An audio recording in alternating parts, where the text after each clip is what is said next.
Testing, testing. 1 2 1 2. Test, test. Is everything working?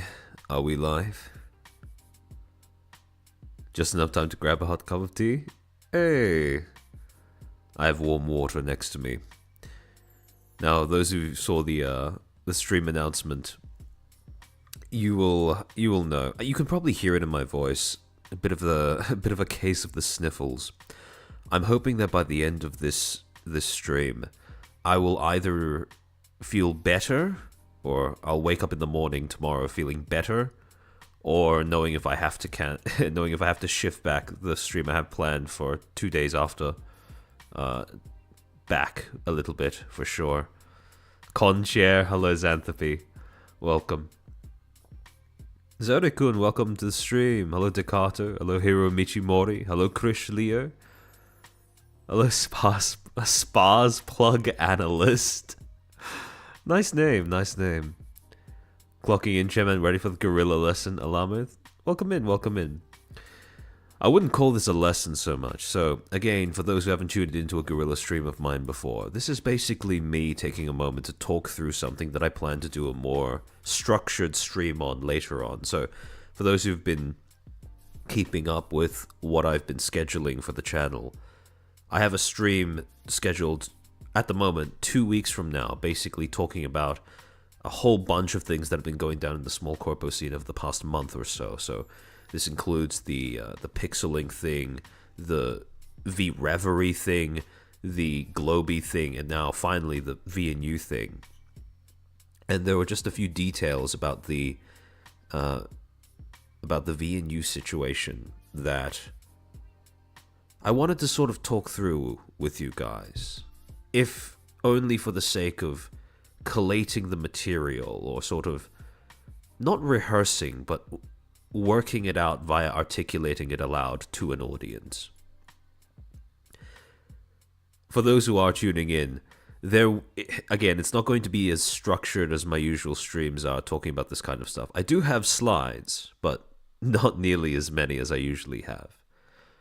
And in addition to that, a lot of it is going to be me just talking off the cuff.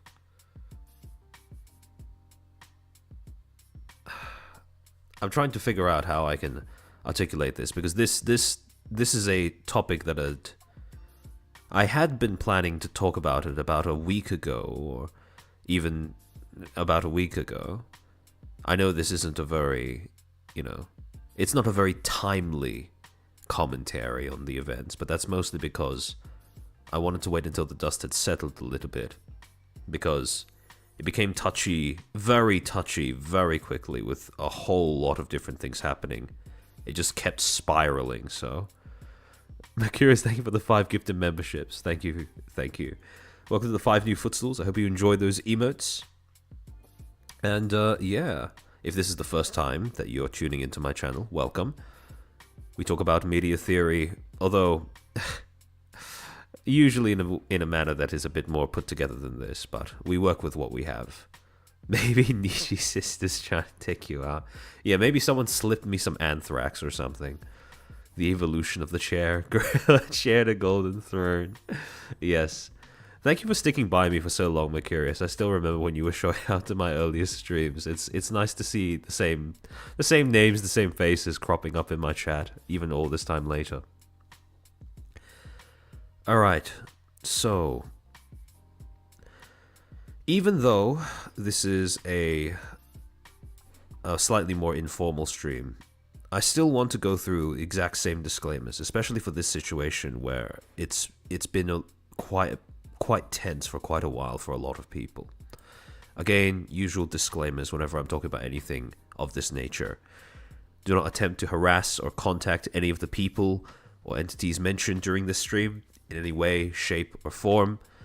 I have done my best to reference primary sources without having to show them on stream, mostly because it's been expressed to be a bit of a sore point for some of the people involved. Sorry, give me a second.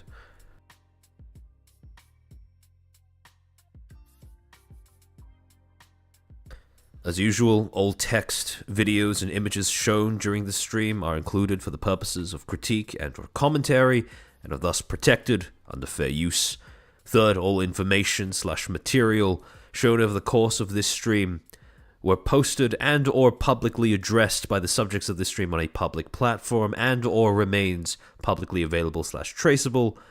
Dates may be affected by time zones, and if there is something on screen that you'd like to see, don't worry, I'll be narrating it all aloud anyways. And even if there is a portion that I don't, I'll be uploading all of the slides to my personal Patreon. You sign up as a free member, don't need to pay any money. I just use that as a platform where I can keep everything in one place. So yeah, if you sign up there, you can just, grab a look at it whenever you want. And the same thing goes for any of my prior streams as well. Yeah, I'm feeling... yeah, a lot of you guys are picking up on it in chat, but I am a bit congested at the moment.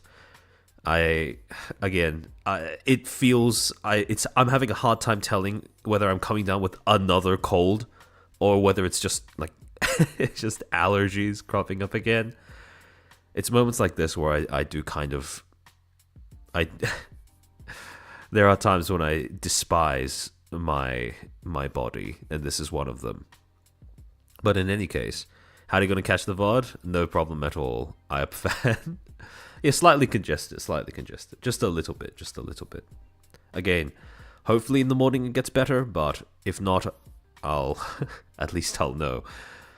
But in any case, so, a lot of you who were tuning into my past, my stream from last week, and also who were keeping track of the post that I've been putting out on both my Twitter and my community, the community section of my channel, will know that something had transpired with VNU.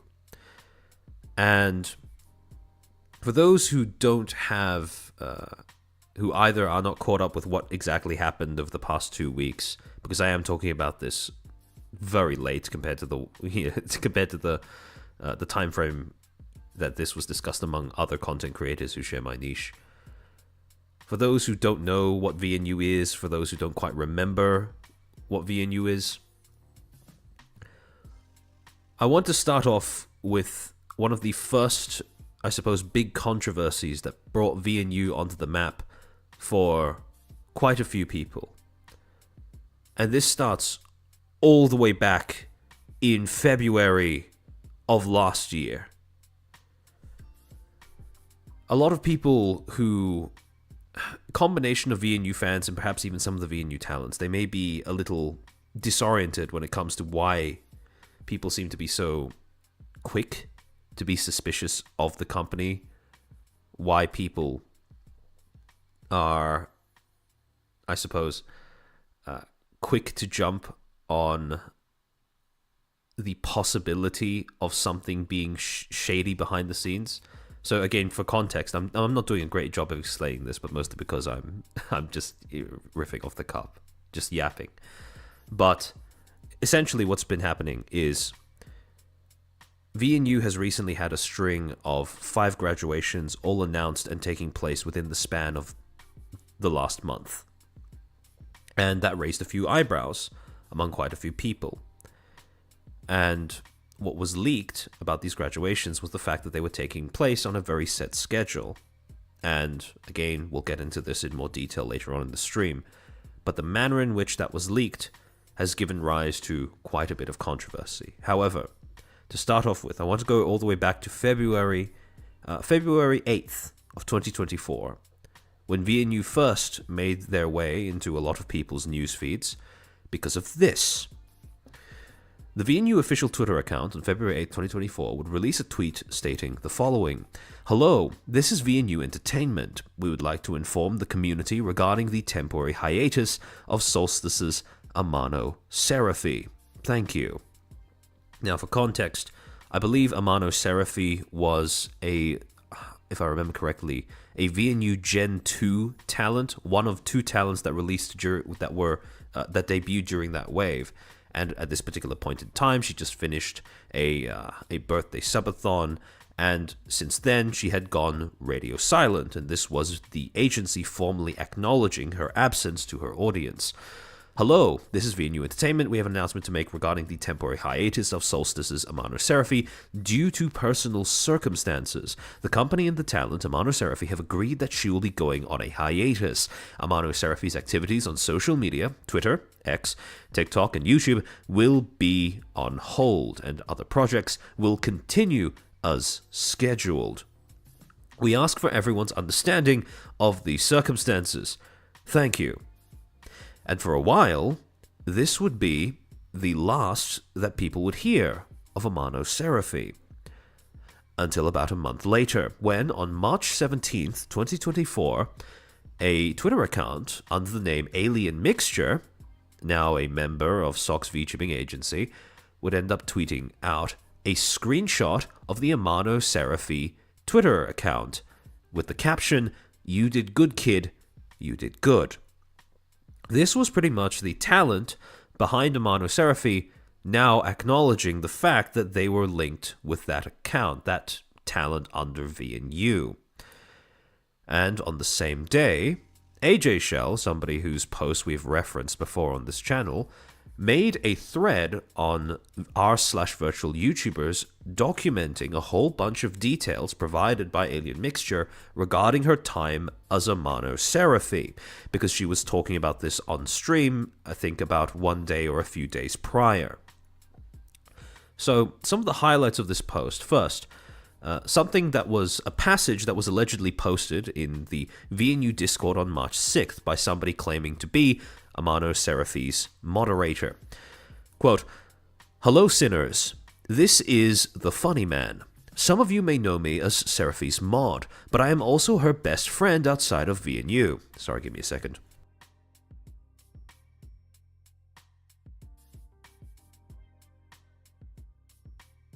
Ugh, alright. As of the 27th of February 2024, Amano Serafi has graduated from VNU.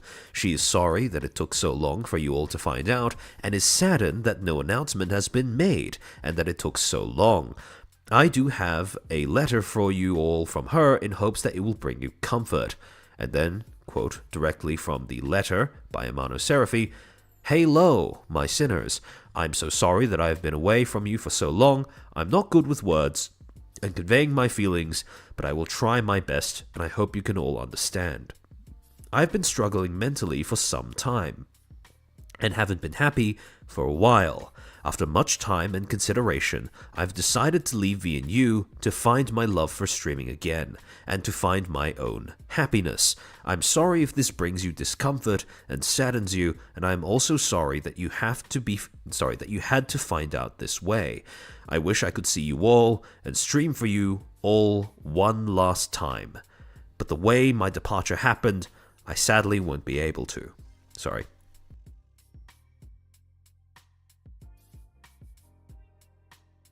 Goodness. Okay. Oh, my body just doesn't want to cooperate. "You guys are the reason I stayed for so long and gave me the strength to keep going, and for that, I am forever grateful. But I couldn't stay strong enough, and I am so sorry. I am also sorry that there are promises I won't be sorry.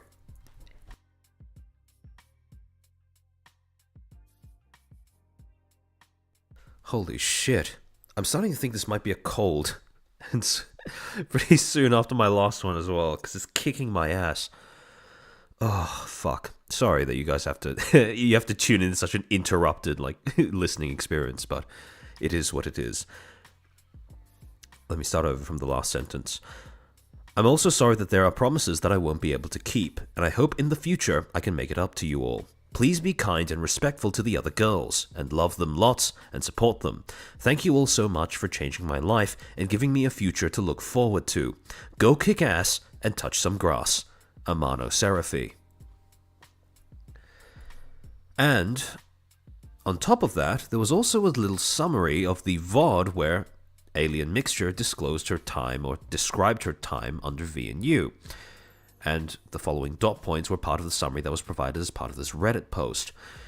She asked me not to go after the company. After her birthday stream, her mental declined. She was overwhelmed, hated that she had to stop her subathon early, so apparently that had happened. Took a week off. Managers wanted to talk to her. They had a problem with 2 streams, promoting hate speech and eating disorders. Disagrees with managers on that front. Mentioned that the VODs did well, received praise from them before, quote-unquote, other things behind the scenes, did not receive help to grow, no guidance. She mentions others, but she mentions others had this problem too. Weekly meetings, never about analytics. Management said no. She got fed up. She told them she wants to graduate, quote-unquote, leave peacefully, early. Management asked for a large sum of money, more than $100,000 in order to leave early. She lawyered up. Yes, just now. Lawyer said contract makes no sense. She asked for a categorical receipt. They wanted her to pay, quote-unquote, direct labor costs and for, quote-unquote, etc.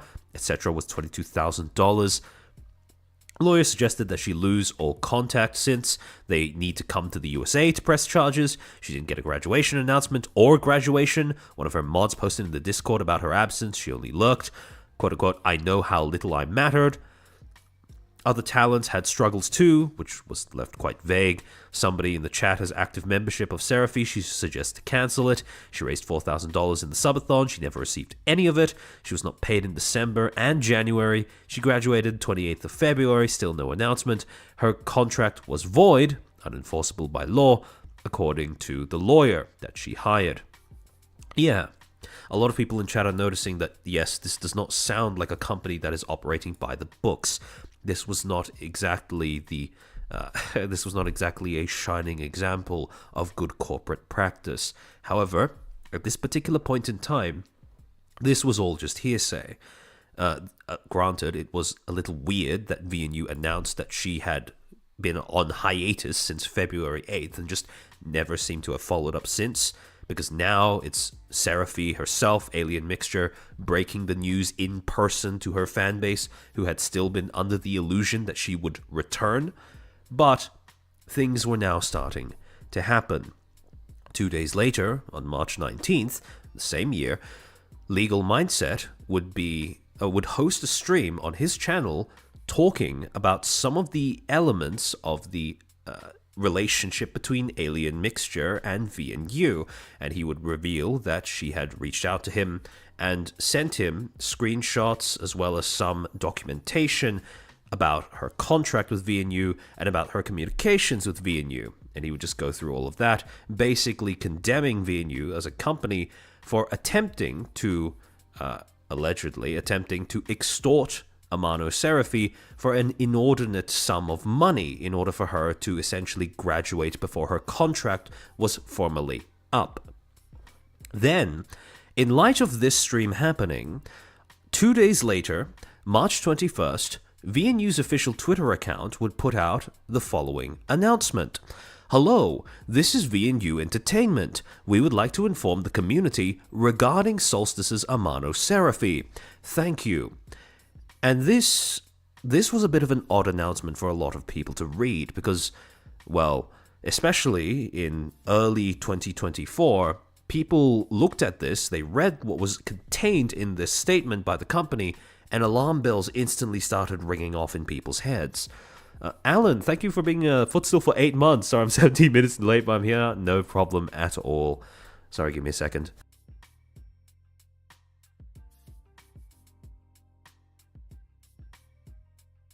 Carlos Nolasco, still crazy to me that you have to pay a company to leave, feels that if they can't sustain this, they shouldn't be open. Here's the thing. Generally speaking, if your contract is set for a certain amount of time that you have to stay with the company, it makes sense to have some sort of financial penalty if one of the parties needs to exit early, right? And for that purpose, yes, I can understand having some sort of payment made to the company if you want to terminate your contract early for whatever reason. Because after all, contracts need stakes in place to make sure that both parties have an interest in upholding them. However, at the same time, the amount of money that VNU was allegedly asking for from Serafi was, to say the least, extraordinarily unreasonable. And we'll get into why in a second. However, to return to what VNU was saying in this statement about Amano Serafi's departure, quote, Hello, this is VNU Entertainment. Today we would like to make an announcement regarding Solstice's Amano Serafi. On February 28, 2024, Korean Standard Time, Serafi informed VNU of her intention to break contract and refusal to continue direct communication. She further expressed that she would proceed with further communication through legal procedures. Serafi's decision saddened us deeply, as we have invested much time and effort to continuously work with her. And it was at this moment where it started to deviate off of strictly, we're only providing this much information because it's as much as we need to announce a professional end to the relationship. At this point, it starts to sound like grievance baiting by a corporate entity. We have not shared the matter publicly until now, because we had held off from any formal legal action that could jeopardize the possibility of working with Serafi again. However, as the recent events have been damaging to the other talents currently working with VNU, I want to make this very clear. Up until now, the only thing that Alien Mixer had been talking about was her relationship personally as a talent with the company. At no point in any of her statements about the company did she ever try to rope in the other talents. In fact, she did the opposite. As we'll see later, she made it a point to reiterate multiple times that people who had issues with VNU as a result of hearing her testimony about the company were not to take it to the other talents, were not to involve the other talents in this anyway. However, here you have VNU as a company in their statement basically trying to tie it all together. We are obliged to make no choice but to take legal action accordingly. Yeah, after that announcement, most talents kind of ceased. Yeah, no talents talked about it at the same time as this was going down, to my knowledge. We apologize for any inconvenience, concern caused to the talents and fans of VNU due to the unexpected event. Now, again, when you are a company trying to address a professional disagreement with one of your talents, if you want to apologize to the other talents for this happening, you do that behind the scenes. You don't need to include that in a statement that you release to the public, unless it is your intention to try and tie everyone together, make it inseparable, make criticizing the company inseparable from also attacking the talents, or at least imply that that is the case. After this announcement, Serafi's membership will be closed immediately. Additionally, we will begin to set the internal procedures for how to refund super chats and YouTube memberships that have been made to Serafi since December 2023. We will provide an update as soon as possible. Thank you. Sorry, give me a second.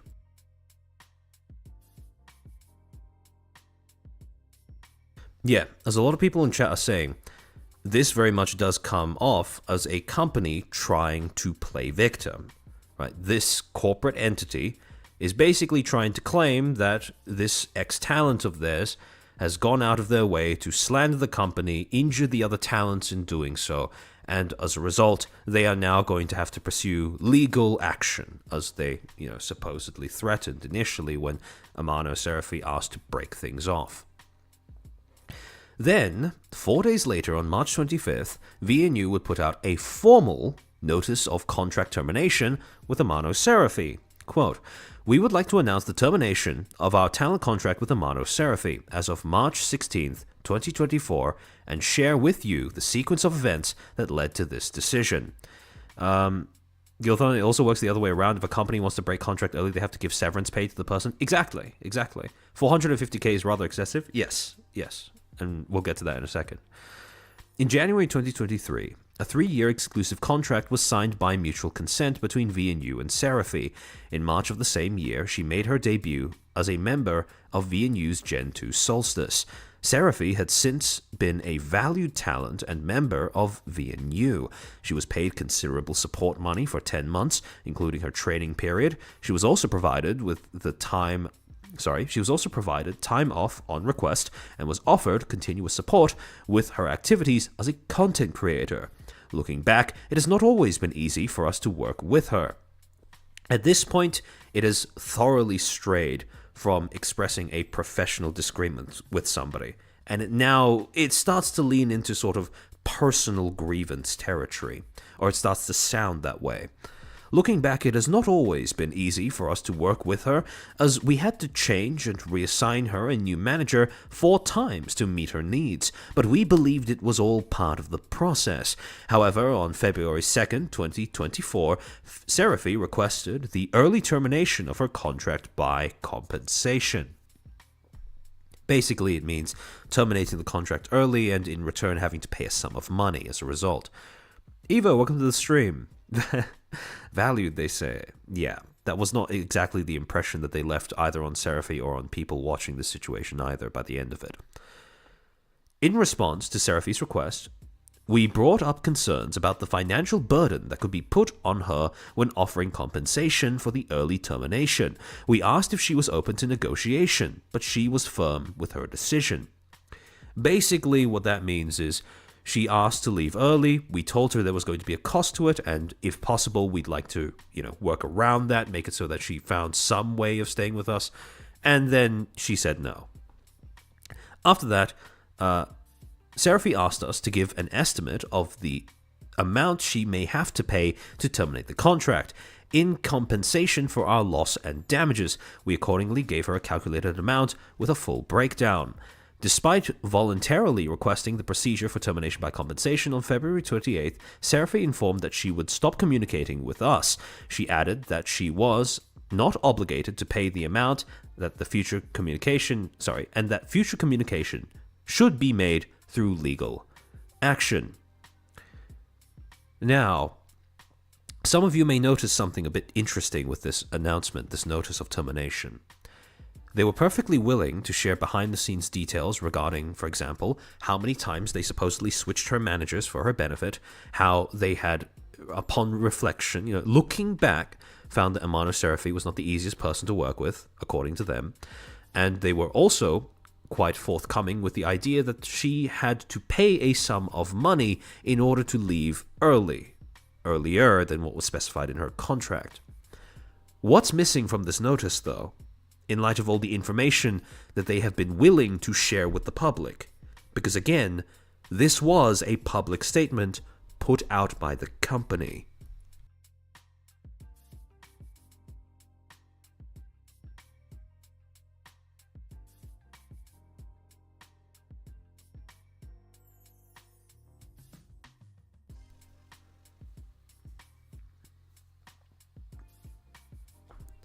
Sorry, give me a second.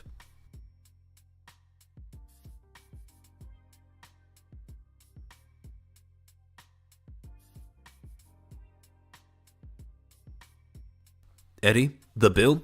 Exactly. It is a little interesting if you disclose to the public that you asked for a sum of money in order for her to terminate her contract early, but then you don't disclose what that bill was. And then subsequently, when at the end of this section they go on to say, despite voluntarily requesting the procedure for termination by compensation, Serafi went dark, that makes it sound like she asked for termination and then went back on the decision, when in actuality, what ended up happening was the bill that they handed to her was so large that she decided that it wasn't a reasonable request. So again, it's kind of interesting to bring up that information and then refuse to go whole hog in fully disclosing what exactly went down in this interaction between the two. After her unexpected response, we had been internally discussing ways to resolve the situation amicably. We also had not pursued any form of legal action or officially charged Serafi with the amount that was discussed. However, since our last interaction, she has engaged in public online activities that have been damaging to the talent and the company.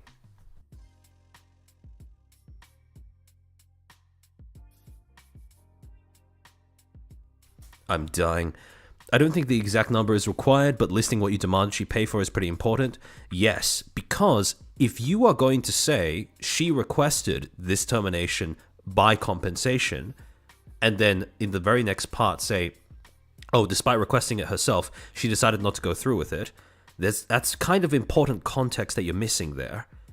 Because again, it is, if you're comfortable disclosing things, internal matters, like for example, the fact that you supposedly changed her managers over like 4 times, or she ran through 4 managers, why wouldn't you disclose this? Unless, of course, you are only being selective in terms of what internal information you disclose to the public. and that is what the company was doing in this particular case. However, since our last interaction, she's engaged in public activities that have been damaging to the talents and the company. Most of her claims were exaggerated and misleading. She gave us no choice but to terminate her contract and pursue legal action for the breaches she made since cutting off communication with us, including NDA violations and making false claims. We hope this announcement can prevent further speculation and misunderstanding about the situation. On April 18th, 2024, all content on Serafi's channel will be switched to private, and all of Serafi's social media accounts will be closed. We apologize for any inconvenience or concern caused to the talents and fans of VNU due to the unexpected event. Sincerely, VNU Entertainment. Again, I want to make this very clear. A company that seeks to apologize to its own talents does not need to do so via public notice. There is no reason to include that here aside from just preening in the public eye. Lopus Maximus, so I'm kind of confused. Was this exit bill already part of the contract, or was this something that should have been talked about before signing it? What was likely going to be the case is that the contract had a clause about there being an exit bill. However, the amount was likely not specified until Serafi actually asked to graduate, because based off of all the information that's come out about the situation since, that seems to be the way that things worked. Sorry, give me a second.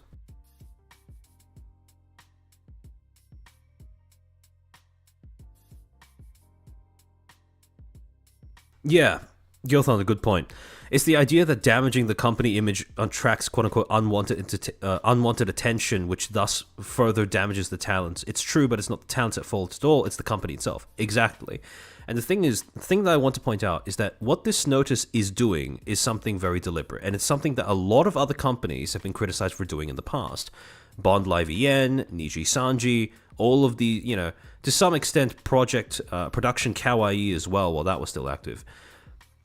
What these notices serve to do is imply that when something like this goes public, it's the talents that are hurting, and they are correct about that. But the problem is, it is the implied message, the implication is therefore that it shouldn't be disclosed to the public.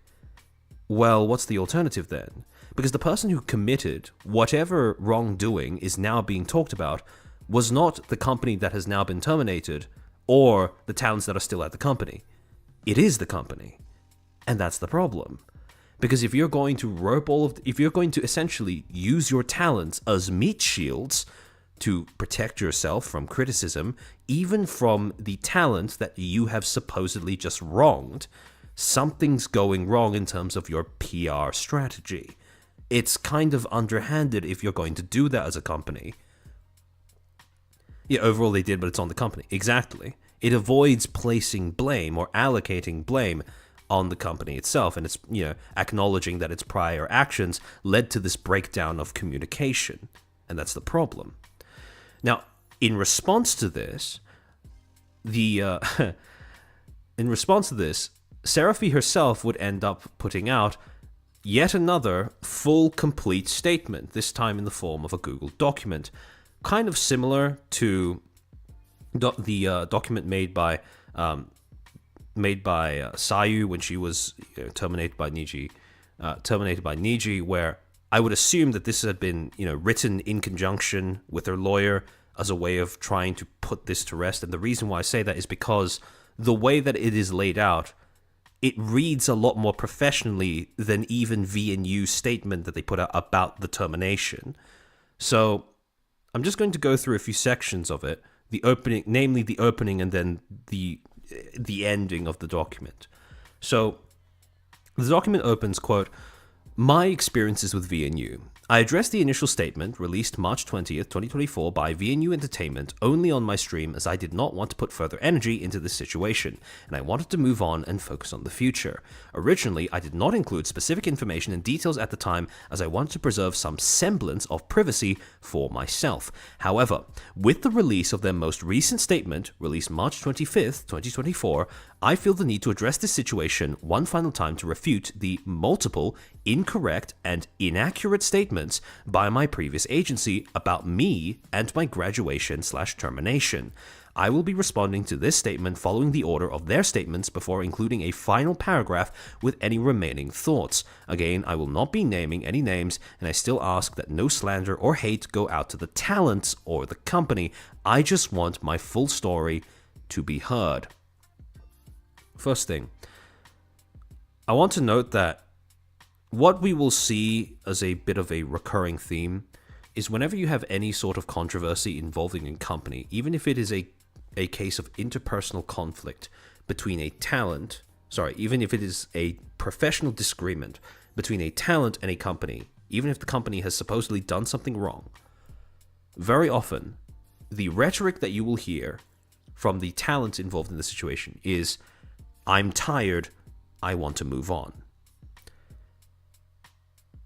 And the reason why I want to emphasize that is because the people who get into this industry, the business owners, the CEOs, when they start companies in this industry, they know that this is a trend. They know that when a talent either leaves or is terminated for whatever reason, when they depart from a company, in any case where there is any sort of disagreement between the talent and the company, most people will default to just wanting to move on.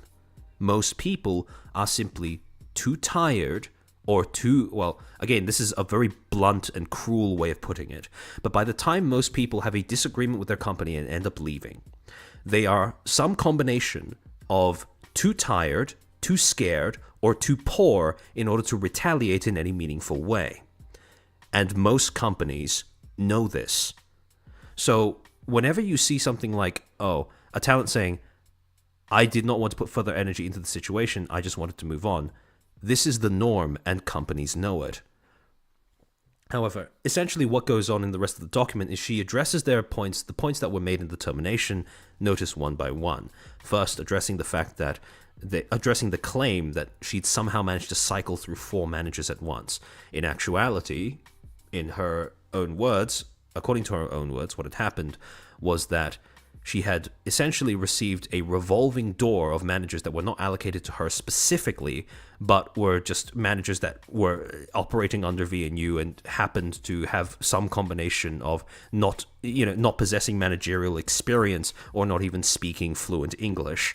And as a result, as these managers kept cycling through, she would attempt to work with them, and it would just go. It would not result in any sort of progress. It would not result in any sort of meaningful support over the course of her time at the company. And every single time a manager was both allocated and then reallocated to somewhere else in the company, she would not be consulted beforehand. All of this was done without her knowledge. All of this was done without her control. So the way that VNU framed it, according to Serafi, in terms of, implying that these were managers that were simply not living up to her personal expectations and as a result needed to be reassigned, that was not true at all, and that was what she was arguing against. Sorry, give me a second.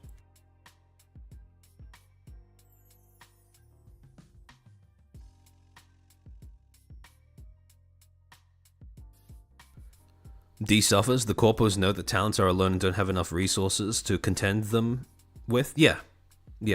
Again, like I said many times before on this channel, VTubing is a very young industry, and it is an entertainment industry nonetheless. On top of that, as a result, the people who get into this, they know that the process of having any sort of disagreement with your company is going to be draining. But it is doubly so because since it is an entertainment industry, it is a new entertainment industry, by default, the majority of people who are going to be filling the ranks of these companies are going to be people who are not very experienced when it comes to working a corporate job. They don't know what they can negotiate with. They don't know how much pull they have, how hard they're able to push.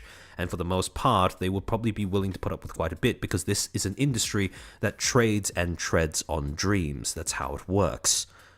That's how any entertainment industry works. It doesn't matter if it's theater, publishing, Hollywood, it's all the same.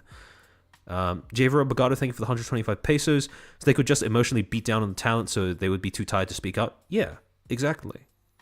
And the thing is, if a corporation creates a kind of environment that just grinds down on a talent, well, no shit, they're not going to be able to fight back after they leave it, because it's in their, they want to just move on. They just want to put it all behind them. And they don't have, like I said before, they don't have the energy, they don't have the money to fight back. That's just how it works. So in this kind of scenario where you have a very public spat happening between this company and Serafi, well, this is a pattern.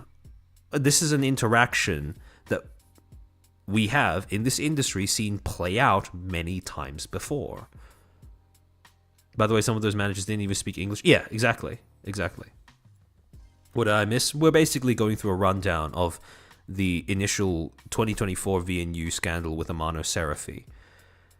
And so the next thing that I want to go through is just the concluding statements that Serafi put into her document, which basically gave a rundown of why exactly she decided to cut communications with VNU save for formal legal action.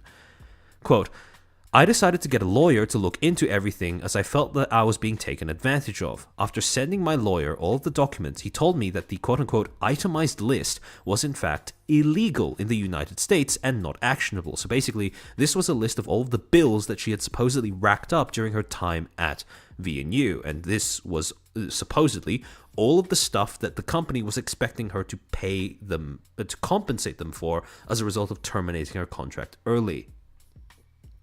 And said the contract did not make sense. He also reviewed my contract and said the contract did not make sense and could be considered null due to the way that it was written. Therefore, he told me to tell them that I would not be paying the 450,000 USD. So again, this is apparently the amount of money that they were asking her for, which, to put it very mildly, is quite an extortionate sum of money to simply leave a company that you had been part of for, like less than 2 years amount, and to lose all contact with VNU Entertainment, as they would not be able to press charges against me since I lived in the US and was therefore protected by US law.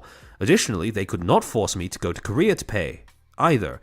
I did as my lawyer said and told VNU Entertainment that I would not be paying and that I would be losing all contact with them as of February 27, 2024. I did not say once that further communication should be through legal procedure. At that point, I was done communicating with them and told them and clarified that fact twice. Sorry, give me a second.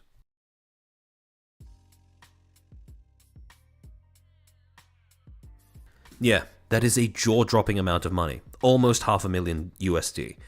And to expect a talent who was, essentially operating as a YouTube streamer to be able to have that kind of money on hand, yeah, no, that's not happening. They acknowledged me cutting contact and my refusal to pay and told me that they understood the circumstances and they would take action as needed. I then waited 2 weeks since February 27, 2024, for VNU to make an announcement about my departure, which they knew of since the first week of February 2024, but it never happened. I debated saying something myself, but I did not want to escalate the situation at the time or make things worse. I lurked in the VNU Discord server and saw so many of my fans wishing for my return and to come back healthy and happy. I also saw that they did not close my membership and were still receiving money from that, as well as releasing merchandise while acting like I was still part of the company, as they were posting videos of me celebrating the music video release and anniversary. This broke me, as no one knew I would not be returning, so I decided to ask my YouTube moderator to put an announcement of my departure in my section of the Discord server to let my fans know, as VNU neglected to do so. After much consideration, I decided to keep streaming and went back to my old account, Alien Mixture. So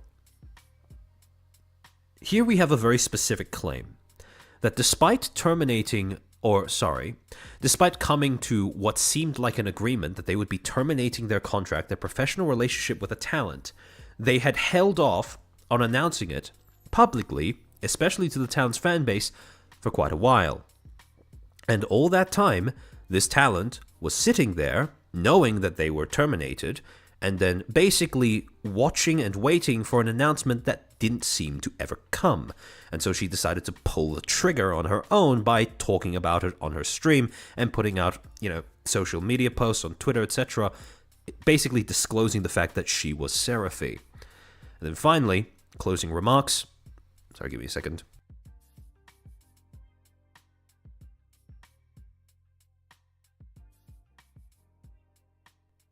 I'm back with my coffee. What did I miss? We're basically going through Amano Serafi's Google document describing her experiences with VNU when she left all the way back in February, March of 2024. I wanted to let my fans know what happened and why I was gone for so long, as you all deserve to have an answer that wasn't provided otherwise. I do not wish to continue focusing my energy into this matter anymore. I instead wish to focus my energy into rebuilding my community as well as to rebuild myself and move on. They can say what they want to say. I know what happened to me and what I went through, and I will not let them gaslight me into thinking otherwise. I do not wish to keep being reminded about this, which is causing me to relive the past over and over again. To my fans and the VTuber community as a whole, I want to thank you for supporting me, and I hope that you will all continue to do so in the future. Thank you, Alien Mixture, Amano Serafi. Jiver Obrigado, thank you for the 50 pesos. Is the not allowed to quit an East Asian thing? I don't think it's not allowed to quit. I think it's just, the same thing that you have in most professional contracts, most corporate contracts, where if you do want to quit before your term is up, there will likely be some sort of a penalty to whichever party initiated the termination. However, again, most companies don't ask for what is likely to be more than 10 times the salary that you end up making in a year in order for you to terminate your contract with them. That is what made this such an eyebrow raiser for so many people. That is what made it so that when people saw this for the first time, when this became the thing that caused people to become aware of VNU as a company for the first time, that's what soured their reputation in the eyes of quite a few people. Because this was quite a transparent attempt, or what looked like quite a transparent attempt, at extortion. This was a company trying to make it difficult for a talent to leave by insisting that they pay a sum of money that they could not ever reasonably be expected to simply have lying around. And so, when a lot of people became aware of this, especially when you combine that with what Serafi was saying, what Alien Mixture was saying about how they held off on announcing it simply because it was an uncomfortable piece of news, and that's the most charitable interpretation of why they didn't announce it even like 2 weeks after they had agreed that it was, even 2 weeks after they had agreed that they were not professionally involved with one another anymore. That was something that a lot of people took issue with, rightly so. Because if you are a company, you know that one of your talents is no longer involved with you, and you don't tell your audiences about it, and they continue to pay whatever membership fees they have signed up for, well, that's kind of shady, isn't it? Sometimes it's called a work bond? Yeah. Yep, when I heard VNU's reputation dropped into the dirt for me, yeah, exactly. And again, had it not been for the fact that they decided to follow up with a termination notice that disclosed personal, private company information, like the whole manager thing and how she had asked for termination by compensation, right? Because remember, that was not something that they needed to disclose. All they needed to do was, we've had a professional disagreement with Amano Serafi, and as a result, we've decided to part ways. We're shutting down memberships. We're working on how to get them refunded to people through YouTube system, etc., etc., etc. Hence the delay. That would have been all they needed to say. But instead, they decided to try and essentially drag her through the dirt. And so when she responded, she fired back by basically disclosing all of the information that they had sent over to her, including the quote-unquote itemized list and a more complete picture, I suppose, of the disagreements that she had had with their management. Now, again, what we have here, what people had in their minds when they saw this happening for the first time, for those who do remember, was, again, a very specific set of things that the company did that seemed shady. One, the thing that defined the story in many people's minds was 450k USD to leave. That is, again, extortionate sum of money. Should not have been. It did not make sense for them to ask that of her. Like, maybe like 20,000, 30,000 USD. Yeah, okay, I can kind of see that. But 450k? No way. The second thing that ended up defining the company's supposed means of operation was the whole holding off on announcing that they had just terminated a talent, or that a talent was no longer with them, because it would be bad press. Because for whatever reason, the talent, they had very clearly ended their professional relationship with the company, and yet the company held off on announcing that to the public.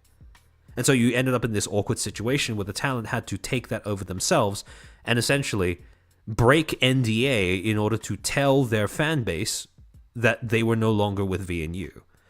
So those two things together were what ended up defining a lot of people's idea of what VNU was like as a company for a while. Now, since that departure, since that spat, pretty much after that statement that VNU made on the 25th of March, pretty much they went radio silent. The company never acknowledged this again. Serafi moved on. Alien Mixture is now doing just fine on her own. And people kind of stopped talking about it. People forgot about it. And to the credit of the company and the talents, in the time since then, they have essentially managed to go on just fine. People have forgotten about it for good reason, because the talents have, through the virtue of just putting their heads down and continuing to make content, they've pretty much turned the reputation of the company around to the point where, again, you have their talent. You Maeve celebrating the fact that she reached 100k subscribers. She made a Twitter post basically showing how she had the play button in her room.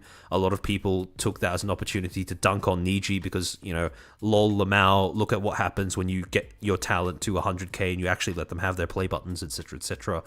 And then that was it, right? People didn't really talk about VNU that much for quite a while. Definitely not in the mainstream, not in the mainstream VTuber commentary sphere. There were a lot of other things to talk about, a lot of other agencies that collapsed over the course of 2024, and VNU was not one of them. VNU steered clear of quite a lot of those controversies during that time. However, in a kind of weird twist of fate, about 1 year, almost exactly 1 year after this whole thing went down, on March 9th, 2025, something would start happening with the company that would cause people to start paying attention to it again.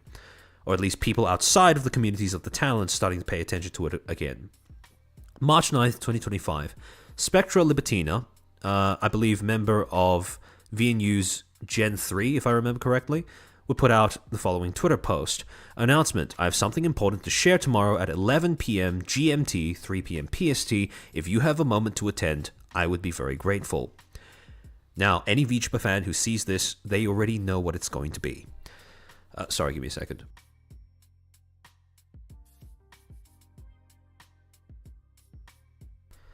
Then, as promised, next day, March 10th, this would be clarified to be a graduation announcement. Spectra Libertina again posting out, graduation announcement, it's been an honor to be your ghost princess. My final stream will take place on Saturday, the 29th of March 2025. Thank you for everything. Let's bid each other farewell with a smile. And then the graduation itself would read, to my wonderful community, it is with the heaviest of hearts that I announce my graduation from VNU Entertainment. My final stream will take place on Saturday, the 29th of March. Only a few years ago, I would never have imagined having the confidence to even become a content creator. It's hard to express in words how sincerely grateful I am to have had this journey alongside the most supportive community I could have hoped for. Though I may doubt the Spiritina's self-proclaimed intellect, I have never doubted how lucky I have been. From the bottom of my heart, thank you. As my impending demise, Death 2.0, nears, please know that it has been an immense privilege to be your ghost princess.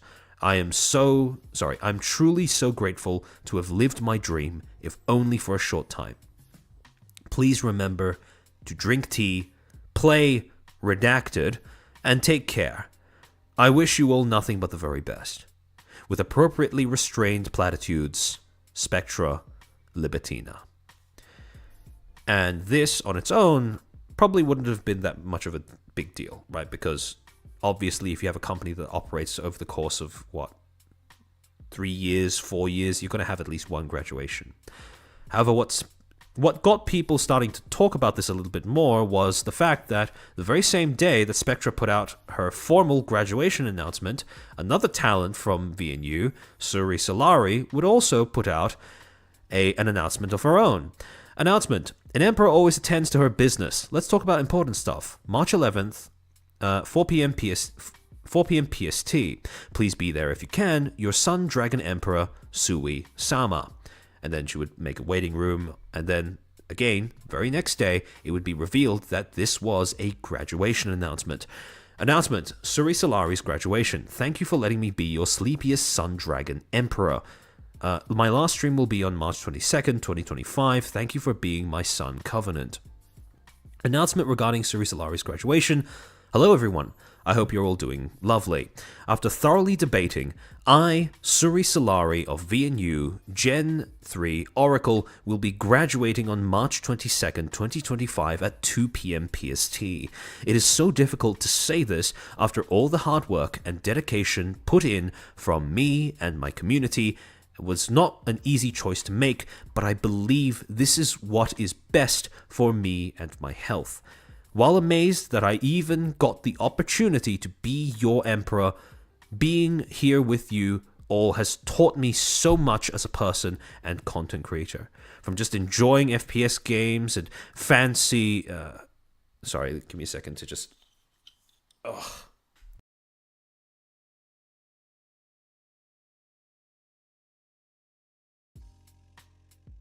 Holy shit, I'm dying. And fancy tuna, to singing in covers, planning, hosting, and executing events all on my own, learning to draw anime girls, and seeing my community grow and form friendships, I am so proud of not only my growth, but all of you. I have met so many lovely community members and other streamers in this journey, and I can only leave here with a smile. Of course, the news still sinks heavily in my heart. I wish I could have offered something that would spare the grief, but I can only be hopeful about not only my future, but for your future and every other amazing person I met in this experience's future. I just hope we can all close this chapter together happily. Thank you to my Dragubers, my lovely company mates, my friends, and those who just enjoyed my art on Twitter. Let's make this last week and a bit count. I, Suri Solari, your Sun Dragon Emperor, promises to continue putting in my all before I return to an eternal slumber in my cave. Thank you for reading. And then, the very next day... In addition to that, in the replies to her tweet, she would also add the following addendums. Quote, additional notice regarding 100% revenue on graduation date, memberships, merchandise, etc. Additional notes. I will be receiving 100% of income on the graduation date. Memberships will be turned off 1 month after graduation. Merch will be closed 1 month after graduation.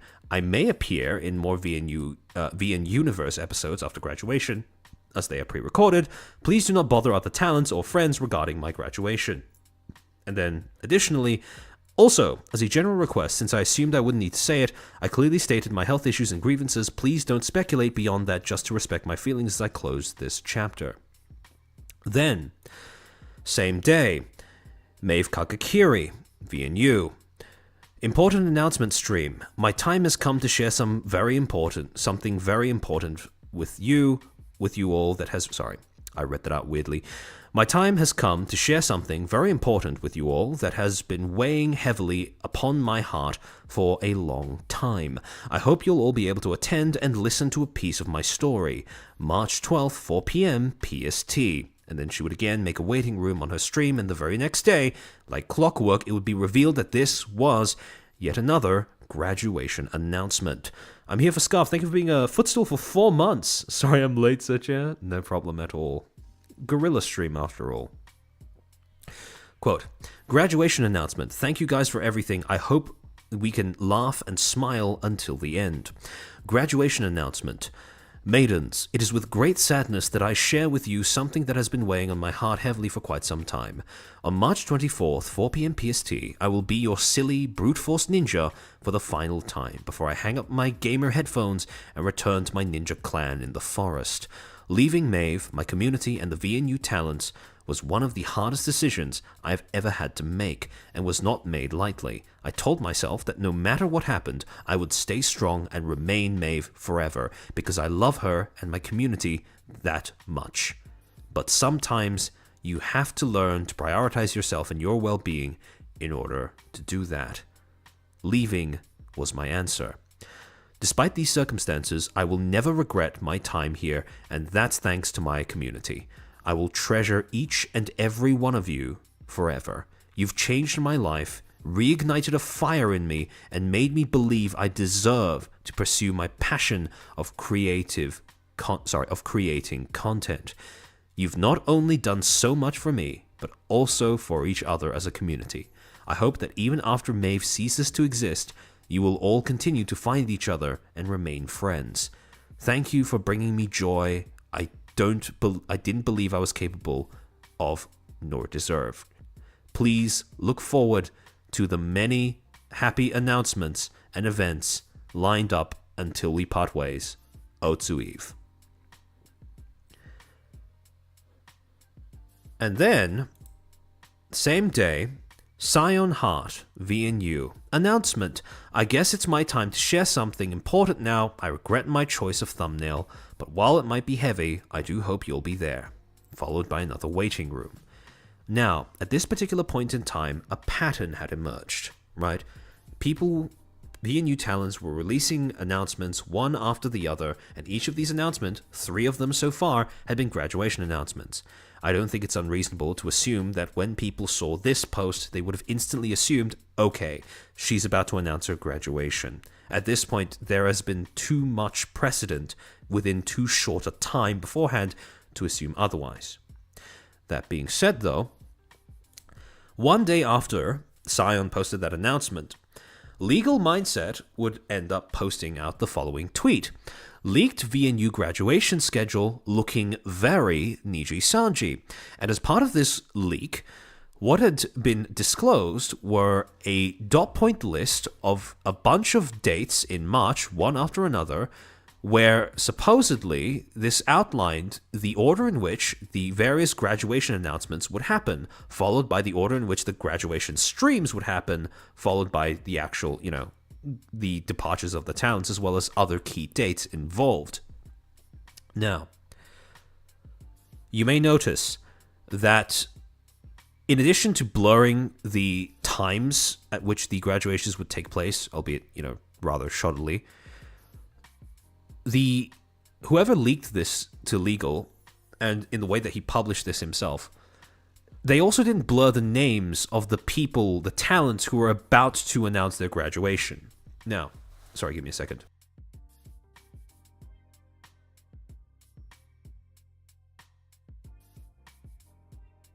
Now, I will say that in the time since Legal Mindset posted this leak, there have been quite a few people who have criticized the manner in which he did so, and I do think that some of those criticisms are fair to make. As we're going to see in the future, there are 2 things about this particular tweet that personally I would have done differently. First, the VNU graduation is looking very Niji-Sanji. At this particular point in time, I don't think having a graduation queue is in and of itself something that warrants a comparison to Niji-Sanji. In addition to that, I also think that, especially over the past year, things can be bad without comparing them to Niji-Sanji. I do think that the comparison to Niji-Sanji is starting to get... Well, I don't think it's starting. I think it has gotten stale, to put it mildly. It has started to lose any sort of rhetorical effectiveness, any sort of meaning in that comparison as a result. I do think that drawing that comparison when you're trying to commentate and point out bad practice is more counterproductive than it is beneficial. The other thing, like I said before, the way that LM disclosed this leak to the public, he did not censor the names of the people who had not yet formally announced their graduation. And I do think that was a... I'm trying to figure out how to word this. It was a transgression, a trespass, a violation of what some people may write off as just sentimentality, but I think is quite an important tradition among VTubers as a whole, corporate or indie. In VTubing, just as an industry, as a medium, there are a few things that you just don't fuck with, right? There are a few things that are automatically, and for good reason, held sacred among among creators and their audiences. And those things are, in no particular order, just off the top of my head, the amount of, not making sure to respect the amount of work that a talent puts into their IP to make it theirs. That's number one. Number two is, not stopping the talents from being able to be essentially personal with their audience, to be able to say what they want with their audience, not getting in the way of that. And the third thing that you don't fuck with are graduations, right? If an audience is going to find out that their talent is going to be departing, if an audience is going to find out that their talent is going to be leaving, the talents should be the one to break that news to them. And when Legal ended up posting this announcement out, a criticism that I saw a lot of people leveling against him, and this is a criticism that I do agree with, is that he essentially ended up taking away the abilities of Scion and Echo, who was revealed to be the next two graduation announcements. He ended up essentially taking away their ability to be the first to tell their audiences that they were going to graduate.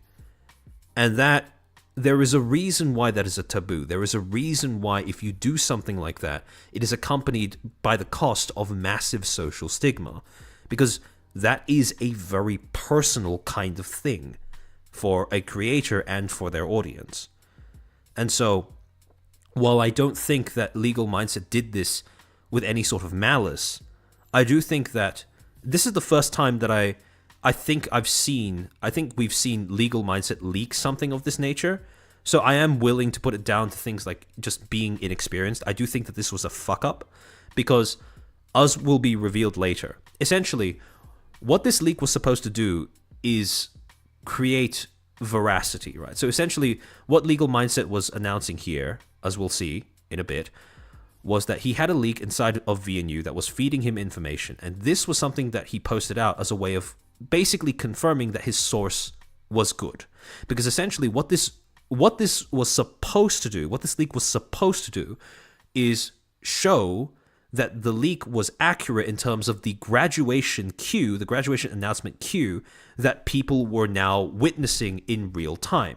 So what I assume happened is that this leak, whoever it was, reached out to Legal Mindset, he sat on it for a while, then he saw Spectra announce her graduation, Suri announce her graduation, Maeve announce her graduation, Scion announce her graduation, exactly in that order, and from then on, determined that this was actually a real source that was worth believing, and decided to share that with the public so that they could have that information as well. However, I do think that there was a balance that he could have struck between using this image as proof of the leak's veracity and still trying to minimize the amount of harm that was done to the talents. Because it may sound hyperbolic, but I do think that if you take away a talent's ability to tell their communities that they are graduating themselves, I do think that that is I do think that that is harmful to both talent and community. I do think that if he had blurred the names that came after, let's say, Maeve's, right, I do think that having those three names on there and the dates down to the exact day that they graduated, that would have been enough to confirm the veracity of the leak. without also sharing these two things. Again, I don't think he did this with bad intentions. I don't think that a lot of people have been quite quick to, assume that his motivation for sharing this was purely cynical. I don't think so.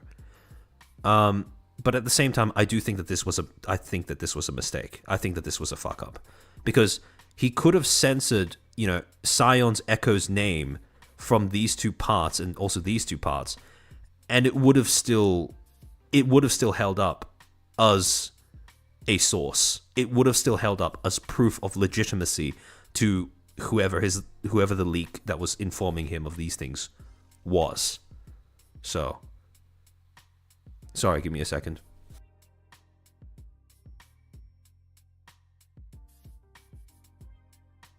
I doubt he ran it by anyone. It was likely done in haste. Yeah, I would be inclined to believe the same. And also the other thing, because of how tired of a comparison Niji Sanji is, I don't think him comparing VNU to Niji Sanji did him any favors when it comes to people reading this as a purely cynical, careless thing that was done to drum up attention rather than, point out a legitimate problem in the company. Again, I don't have that interpretation, but that's because I've spoken to Legal Mindset personally. I've collabed with him before. I've talked to him before. I know that he's not that kind of guy.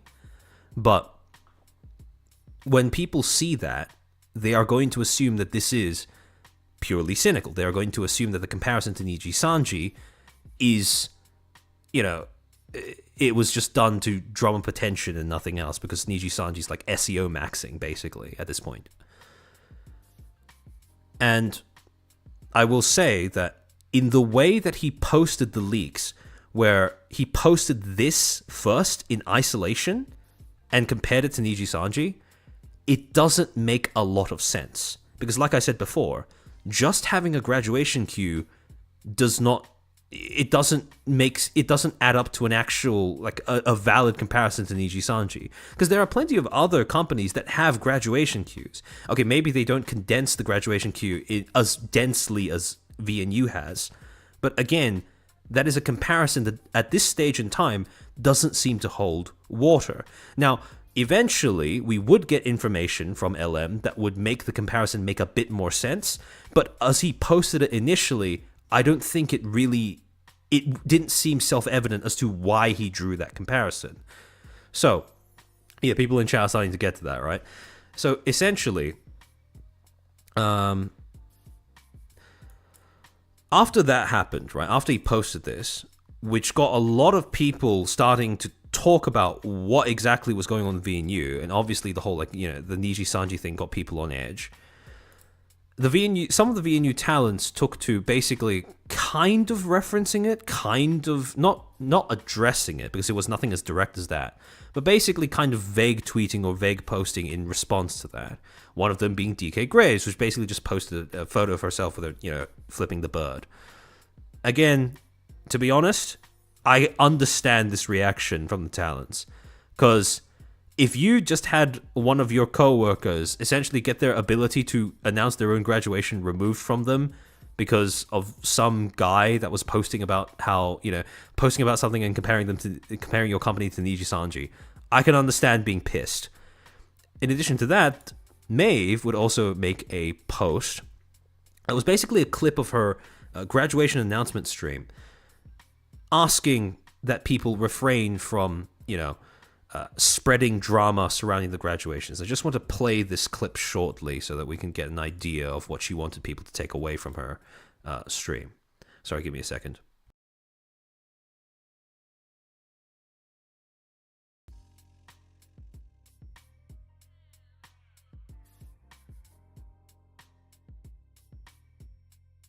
All right, let me pause the BGM for a second. Somebody remind me to turn it back on afterwards. I did also want to take a moment to personally, this is a personal request. Is that audio working for you guys?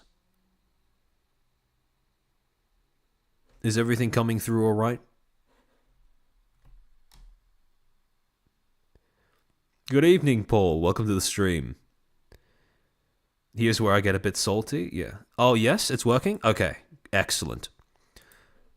That no matter how these graduations make you feel, I ask that you don't bring drama anywhere. Corpo graduations can be a scary time. Due to NDAs and contracts, you're naturally missing a lot of pieces of the puzzle.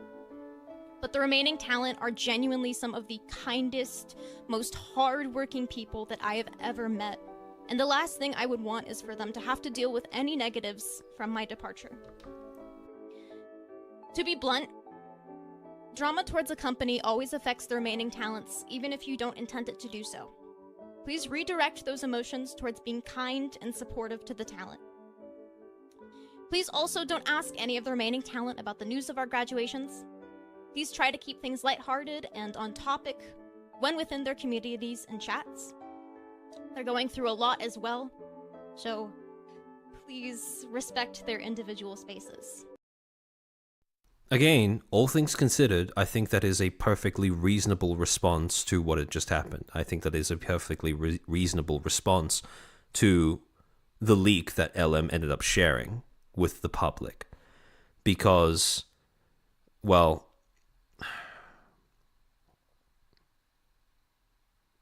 I'm kind of in two minds about this entire thing.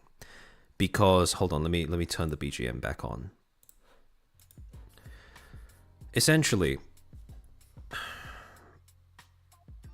with the information that LM had just shared, and the manner in which he shared it, it is very easy to see why talents and audiences both may have come to the conclusion that it did not serve to help anybody. Because that information, in and of itself, you know, by itself, without context, it didn't really serve to do anything besides spoil 2 graduation notices and then draw a comparison to Niji Sanji that didn't make sense. Didn't make sense yet, but again, when you consider it by itself, it just didn't make sense. And so, I could very easily see how people look at that and they instantly conclude, yep, he's just drama farming. Again, the manner in which he did that is probably not something that I would have advised someone to do, because it comes across very, for want of a better way of putting it, it comes across very cynical. And again, the whole thing that I talked about before about, you know, certain taboos in VTubing that you just don't break, right? You know, if a VTuber if they're going to announce something like a graduation, you don't get in between them and being able to do that with their audience. That is somewhere where maybe me and legal mindset may disagree. Again, I still think that overall he is someone who seems to give a shit about this space. He has done a lot to lend his expertise not only to just general audiences in the space to better understand things from this perspective of a lawyer. He's also reached out to like talents personally behind the scenes to sort of help them resolve various issues. But at the same time, the way that he handled this was, I have misgivings about the fact that he leaked it without redacting that information. Again, there was a middle ground that he could have gone with, in my opinion, when it comes to leaking that. Again, as we're going to see in a few minutes, I do think that it was important for him to use that information to contextualize the veracity, the believability of his source. But I don't think releasing that in and of itself, by itself, was a good idea. But yeah. And again, if it was just these 2 responses by the talents, at this point, right, it's pretty tame, it's pretty, you know, again, it's pretty reasonable all things considered, right? And for a short while, it did seem like this was going to be where things ended. Because same day, it would come out on Scion's end that this was indeed a graduation announcement, And she would say, quote, "Announcement, Sion Heart's graduation. Thank you so much for being here with me. My last stream will be on March 28th, 2025. To my lovely informants, I realize this may come as an unwelcome surprise, but I hope more than anything you aren't being too disappointed. This was not an easy decision, nor was it made lightly. The last thing I wanted to do was leave or fail my community. But in the end, I have decided to graduate. Please don't ever think that any moment we've shared has been insignificant. I'll forever carry all of our time together in my heart. I'm so very thankful for everything we've done together since I came to this world. You've been an unwavering presence and support for me, and I've never once understood how I could be so lucky as to have the best informants in the whole wide world. You've put up with my atrocious sleep schedule and questionable talking points, and through everything, you've made me feel like the universe's most appreciated tanuki." Sorry, give me a second.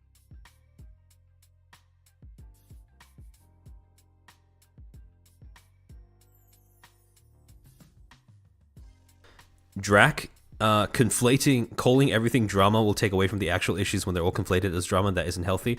We'll get to that in a second, don't worry. To go on with the announcement. Everything you've made me feel like the universe's most appreciated tanuki, and seeing you all come together as a community to support each other, as well as watching you all grow, has been an absolute honor. I only hope that no matter what you all continue to be the wonderful people I know you to be, and continue to pursue your dreams for a long time to come. All the girlies in VNU are wonderfully hardworking and talented, so please, please continue to support them, and please don't bring up my graduation in their streams. I have learned and shared so much with them all, and I'm so grateful that I've had the opportunity to be a part of their lives. My final stream will be on Friday, March 28th. Until then, I hope we can still create fun memories and ridiculous stories together. Haunting you forever and always, Sion Heart. And at this point, again, it seemed like things were over. People had reacted to LM's initial leak. They'd either considered it to be, just drama baiting, or they'd taken it as a sign that, again, something was amiss at VNU. Again, I don't think that really was new information, considering that this many graduations in this quick succession. I think that most people, when they see that, will conclude that there might be something wrong within a company. But again, at this moment, it was still kind of up in the air. However, that same day, or about one day afterwards, Rima would end up... Sorry, give me a second to reload this so that the images actually load in properly. Alright. Apologies for the scuff. Okay, so about a day later, Rima would end up going live on a stream of her own, talking about the recent VNU leak. And on this stream, she would be surprised by LM offering to come onto the stream and add more context as to what exactly he'd been told by his leak inside the company, his source inside the company. And what he shared was this. What seemed to be a message that had been shared with staff inside the company, talents, and management, stating the following, quote, "An update on graduations. Hello, everyone. As you know, the company's decision on the graduation announcements are being delayed because there's an issue that came up with the company's investors. The issue is that a potential investor had found out about a supposed leak about talents graduating from VNU. This is affecting the company's case for receiving this investment. So upper management has determined that they need to buy some time to let this blow over. The plan so far was to announce the graduation of 5 talents altogether before February 11th. The actual graduation streams would take place over the last week of February. However, because of the investors' newly found doubts about VNU, upper management is desperate to prevent those doubts from being confirmed, and the investor backing out of the investment this month. The talents who are graduating have been reached out to about postponing graduations by a month. I will keep you updated. And this was the leak that changes the way that most people perceive the situation quite a bit. Because in contrast to the first leak, which was handled, in my opinion, it was not handled the best, and it didn't really seem to give much new information. This is a completely separate matter, because this is information that would not have gotten out to the public were it not for Legal Mindset's source leaking it to him first. And also, this is an allegation of quite serious wrongdoing. Because what this is tantamount, well, there are two things that this leak tells us. One, LM is not the first to receive leaks in this company. The company seems to have a leaking problem even before LM started talking about it.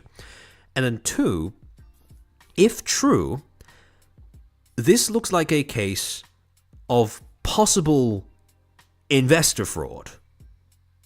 And again, I say possible because this is simply an allegation, right? This source is not publicly confirmable. However, the problem is, when you take this information into account, what this leak is alleging is that, well, in February, there was another they had previously planned to have all of these talents graduate in a group, announced that they were graduating in a group in February of this year. However, someone within the company leaked this information out, and an investor that had been looking to put a stake in the company or buy a stake in the company, they heard of this news, they got cold feet, and in an effort to try and make this investment deal go through, VNU decided to postpone its graduations by an entire month. And the reason why that is something that I think is quite serious, specifically in the way that it relates to VNU, is because now what we have is a pattern of behavior. Now what we have is something that very closely resembles the exact same set of company policies that we saw in action around Amano Serafi's departure from the company, where because of some sort of, corporate reason, whether it be PR or whether it be finances, the company decides to stop their talents from announcing to their audiences that they were going to be leaving, or in the Amano Serafi's case, that she had already left. And when you consider these two things in context of one another, that's why this seems so egregious. Because putting off your graduations just so you can butter up an investor is inherently an unethical thing to do. It is not a very, well, in addition to possibly being illegal, it's not exactly being very honest or fair in your attempts to gain more funding for your business. And it's not exactly fair to your talents either, who, as we will see later on in the stream, had to essentially sit on the fact that they were graduating for an entire month while pretending that everything was okay to their audience. That's not fair on anybody involved. If this is the case, this is certainly something that I think is in the public interest to be shared. Now, sorry, give me a second.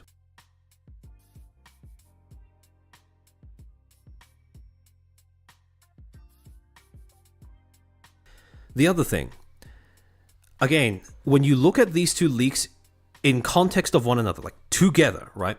Essentially what ended up happening is, after dropping that on Rima's stream, which is the first time they brought it up, he then went on and back to his personal Twitter and then made a follow-up post saying, here's the additional VNU leaked info shown last night relating to concern over losing an investor.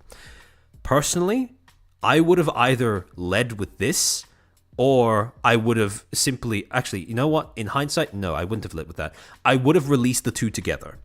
Because yes, you do need this, the first leak, in order to validate the authenticity, the believability of your source inside the company.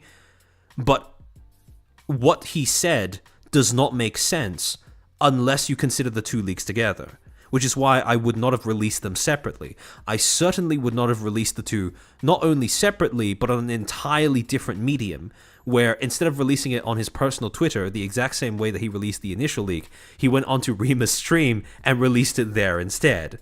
Because well, now it's not really a very cohesive way of getting the information across to people. And also, with the Niji Sanji thing, this is the only part that I can kind of see a reasonable comparison to Niji Sanji for, because something like delaying an internal company affair in order to, butter up investors, to give them the impression that nothing is wrong, that is behavior that I can go, oh, okay, I can kind of see where the comparison to Niji Sanji comes from in that particular case.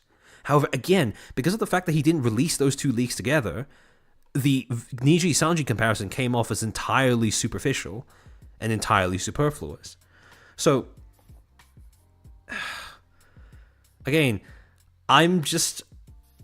maybe it was the case that the leaks maybe he only received this after he posted this. But again, if he had access to both of these at once, I probably would have waited until you could have posted both of these together. In addition to censoring Sion and Echo's name, and also not using the Niji Sanji comparison unless you were able to post the two things together.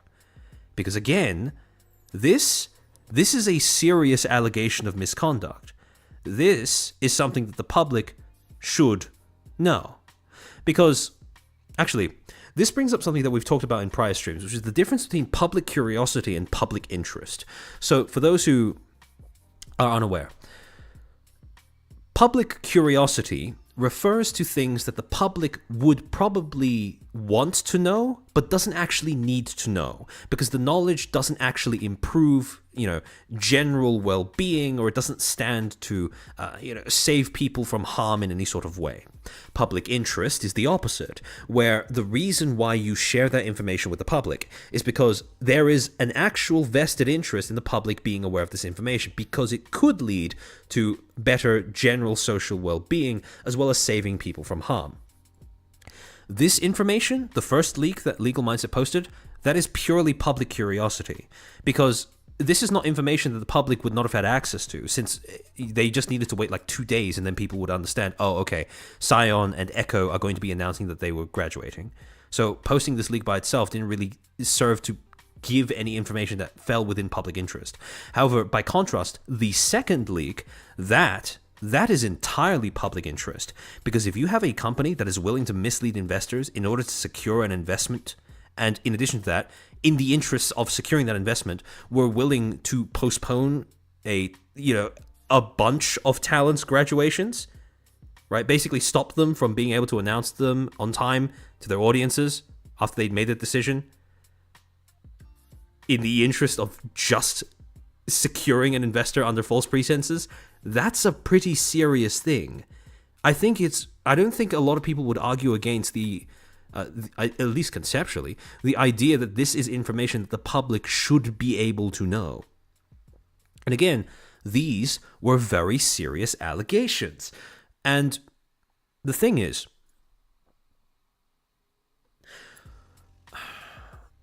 actually, a very common retort against talking about the leaks, right? Because initially, what happened when Legal Mindset released these leaks, there were a vocal minority of people who were basically saying that you shouldn't be discussing these leaks in a public manner. You shouldn't be publicly discussing them, especially not in reference to the talents or using any of the statements made by the talents, because it makes them uncomfortable. It hurts them. And while I can understand that position,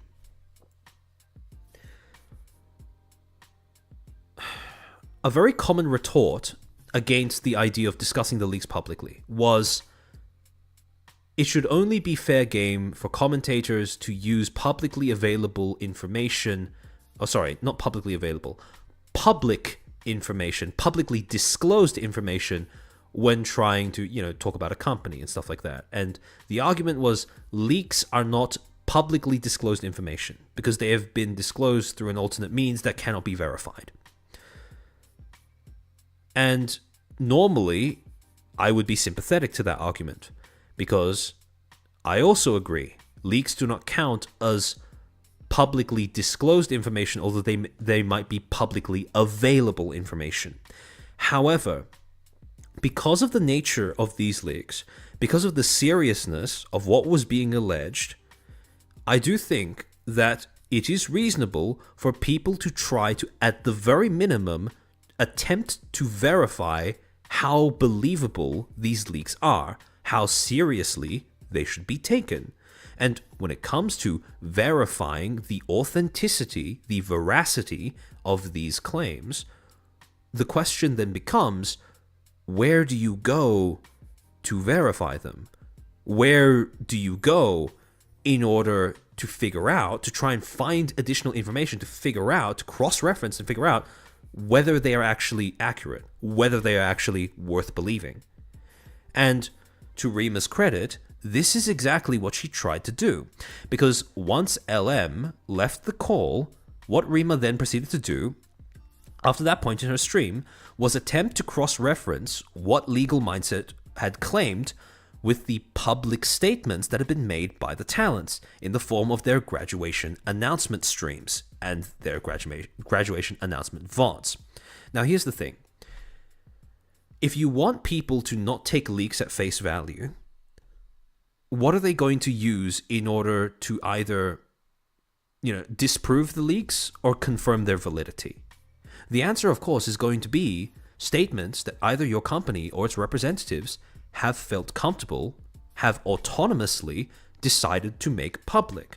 Leaks are not publicly disclosed information, but they are fair game for public discussion if they are confirmed by a publicly disclosed source, whether that be through the form of public acknowledgement, being addressed in a public manner, or cross-referenced against other publicly available, publicly disclosed statements.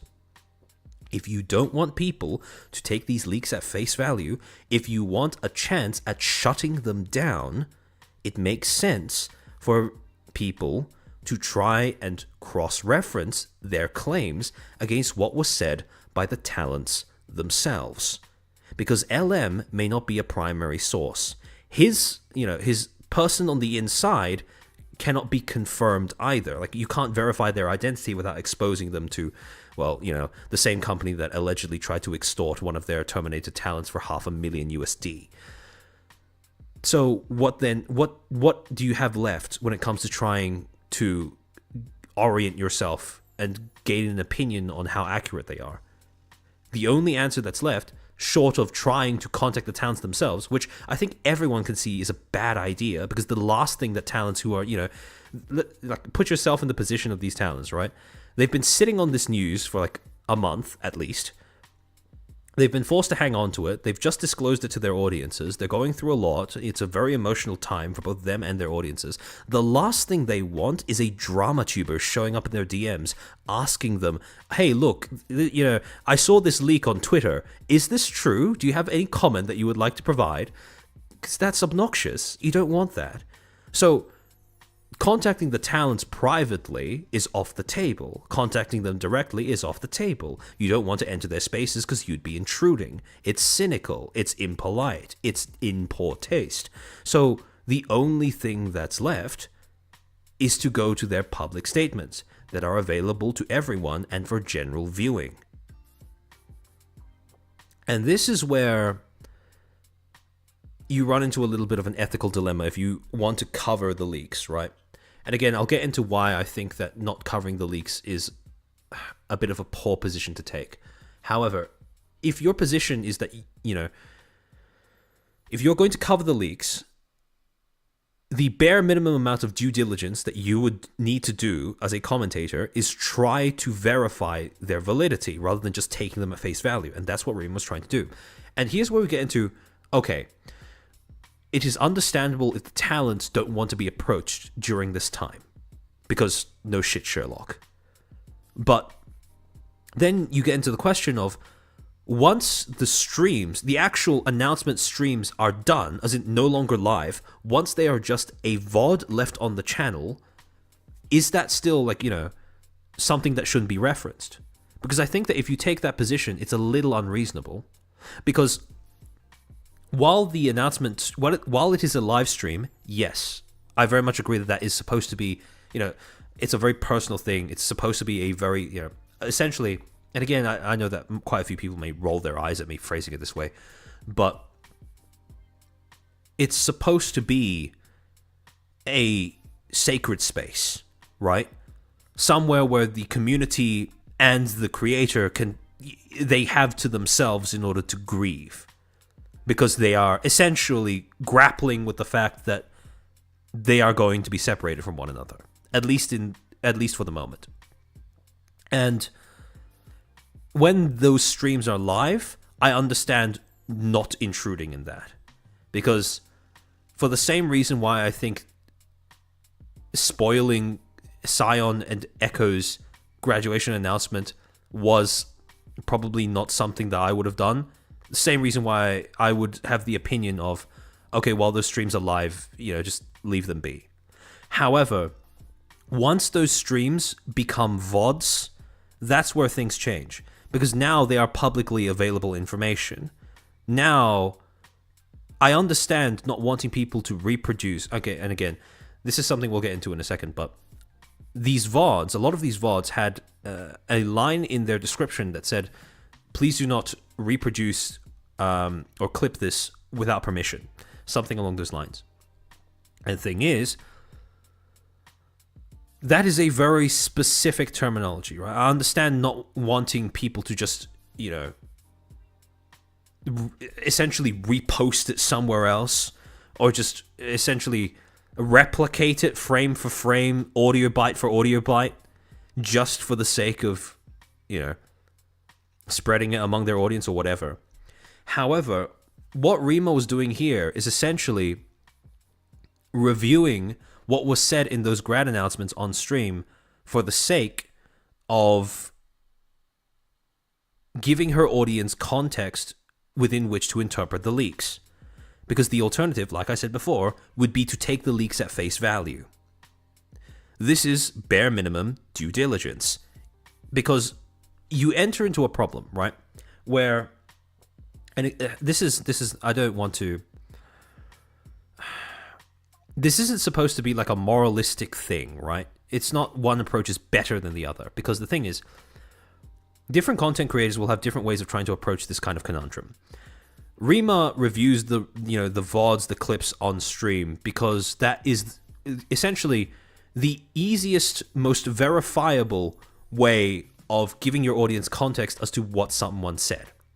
My approach is to go to those streams myself and then make a transcript.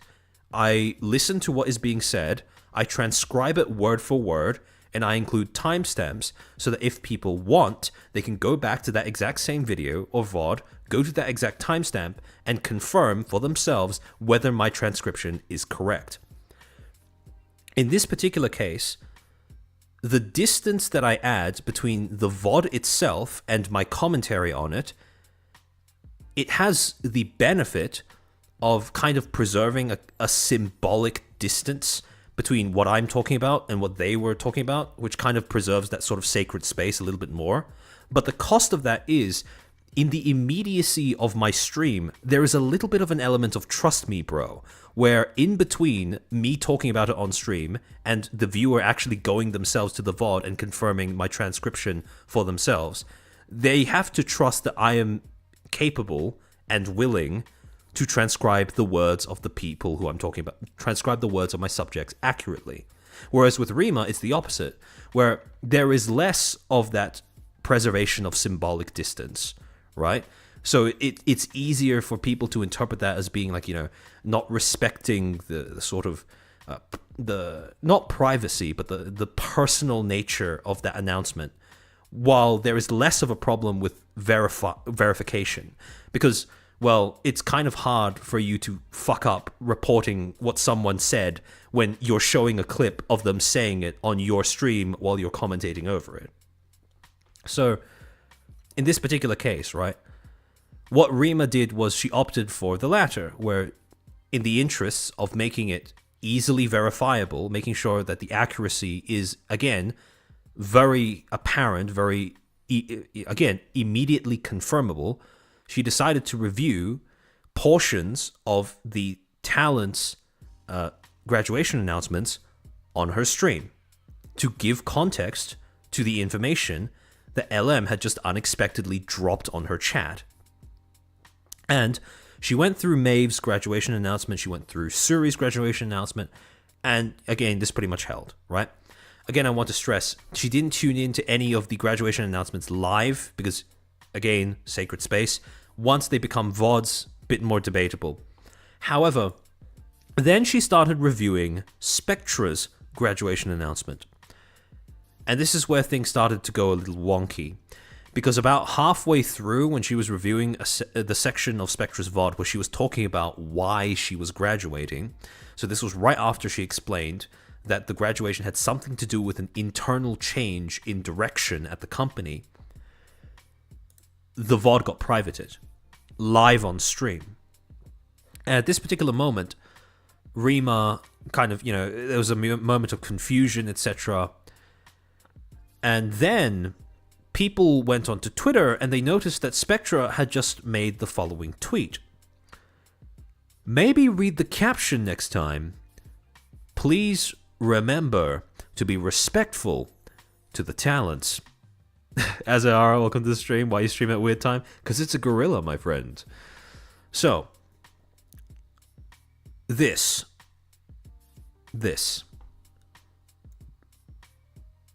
There are two... Again, I want to make this very clear.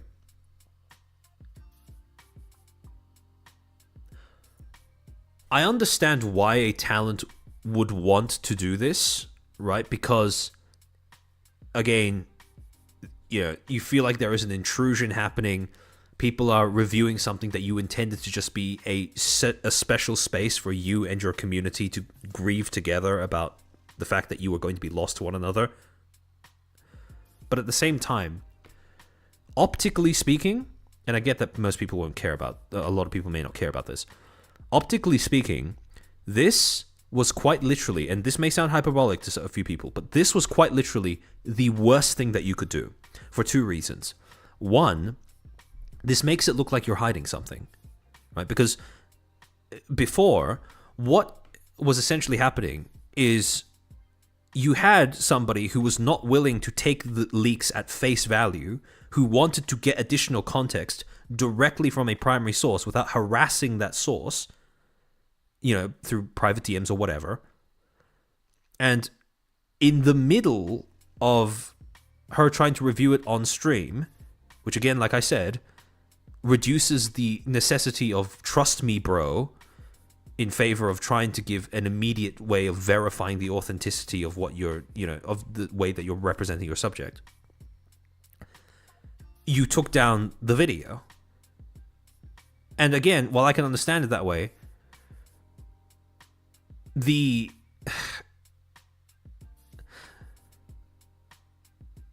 amount of, how do I say this?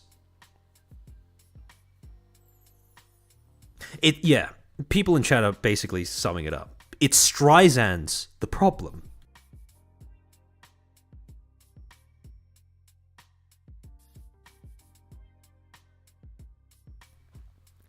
As a result, you go from the situation being something where people are looking for context and they might have stopped talking about it naturally, to now making it look like there's something to hide and people are trying to actively prevent others from digging into it deeper.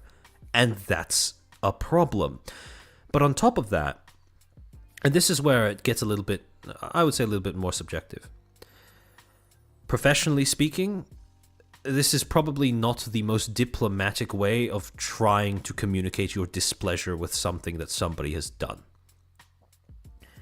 And some people may ask, okay, but who gives a fuck about professionalism when you have a drama tuber basically pulling up a VOD of your graduation announcement and reviewing it on stream?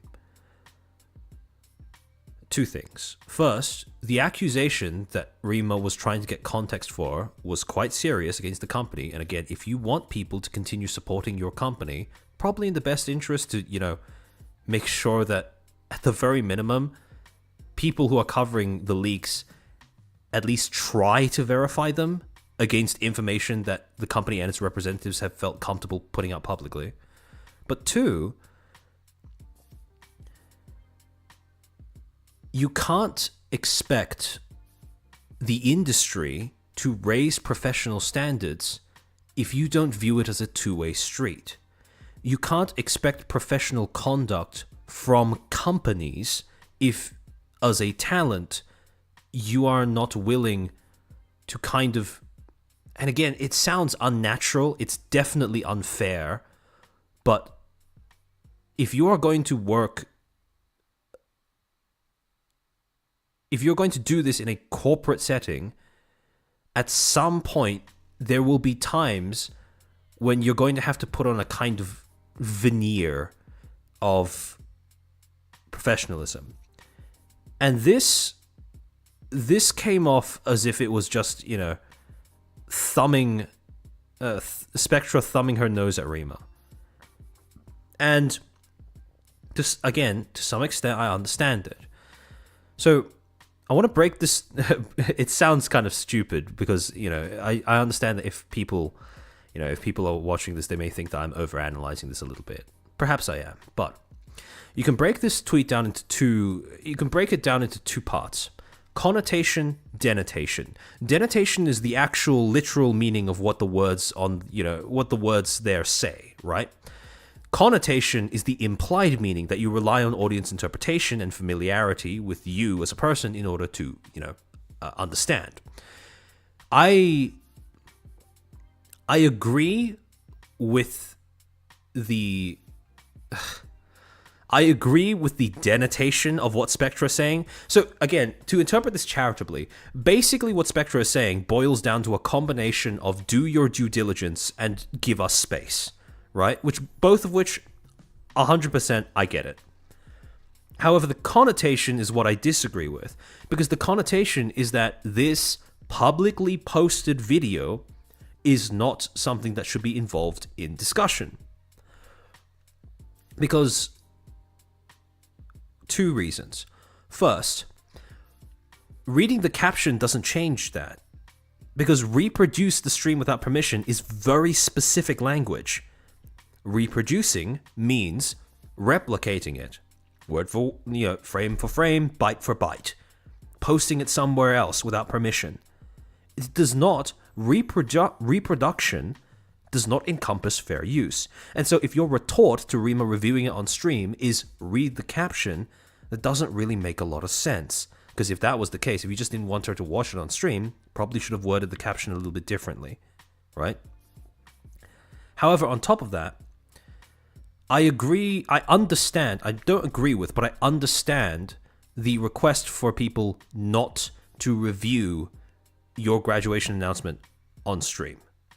I understand if you would prefer if they either didn't talk about it at all, or if at most they went with, only a specific small clip of the overall stream, or, I don't know, a transcript or something.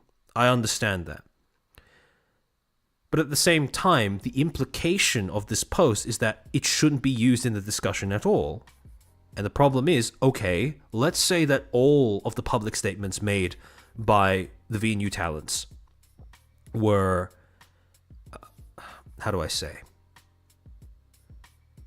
Marx mayhem, that's probably a good way of putting it, right? I agree, I understand the intention, I don't agree with the execution, right? That's a good way of putting it.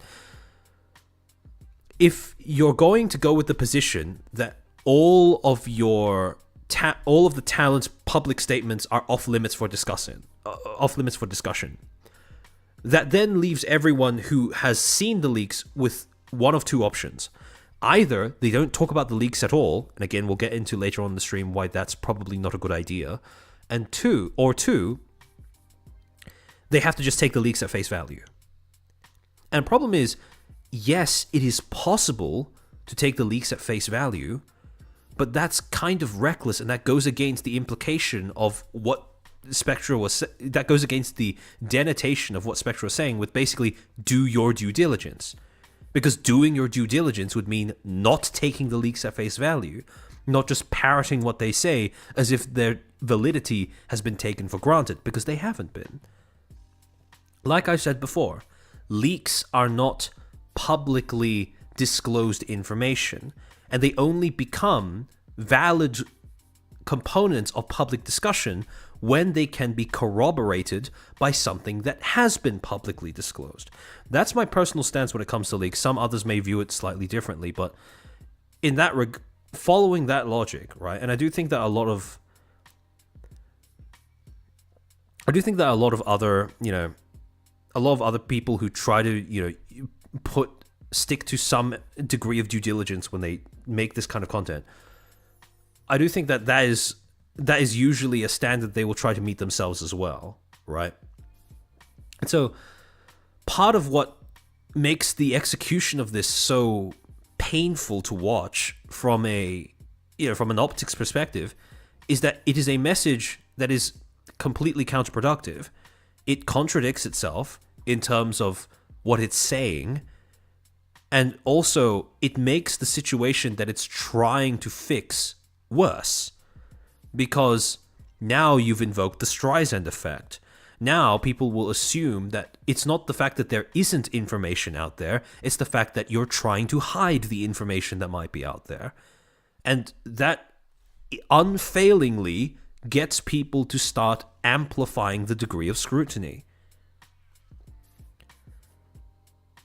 I've talked about this before, but this is why a very popular PR strategy when it comes to handling controversies is to simply bunker down and shut up. Because when you do that, eventually what happens is that people will lose interest. But when you move to consciously hide information and then basically start, flipping the bird at people for trying to pursue that information, now you've turned that into something that people really want. And that's a problem. Yeah, it's the tone of passive aggressiveness it just doesn't, like, again, I understand where it comes from. I just don't think it was a good idea. And at this point, I get that might be saying, like, the sky is blue. But it bears repeating that if you are a talent at a corporation, actually, not even if you're a talent at a corporation, but this is especially, I think that this is an especially important thing to emphasize, right? If you are somebody who has aspirations of joining a corporate in the future, you happen to be a content creator, or you are one that happens to be in a corporate and you're watching this stream for whatever reason, it's a really, really rough thing to do. It does not come naturally at all, because as a content creator, your main good, your main product revolves around you being open, at least to some degree, with your audience. It relies on you being willing to share aspects of yourself with your audience. Everything about your success, about the dominant, most popular ways of becoming successful as a content creator, they all revolve around the same thing: disclosure. They all reward people who are comfortable with opening up to their audience, sharing information with their audience, being willing to communicate with their audience. However, the problem is when you're part of a corporation or when you're dealing with any sort of controversy, all of a sudden the requirements are just like that, completely flipped on its head. All of a sudden you're put into a situation where the thing that normally is your bread and butter is quite literally the worst thing you can do. Because if you're having a public disagreement like this and you make it personal, you come out looking worse. Almost invariably. And it goes against every single instinct that as a content creator you are encouraged to develop. It does not come naturally at all. It's not fair, but that's just how it works. Unfortunately, when it comes to things like this, when it comes to expressing your disagreements with something, when it comes to trying to vocalize your criticisms of what someone is doing, if you are going to do so in a public manner, making it look petty, making it look this personal, it doesn't give you, how do I say this? It completely erodes any possibility of maintaining professional conduct. And like I and many others have said this an innumerable amount of times, but professional content creation is essentially an oxymoron. Because yes, it is by pure definition professional if you make money from doing so, but the kinds of things that you are going to be expected to do when you're fulfilling your duties as a professional who is representing a corporation versus, you know, the things that you are naturally inclined to do as a content creator, especially during times of controversy, those two sets of instincts are completely at odds with one another. Yeah, Mimoy Falcon is a good way of putting it, right? It trips you and traps you. And so, again, it's not fair, it's cruel, it feels, and sometimes is, incredibly unreasonable. But it is going to be moments where you really want to go to town on somebody. If you're part of a corporation, it's going to be those moments when you really want to go to town on somebody that are most essential, that you essentially repress that for at least a little moment while you're speaking publicly and try to come across as, again, professional as possible.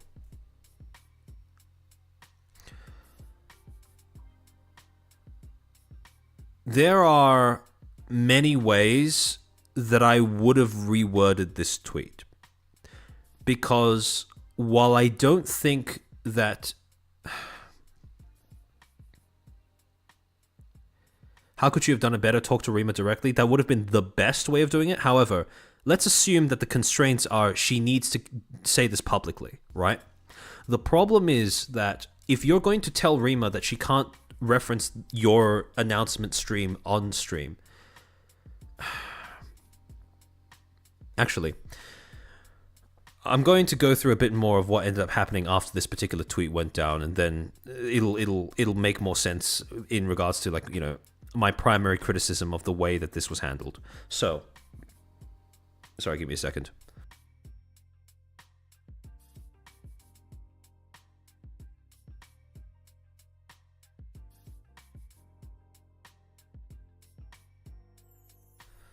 All right, so in response to this tweet, there were two main kinds of, you know, how do I say?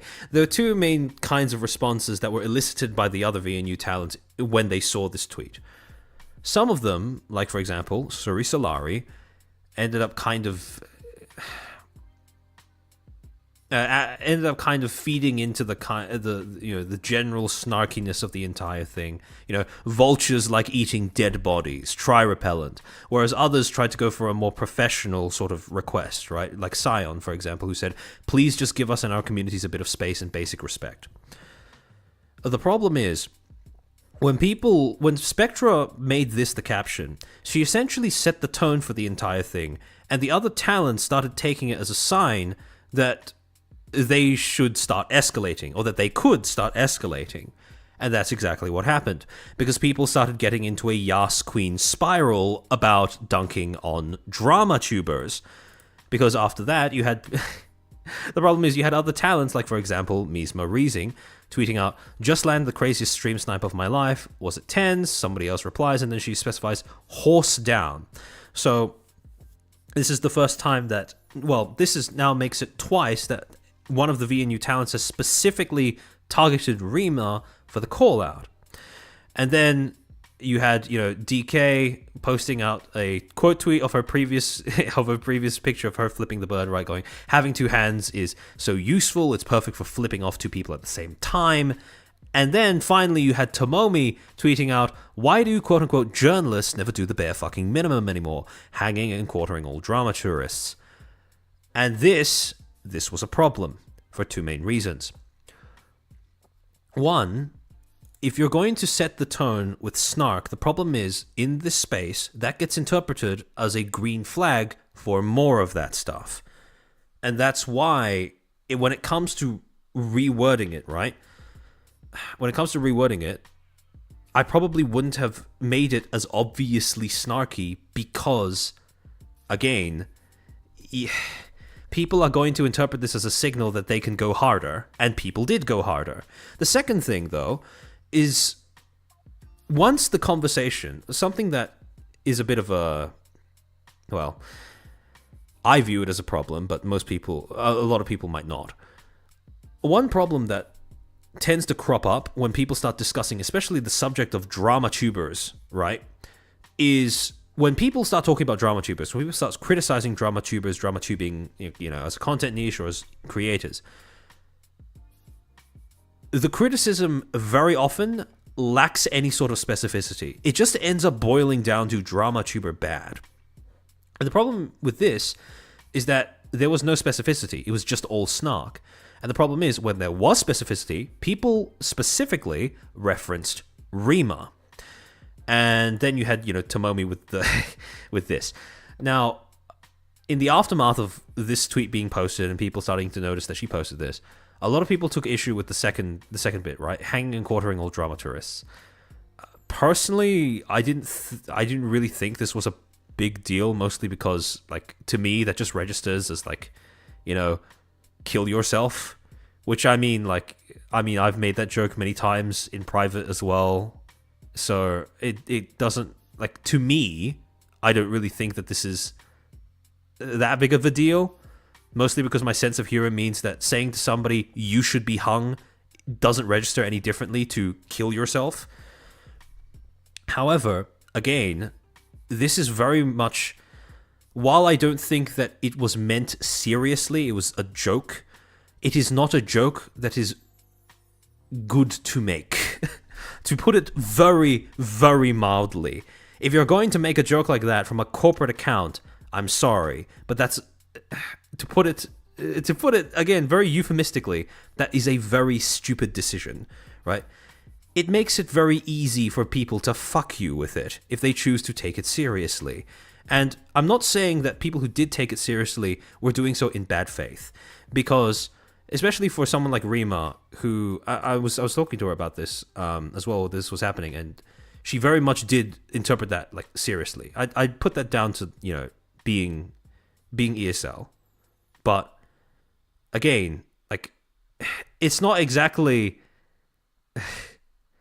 when you make jokes like this online, you open yourself up to too many of the wrong people taking you seriously.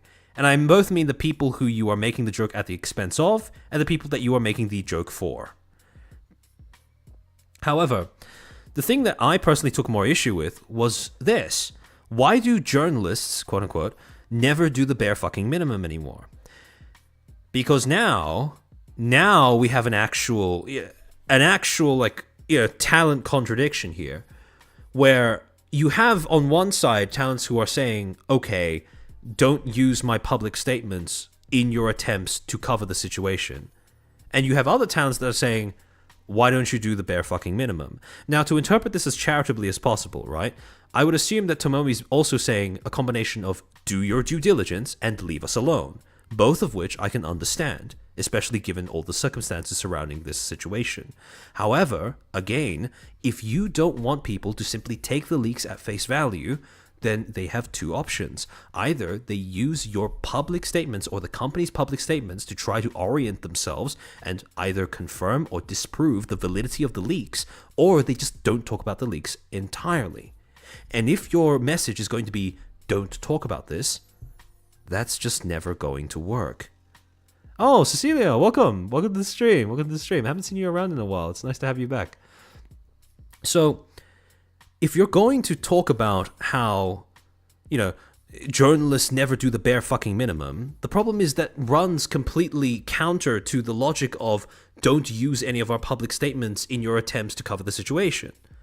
Because when you put those two things together, there is only one way that you satisfy both of them. Don't talk about it. And telling people not to talk about something has never, ever in the history of humanity worked. Because that's not how people work. That's just not how people react to things. If you command them not to do something, guess what? There is a small part of our nature that's just going to want to do it purely because we were told not to. And the thing is, I get that the towns were doing this in a bit of a, they were going through a lot at this time. They just had, they essentially had somebody come in from the outside and just kind of, shit up the garden a little bit. And as a result, I can understand why they're in the kind of mood for this to, be the most appealing, most cathartic response. But at the same time, when you take those two messages and try to put them together, they do not gel at all. And the thing is, right, the other thing, some people may take what I just said and think, okay, but these are different talents saying these things, right? Tomomi's saying, why don't journalists just do the bare fucking minimum? Whereas Spectra is saying, don't use my public statements, don't use my graduation announcement. That was supposed to be a private space for myself and my community. I can disagree with Spectra's, statement in a legalistic sense or whatever, but I understand, what drives that request. And some people may be wondering, okay, why am I attributing both of these positions as if they are coming from the same person when they come from different people?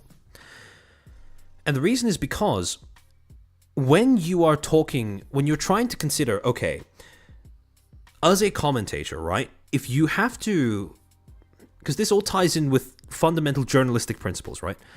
Minimize harm. When it comes to making your story, one of the principles of journalism is, depends on which journalistic code you go by, but quite a few of journalistic codes follow a principle of trying to minimize harm, right?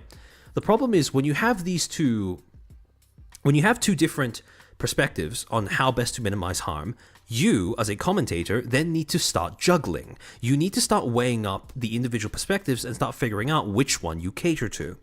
And the problem is, here, both of those perspectives cannot really be weighed up in a way that one comes off more important than the other, because they are coming from the same group of people. They are coming from people who are the same, talents under the same company. So, what are you going to do? Now, the other thing that I was going to say is, the problem with these two combinations of tweets as well is that they come off extraordinarily combative. And the thing is, granted, again, I understand the drama tuber bad thing. This is a very unpopular niche. A lot of creators and audiences have good reasons for being, to put it mildly, like being suspicious of it, or, basically viewing it as an adversary, right? I understand that. And I am saying this, though, as somebody who has spoken to Rima several times, who has enjoyed the pleasure of being able to collab with her, talk to her, etc. Despite the fact that she has a commitment to maintaining due diligence in all of the content she does, she is very much the kind of person who would be willing to honor a personal request by somebody to refrain from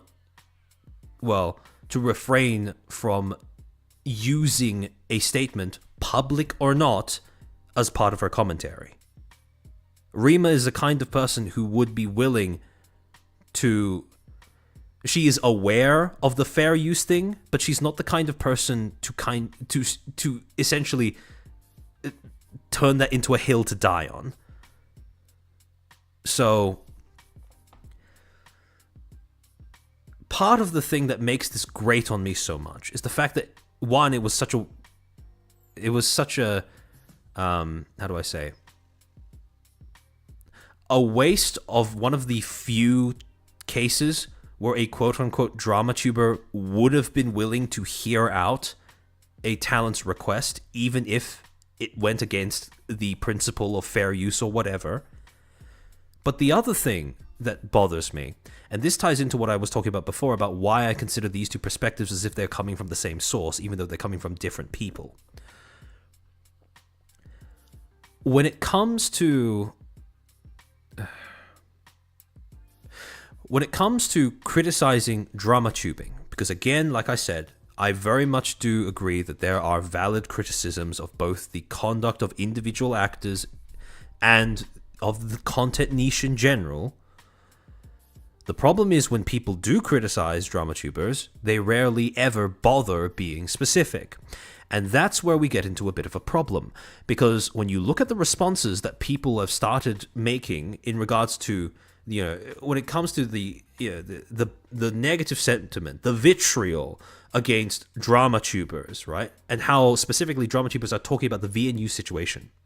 The problem is that not only did it only start ramping up after Rima's stream, but it only, in the cases where someone was specifically referenced, right? Not vague posted, not subtweeted, but actually referenced in a way that could be tied to them specifically, right? They didn't talk about LM. They talked about Rima.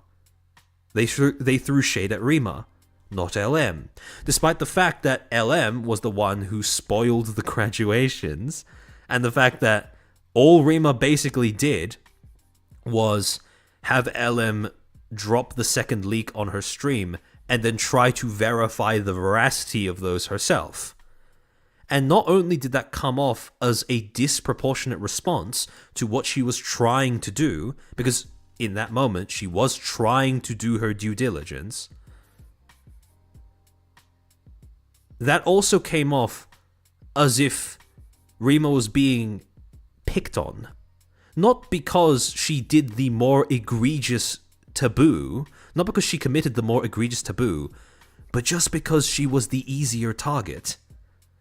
Like, she doesn't have LM subcount, she doesn't have LM CCV, she's not a lawyer, she's just, another content creator. Granted, she does have a bigger audience, perhaps, than some of the VNU talents, some of the individual VNU talents. But again, it's not a great look when most of the vitriol surrounding this situation is not aimed at the person who arguably instigated it, but one of the people who happened to be just someone who's basically commentating on it and trying to verify the initial instigating bit of information in the first place. And so, again, what this ended up looking like was a dog pile. And the other thing that kind of irritates me about the lack of specificity and how people critique drama tubers is the whole collective guilt thing, right? Because the problem is, if you make content in this content niche, and again, I know that a few people may not be, very sympathetic to this, and I don't really hold it against them. But when you make content in this content niche, the problem is the way that people critique drama tubing is they don't point out specific actors, they don't point out specific practices, they don't point out inaccuracies or needs for addendums or corrections or whatever.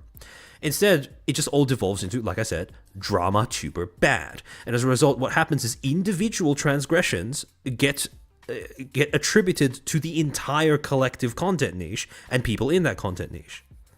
Now, I understand if, for example, the talents saw Rima stream, they saw LM hop onto her stream, drop that second leak, and they concluded that Rima was somehow, complicit in what LM had done. I understand if they saw that and they thought that maybe, it was the drama tubers that ganged up on VNU first as a result of that.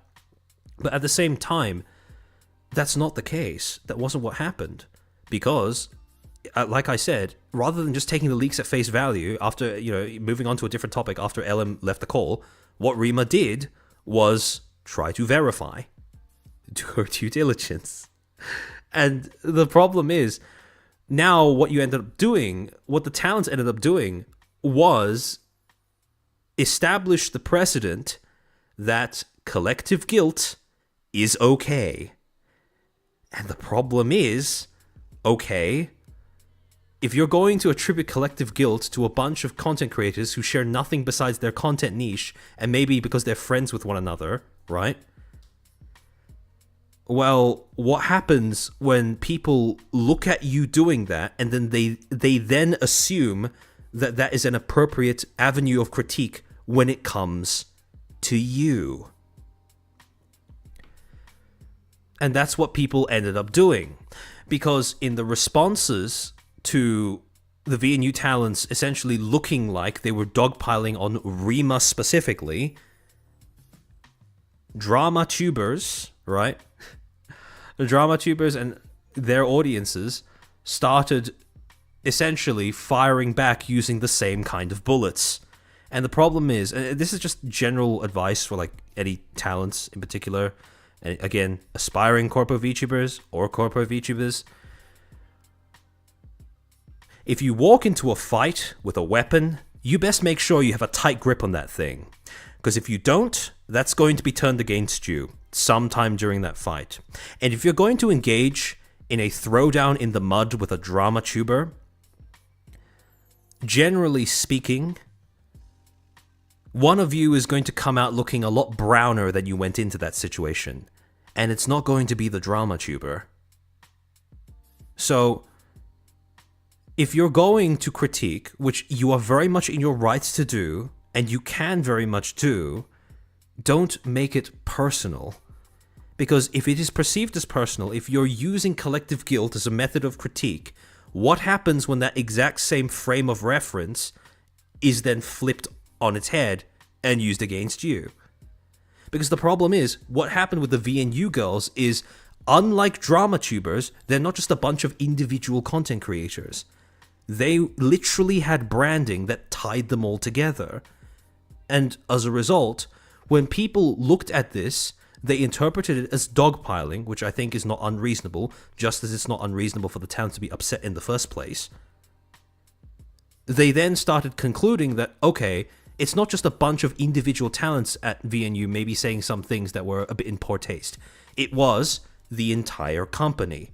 And when they interpret it as the entire company, well, it's not really that much of a stretch to conclude that this might be some sort of, some sort of either a petty tornado or a concerted attempt at drawing attention away from the initial critique of company malpractice. Because we have seen that before in this space. Even earlier this year, when we were talking about the Bond Live EN situation, that is exactly what happened, where the talents tried to turn a company controversy into a personal, interpersonal, an interpersonal spat with individual content creators, drama tubers, some even using the exact same mantra of respect the talents as a way to try and stop people from talking about a company fucking shit up on the inside. And so the problem is, when people turned around and started looking at all of the VNU, not all, right, that's not fair, but when they started looking at multiple VNU girls, all in each other's replies, in each other's tweets, basically having the exact same rhetoric of drama tuber bad, fuck Rima, and the fact that none of them seem to be specifically referencing LM. In fact, actually, out of all of the VNU girls, I'd say that the one that has been the most consistent was DK. Because at the very minimum, she was there right from the beginning flipping the bird, right? So, but for the rest, the problem is with the rest of them, they look like they just seem to ramp it up in response to Rima, not in response to LM. And when she wasn't the one who committed that instigating taboo, or the most severe taboo, that comes off, like I said, as bullying. That comes off as a dog pile. Because, well, again, I don't think LM is someone with bad intentions, but I can see how that initial way that he leaked that information could be interpreted as a very cynical maneuver. And so I would have understood if people had that strong reaction to that. But instead, where we saw the strongest reaction was in response to Rima, which didn't make logical sense at all. And the other thing that I wanted to sort of touch on is, after people started seeing all of this, dogpiling on Rima and stuff like that, right? After people started interpreting that as, just trying to mob the easiest target, a lot of other content creators, especially those who have the same content niche, news tubing, drama tubing, whatever you want to call it, they started essentially combination of defending Rima, but also condemning some of the statements made by the talents. Straub, False, Parrot. Now, with Parrot's tweet, I do think that, it's... I think it was Penumbral who said that... I don't know if it was anyone else besides Penumbral, but I do know that Penumbral said that the way he phrased it was a bit misleading because he made it sound like, Spectra was supporting what Tomomi said, which was not the case at all, because Spectra's tweet was the first out of all of them, and Tomomi only tweeted hers after Spectra's tweet and without any sort of consultation or connection with Spectra's tweet or Spectra herself. So, again, I do see how that's misleading, but I don't think that's a malicious mistake or any. I think that's just a mistake. I don't think that's malicious in any way.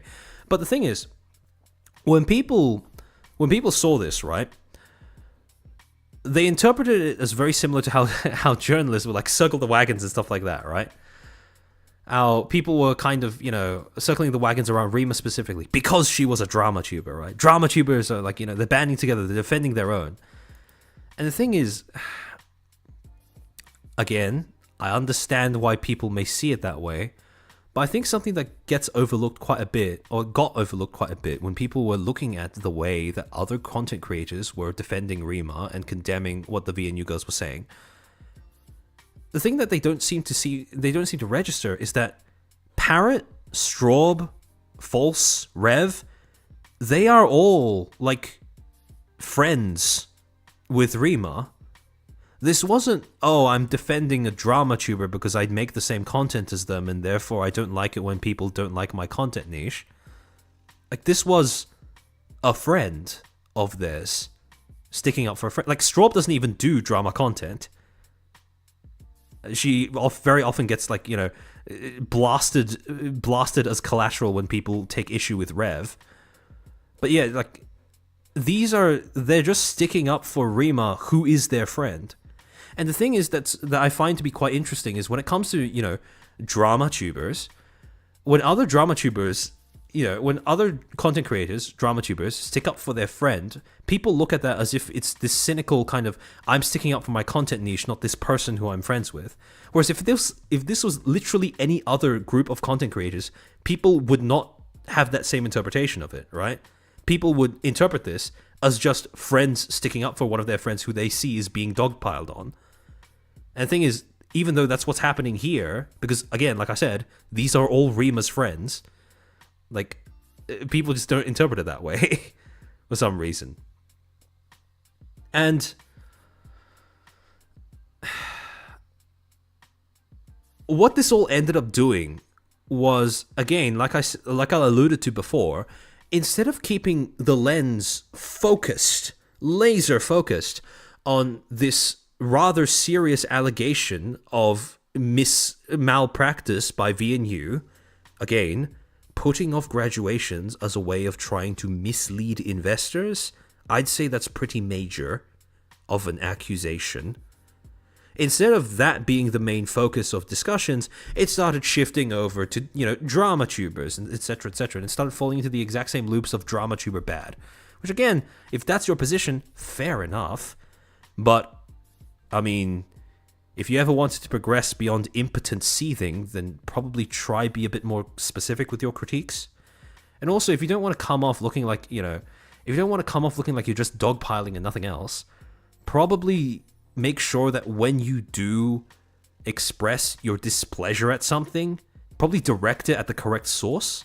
Probably direct it at, the person who committed the biggest taboo, the biggest transgression against you. It's, to use an analogy, right? I want you to picture a young woman, right?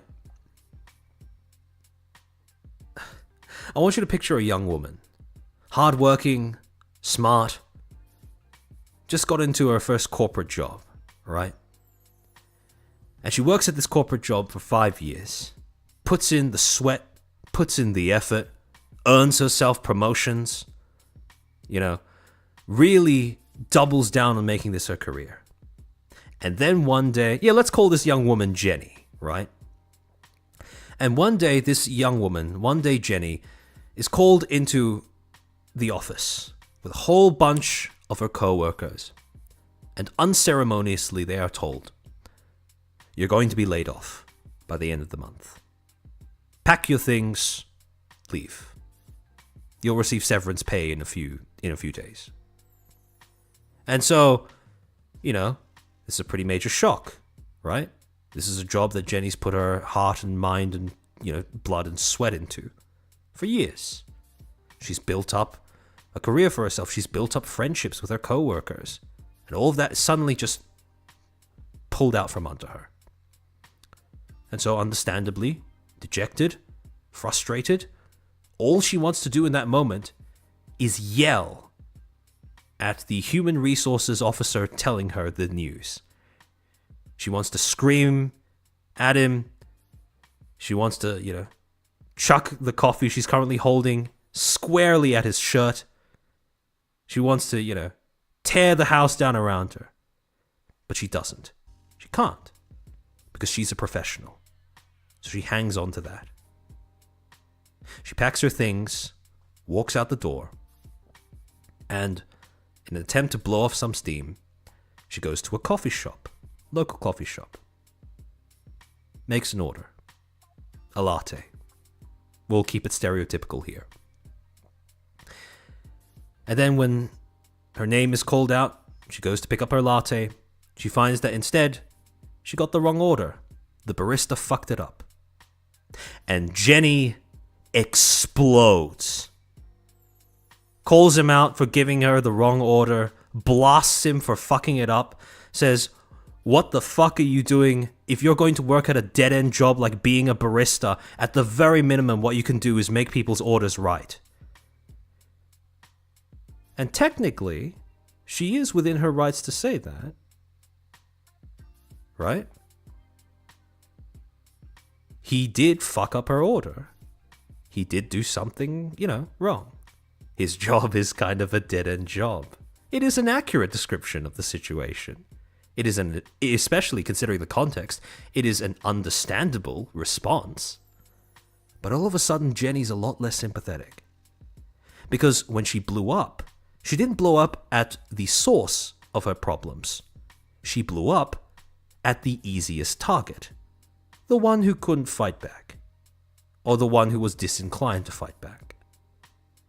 And that's the exact same thing that has happened here.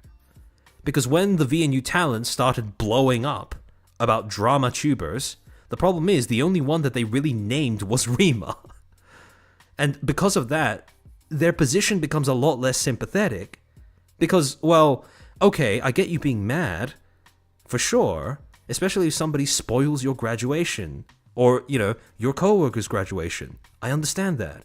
But why aren't you blowing up at the person who did that? Like, even LM expressed surprise at that, because he did end up saying later on that he didn't understand why so many of the VNU girls didn't seem to be blowing up at him, but seemed to be blowing up at Rima. Or just, drama tubers in general. And the problem with drama tubers in general is, okay, well, if you're going to say that, then lack of context, lack of specificity allows your audience to come in and enforce that context on you, right? So it's either vague or it's basically Rima. That's the problem. You tweet horse down, who do you think people are going to think that you're referencing? And again, if you're going to insist on collective guilt being the default mode of criticism, then, well, what do you expect people to do with everyone who literally has V and U in their name? Like, a lot of this comes off as, I understand where it comes from, but here's why it's a bad idea anyways. And again, if you are an aspiring talent, you want to get into a position like this, I want you to understand that situations like this they seem easy to avoid in retrospect, because you're not in that moment where you have all these emotions and stuff like that. Like, you're not in these awful situations where you have people talking about you and you can't say anything, right? Because I understand the position of the corpo talents who, while all this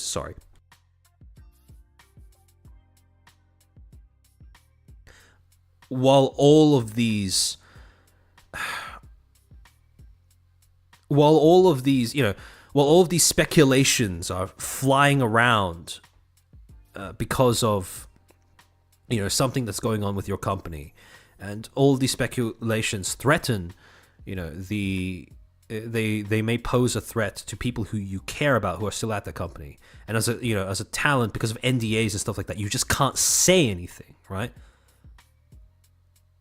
I understand that means that there will very often be situations where you are barred from being able to participate in a conversation that you wish you could steer the direction of, if only so that you could give more accurate information to inform people's interpretations of things. But the thing is, very evidently what we have seen is that doesn't actually stop people from talking.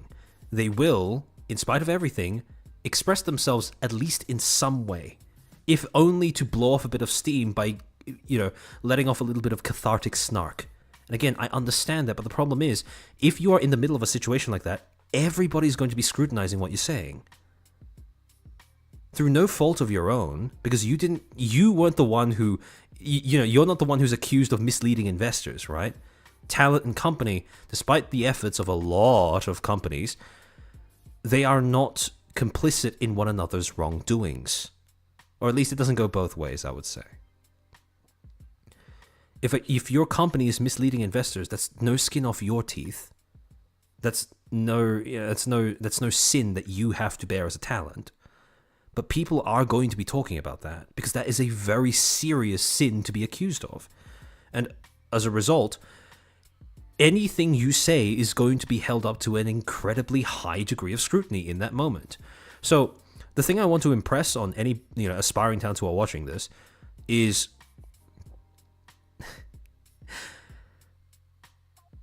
contrary to popular belief, you're not going to be barred from speaking because, let's be honest here, all it takes is an especially bad day and then people will kind of throw all heed to optics and NDAs out the window.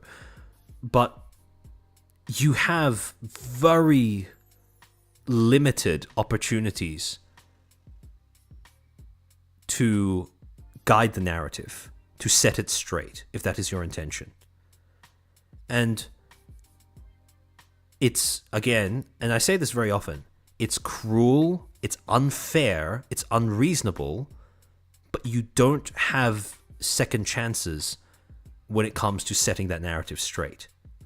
You get one chance, maybe two, to essentially make your opening gambit, and then from then onwards, you pretty much are locked out of the conversation because you wouldn't be able to correct people without breaking NDA. So if you are a talent and you want to shut down speculation, you have two choices. Either you stay silent and you let your company tough it out on its own, because if your management is doing their job correctly, they will have a plan to tackle that, or you make sure that the first thing you say is not dedicated to some sort of emotional catharsis for you yourself, but something that is designed to steer public perception of your company in a certain direction. And again, that sounds calculating, that sounds cynical, that sounds highly unnatural, and again, unfair. Because why should that burden be put on your shoulders?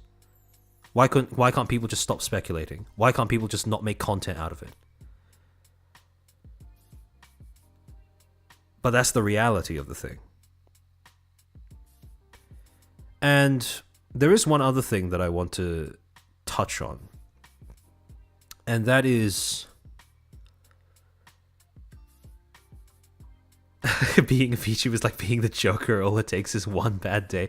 Kind of. Because the thing is with NDAs and stuff like that, the problem is with this industry, it is very much a personal one, right? It's all built on who you are as a person, you being willing to share that with your audience, and you being, open with your audience, you being willing to share how you're feeling, how you think, etc., how you all of that stuff with your audience, who you are with your audience. And, well, if an industry is built on that, then NDAs and optics can only work so hard to stop people from expressing how they feel. Because at the end of the day, everyone has a limit. Sorry, give me a second.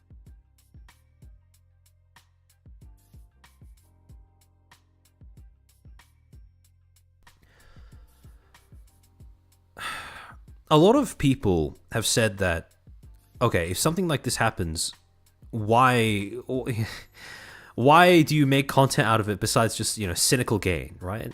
Fair enough, right?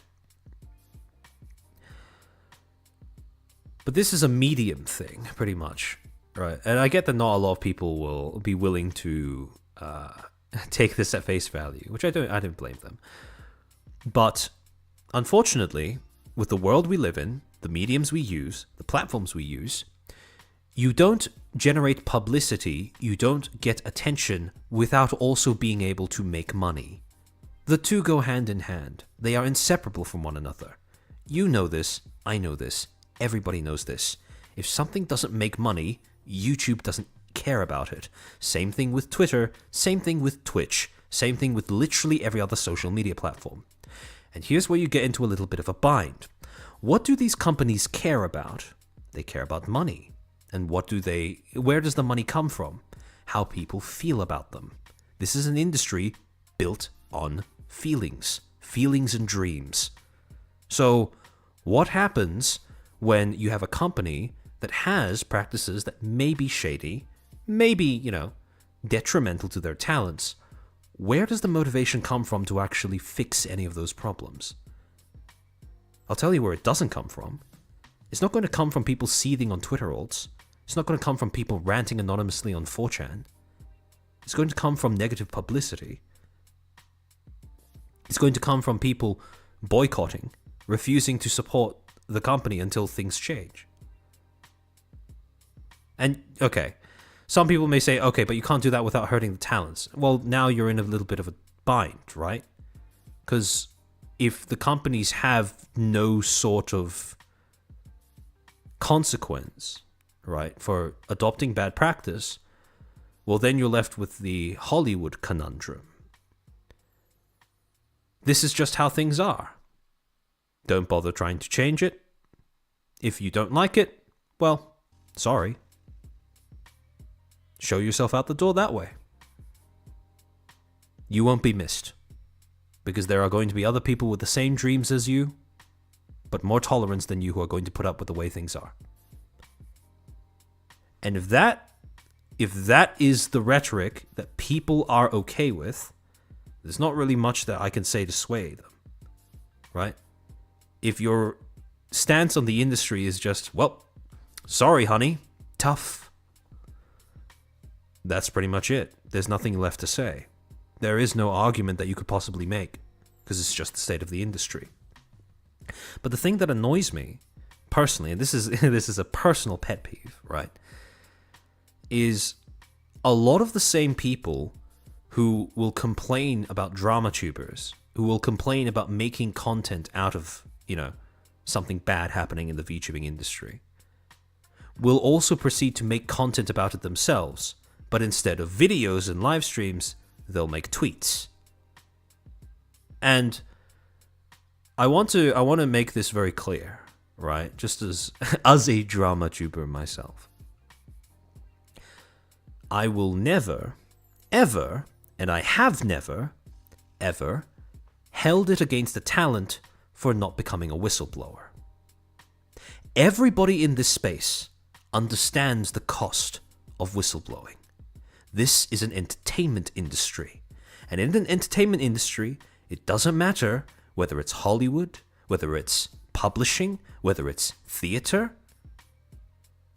The worst sin that you can commit is not exploitation, it's not manipulation, it's not abuse, it's not deception.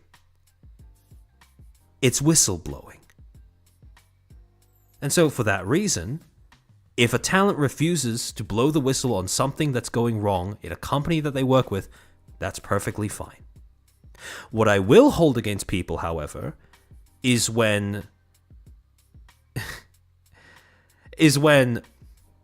people start feigning outrage or even surprise when the same thing that happened to them happens to a completely different person. Because now that's become a little bit of a, okay, well, what did you expect was going to happen? If you're not willing to blow the whistle on bad practice in the industry, but you're going to, feign outrage when it happens to somebody else, well, no shit it's going to happen to somebody else, because there is no incentive to fix that practice. There is no incentive to get rid of it. So now you're trapped in this constant cycle of there is always going to be something to be outraged about, but there's never going to be any way of fixing it.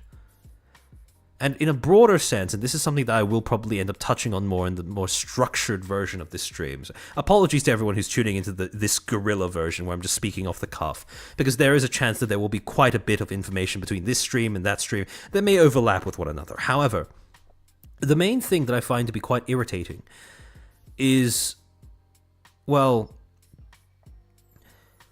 people seem to be content with impotent complaining rather than actually trying, even attempting, to generate some form of tangible consequence when it comes to bad practice. And when it comes to the lessons that people have taken away from the disaster that was 2024 when it came to corporate VTubing as a whole, large or small, especially small, people seem to have taken away the lesson that VTubing corpos are a little bit like sports teams, right? Where everyone's content to point and laugh and say Niji bad. But it doesn't seem like people have internalized what makes or what made Niji bad.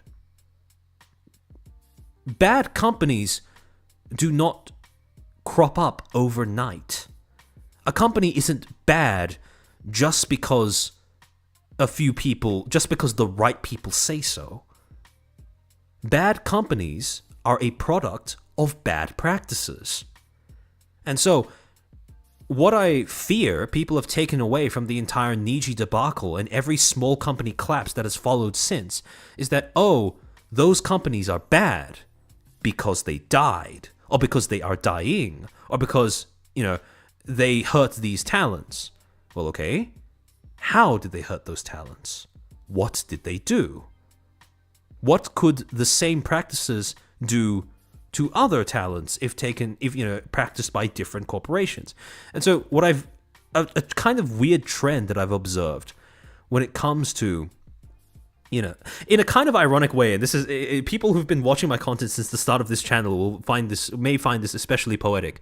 Niji has become a kind of corporate scapegoat in a way, where every time something bad happens in the VTubing space, it tends to be this thing among both audiences and drama and kind of drama tubers, drama tubers to some extent, where people will start to automatically make a mental link to Niji, right? And people will compare it to Niji.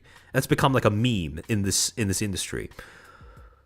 And instead of just, acknowledging that certain practices are just bad because they don't work or because they hurt the talents, people will just go, it's bad because Niji did it. And that's the line of logic. And when I see that happening, when I see that, people have these sacred cows they don't want to critique because, it's their favorite corpo, it houses their favorite talents, even if those corpos exhibit bad practices, they don't want to critique them, and they demonize anyone who does. And the reason why I find that to be so disturbing is because, that means we've taken away this is like the worst timeline, right? We've taken away the wrong lessons from the whole debacle. Because instead of looking for bad practices, what people seem to be doing is looking for bad corpos. And you're not going to find a bad corpo until after its rotten insides are spilling out into the open, if that's the way that you're going to do things.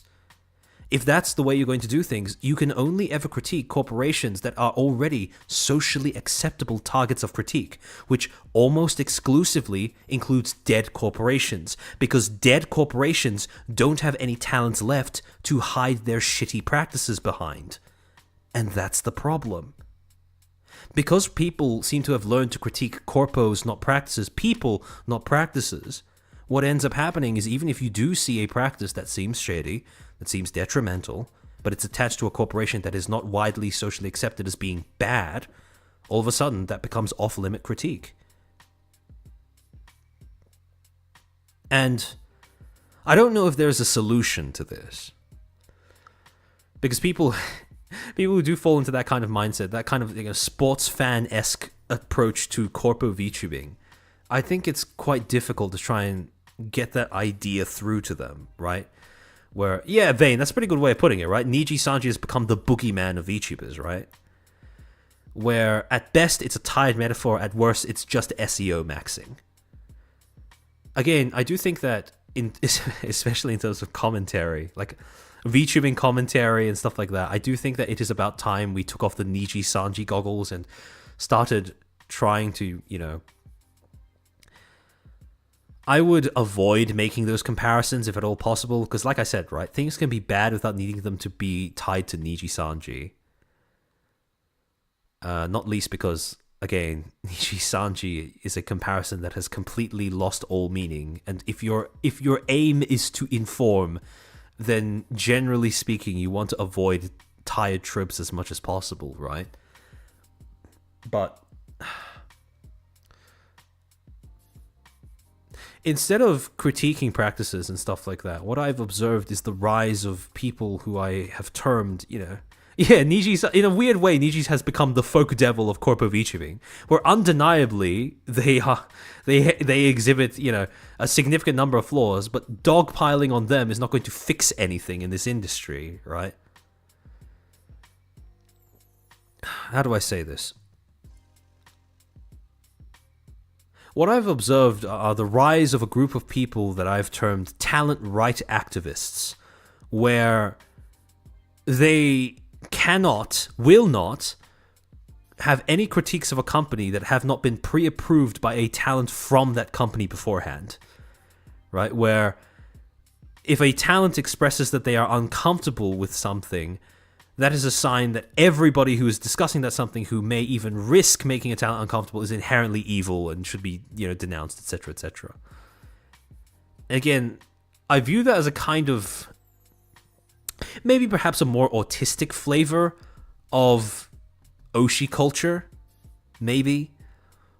But it has certainly made objective critique of these companies more difficult.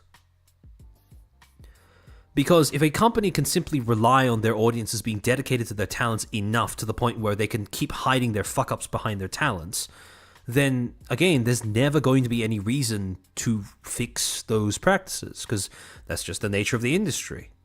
That's just how it is. And if you can't survive that, well, tough. Should have found a different dream. Should have chased a different dream. And I mean, that's a pretty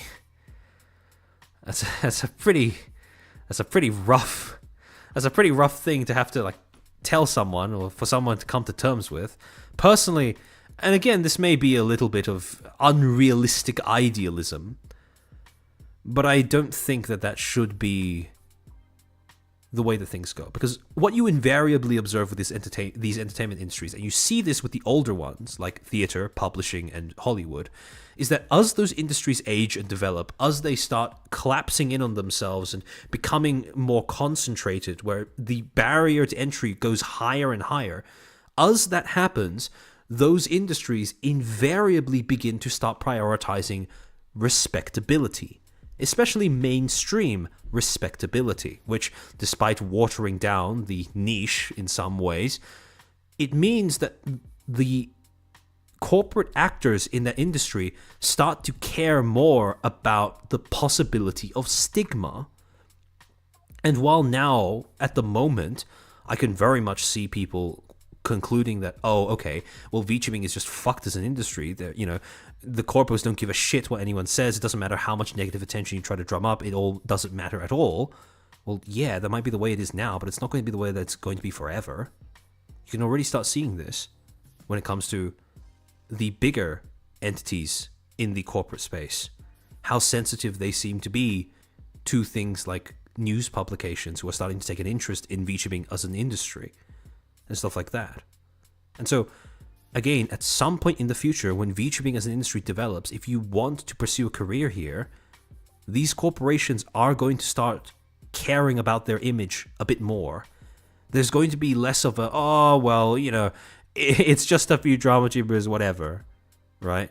And even then, there have been more than a few occasions where a drama tuber mouthing off has caused a corporation to do something, whether it be admit to a bad corporate practice, or to essentially either stop doing it or conceal it a bit better. In which case, it's a bit of an arms race between, the drama tubers / the public and the corporation to see who can out deceive the other or out scrutinize the other. But again, as time goes on, the power of stigma is going to become more and more potent because VTubing is an entertainment industry. And when that is the case,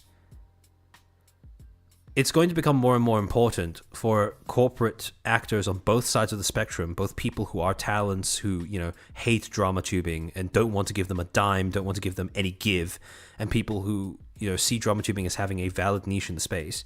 Both sides are going to have to start understanding that corporations are going to have to start caring about their image a bit more, which means that when it comes to criticizing if you want to make the professional standard of conduct for these corporations raise itself higher, you don't get there by just rewarding good practice, because bad practice gets rewarded too, unfortunately. The only way you get there is by stigmatizing bad practice, because while it may not have that much of an impact now, it is going to have more of an impact as time goes on. Like I said, entertainment revolves around audience sentiment. It revolves around how people feel about something. And when something is stigmatized, people tend to have a hard time feeling good about it, feeling good about supporting it. And that's how entertainment industries work. Feelings, dreams to dangle in front of your workers, and feelings to farm money from your audience. It's cynical, but that's exactly how the game goes. Jack John, thank you for the 49,000 currency. This industry is rift with personality cults. Yeah, because it's entertainment. It's the exact same thing when you look at Hollywood. There's no difference there. You're not massaged. Well, you are technically massaged into taking an interest in a product, but that product is a person. And VTubing is no different. It's just the people doing the massaging are usually the people themselves, like the creators themselves. They turn themselves into a product for their audience. Audience and product shape each other. But yeah. They're still 100 years away from a David Zaslav event? Yes, maybe. But, I don't know. As technology evolves, as society develops, or deteriorates, things seem to be speeding up. And so, for VTubing, I do see the industry. A lot of people look at how all of the small corpos are dying one after another, and they view it as the industry as a whole dying. But I don't share that same sentiment, because I view that more as the industry consolidating, where again the barrier of entry is going up. There are certain practices, certain business models that just won't cut it anymore. It's adapt or die, and we're reaching the stage where people are starting to die. Or I should say corporations are starting to die. And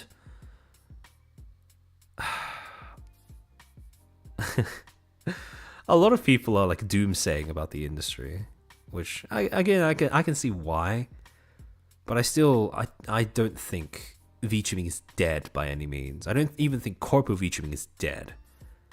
I think the standards are rising, which may be counterintuitive considering I've built this entire channel off of talking about low industry standards or people who have tried to exploit low industry standards, but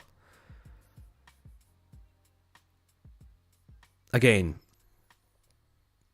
this is something I'm going to be talking about more in the more structured stream, but stigma is going to become a weapon that is more and more potent to wield against, well, ideally against bad practice, but more cynically against companies as a whole as time goes on and the industry consolidates itself.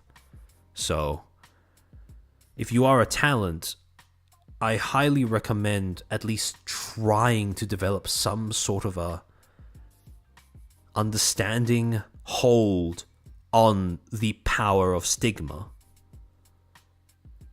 Because stigma is no joke in an entertainment industry. But in any case, a bit of a long tangent. However, as a result of the whole collective guilt thing that both sides of this, this mud flinging contest were starting to get into, Spectra ended up having to make a follow-up tweet where she distanced herself from what some of the others, I suspect mainly Tomomi, had taken to saying in the aftermath, right? So, quote, "My tweet was made at the start of the situation before anything else occurred. Please know I was unaware of any other tweets being made and had no part in them. I do not and have never condoned hatred or wishing violence upon anyone." And again, I think it's more than reasonable that she, felt the need to say this, although I think it's unfortunate that the situation even escalated to that point to begin with. And so, again, it is not a position that the talents should have been in, but it's also a position that very much so the talents did have a hand in creating. I'm not going to blame them solely, because I think that's a little unreasonable considering the context surrounding the situation. But they are certainly not blameless princesses in this entire affair. So, now whoever thinks VTubing is dying is tunnel visioning on the bad stuff. Yeah, I would agree. I was sowing, not reaping. It does. I can understand why it might come off that way.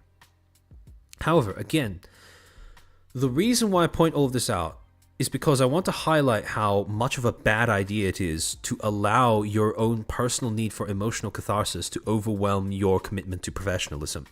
Because in this particular case, remember that the talents, multiple talents, have reiterated how, in spite of the fact that they were leaving the company, they still wanted people to support the girls who were already there, right? And if you want people to support the girls who are already there, I would assume that what you would want is a new audience to expand the audience rather than simply transplanting your old audience from your VNU days over to your co-highs, for example. So, if your goal is to allow for the expansion of the company's audience as a whole, probably best if you didn't engage in this kind of public shit flinging, because yes, there are going to be some people who are sympathetic to the drama tuber bad, this is stupid type thing, but the problem is it is more likely that a general audience will simply look at how both sides seem to be dogpiling on the other, and then go, okay, this is too, I don't have time for this is really stupid, and just conclude that everyone involved, it's that like, Norm Macdonald meme, right? Like, this may sound harsh to some viewers, but I believe that everyone involved in this situation should die. Like, that's just how things are going to go. So, it sounds superficial, it sounds fake, it sounds stupid, but when it comes to public spats like this, there is a real and tangible value to maintaining the moral high ground, and professionalism is an easy ticket to the moral high ground. Especially when you are, like I said before, not just representing yourself, but representing a company. So again, this was a cascade of mistakes that I do think were understandable, but ultimately not worth it to make. The people will say drama tuber bad, but won't stick around to support the talent because they only care about calling out the drama tuber and not the talent of the company. I mean, look, I don't think it's fair to say that the people saying drama tuber bad are exclusively just these third parties that drift around and don't contribute anything.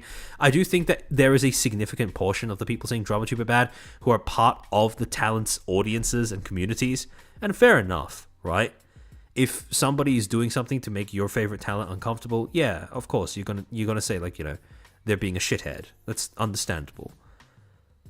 But again, at the same time, the thing that I keep coming back to is how this entire mess ended up dragging focus away from the real meat and potatoes of VNU's behavior as a company. Because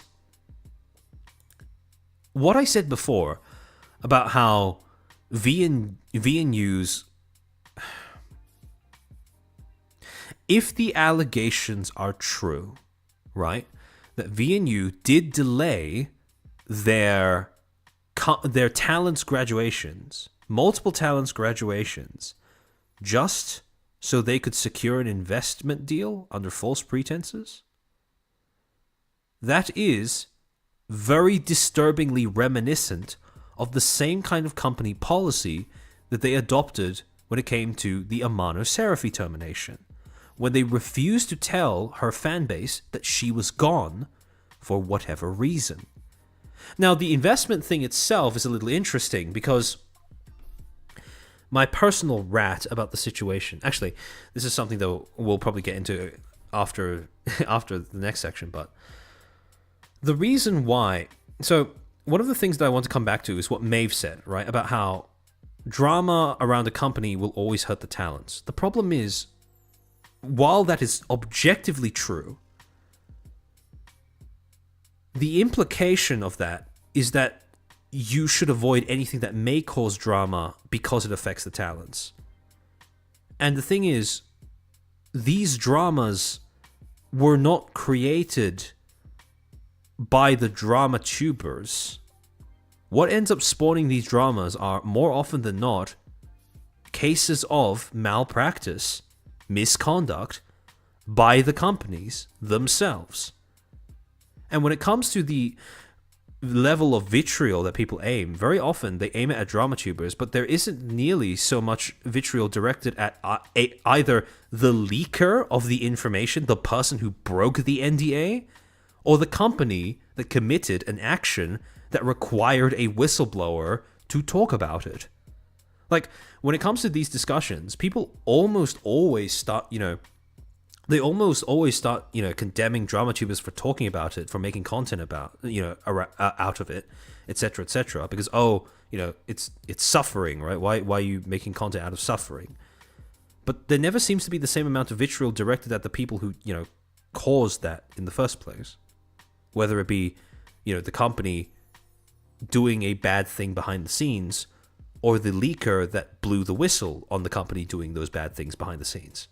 For some reason, both of those groups of people tend to evade all mention, which, again, is something that is a little perplexing, admittedly, about the way that people discuss these company controversies. However, to come back to what Maeve said about, drama affecting the talents.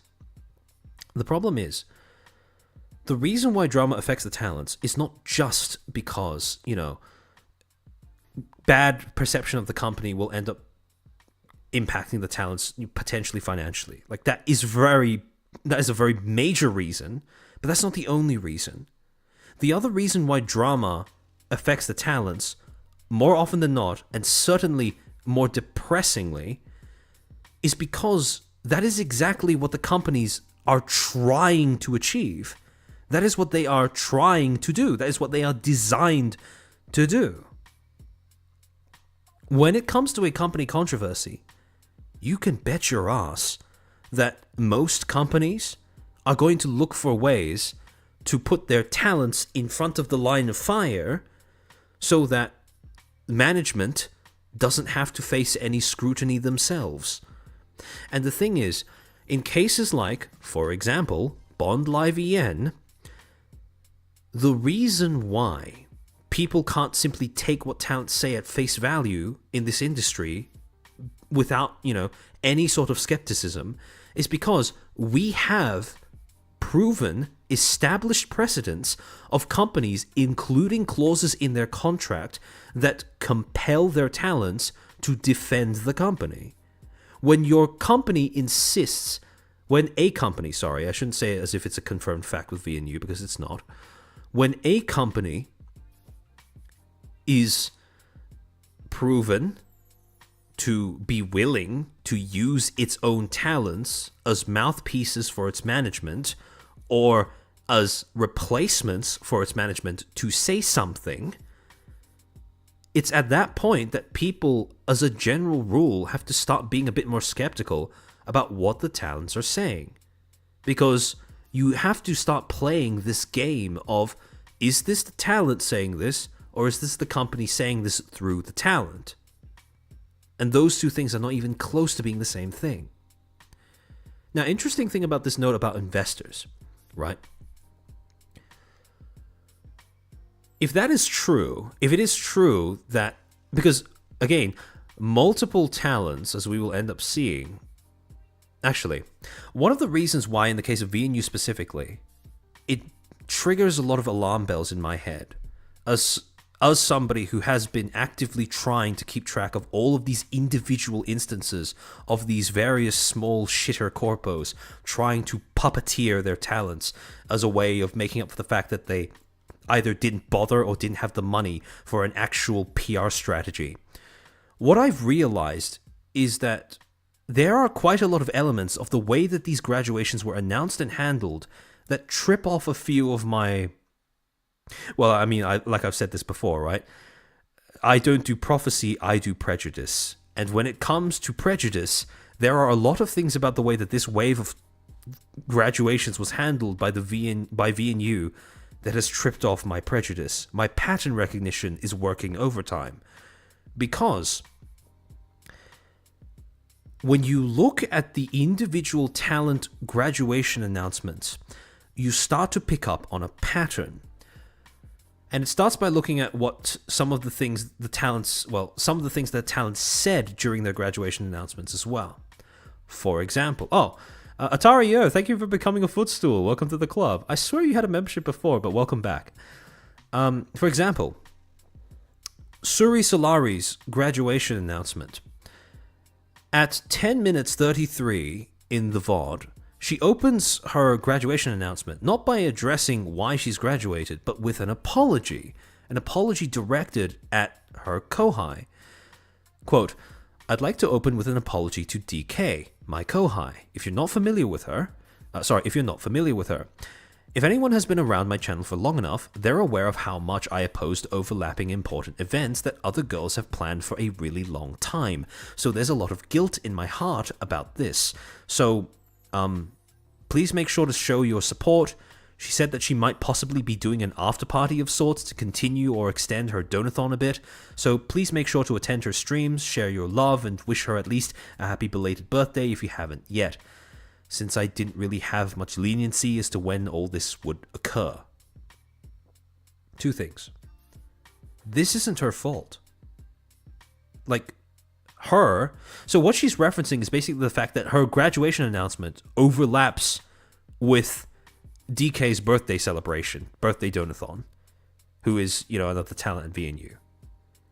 And again, the thing is, this wasn't her fault. This was a decision that management made. Again, if the allegations against VNU, the company, are true, it is a direct consequence of the company choosing to delay her graduations that she is now in a position where her grad announcement stands to possibly divert attention away from her kohai's donathon. And again, the fact that she feels guilt about this, the fact that she feels the need to apologize about this, I mean, is this something that... And again, it's a little bit of an ethical conundrum, right? Because if the talents are okay with toughing this practice out, right, even if it's bad practice, if the talents are willing to tough this out, what right do the rest of us have to say that it's a bad thing? And then the only retort I have to that is, okay, if you're willing to tough it out, are you willing to say that this is just the nature of things and leave it there? Because yes, you're willing to tough it out, you're capable of toughing it out, but what if somebody isn't? Does that just mean they shouldn't be in this industry? Does that just mean that this is not a dream that they should chase? That could be. But I highly doubt that a lot of talents in this industry are ruthless enough to make that their position on things. Maybe someone like me would. But I don't think many talents, especially not small corporate talents, would be willing to say that. Even I'm not really willing to take that position as my own. I'm not really keen on dying on that hill of this is just, it is what it is, right? It feels very defeatist. But yeah, again, the reason why I quote this particular part of her, announcement is because the talents are expressing that they did not have control over this, and they do feel guilt about the impact that their grad announcements have on their coworkers. Whereas, in fact, the guilt does not rest on them at all. This is not something that's on them, because it's not something they had control over. They, again, if the allegations are to be believed, and, well, I mean, this kind of feeds into that. It kind of reinforces the validity of that. This was not their decision to make. The timing was not their decision to make. And so, again, this is not unique to Suri, by the way. This is something that the other talents have reiterated as well when they were, having their graduation announcements. However, the other thing, and the reason why I say that VNU trips off my pattern recognition for a company that is using its talents to communicate with the public instead of doing it itself, like via management or by releasing an actual company statement, is because there is a very specific phrase that comes up in all of the talent's individual grad announcements. For example, Spectra, 24 minutes 30, quote, I know the major question on everyone's mind will be why I've made the decision to graduate. By the way, even though the VOD itself is down, if you go onto Rima's Twitch VOD for that stream where she was reviewing the VNU situation, you can still see this portion of Spectra's announcement to verify whether my transcript is correct. Actually, hold on, let me just get to these supers. Lion MX, thank you for being a Footstool for 8 months. Holy shit, a true veteran. I'm here for Scuff, thank you for the 5 and behind, but heard not to do something, so 5 gifts for the chair, thank you so much. And thank you for the 5 gifted memberships as well, with the 5 new Footstools, I hope you enjoy those emotes. Riku Azuri, thank you for being a member for 1 month. Welcome, welcome, welcome. I didn't know VNU's kind of sus there, well, yeah. So, Spectra's announcement at 24 minutes 30.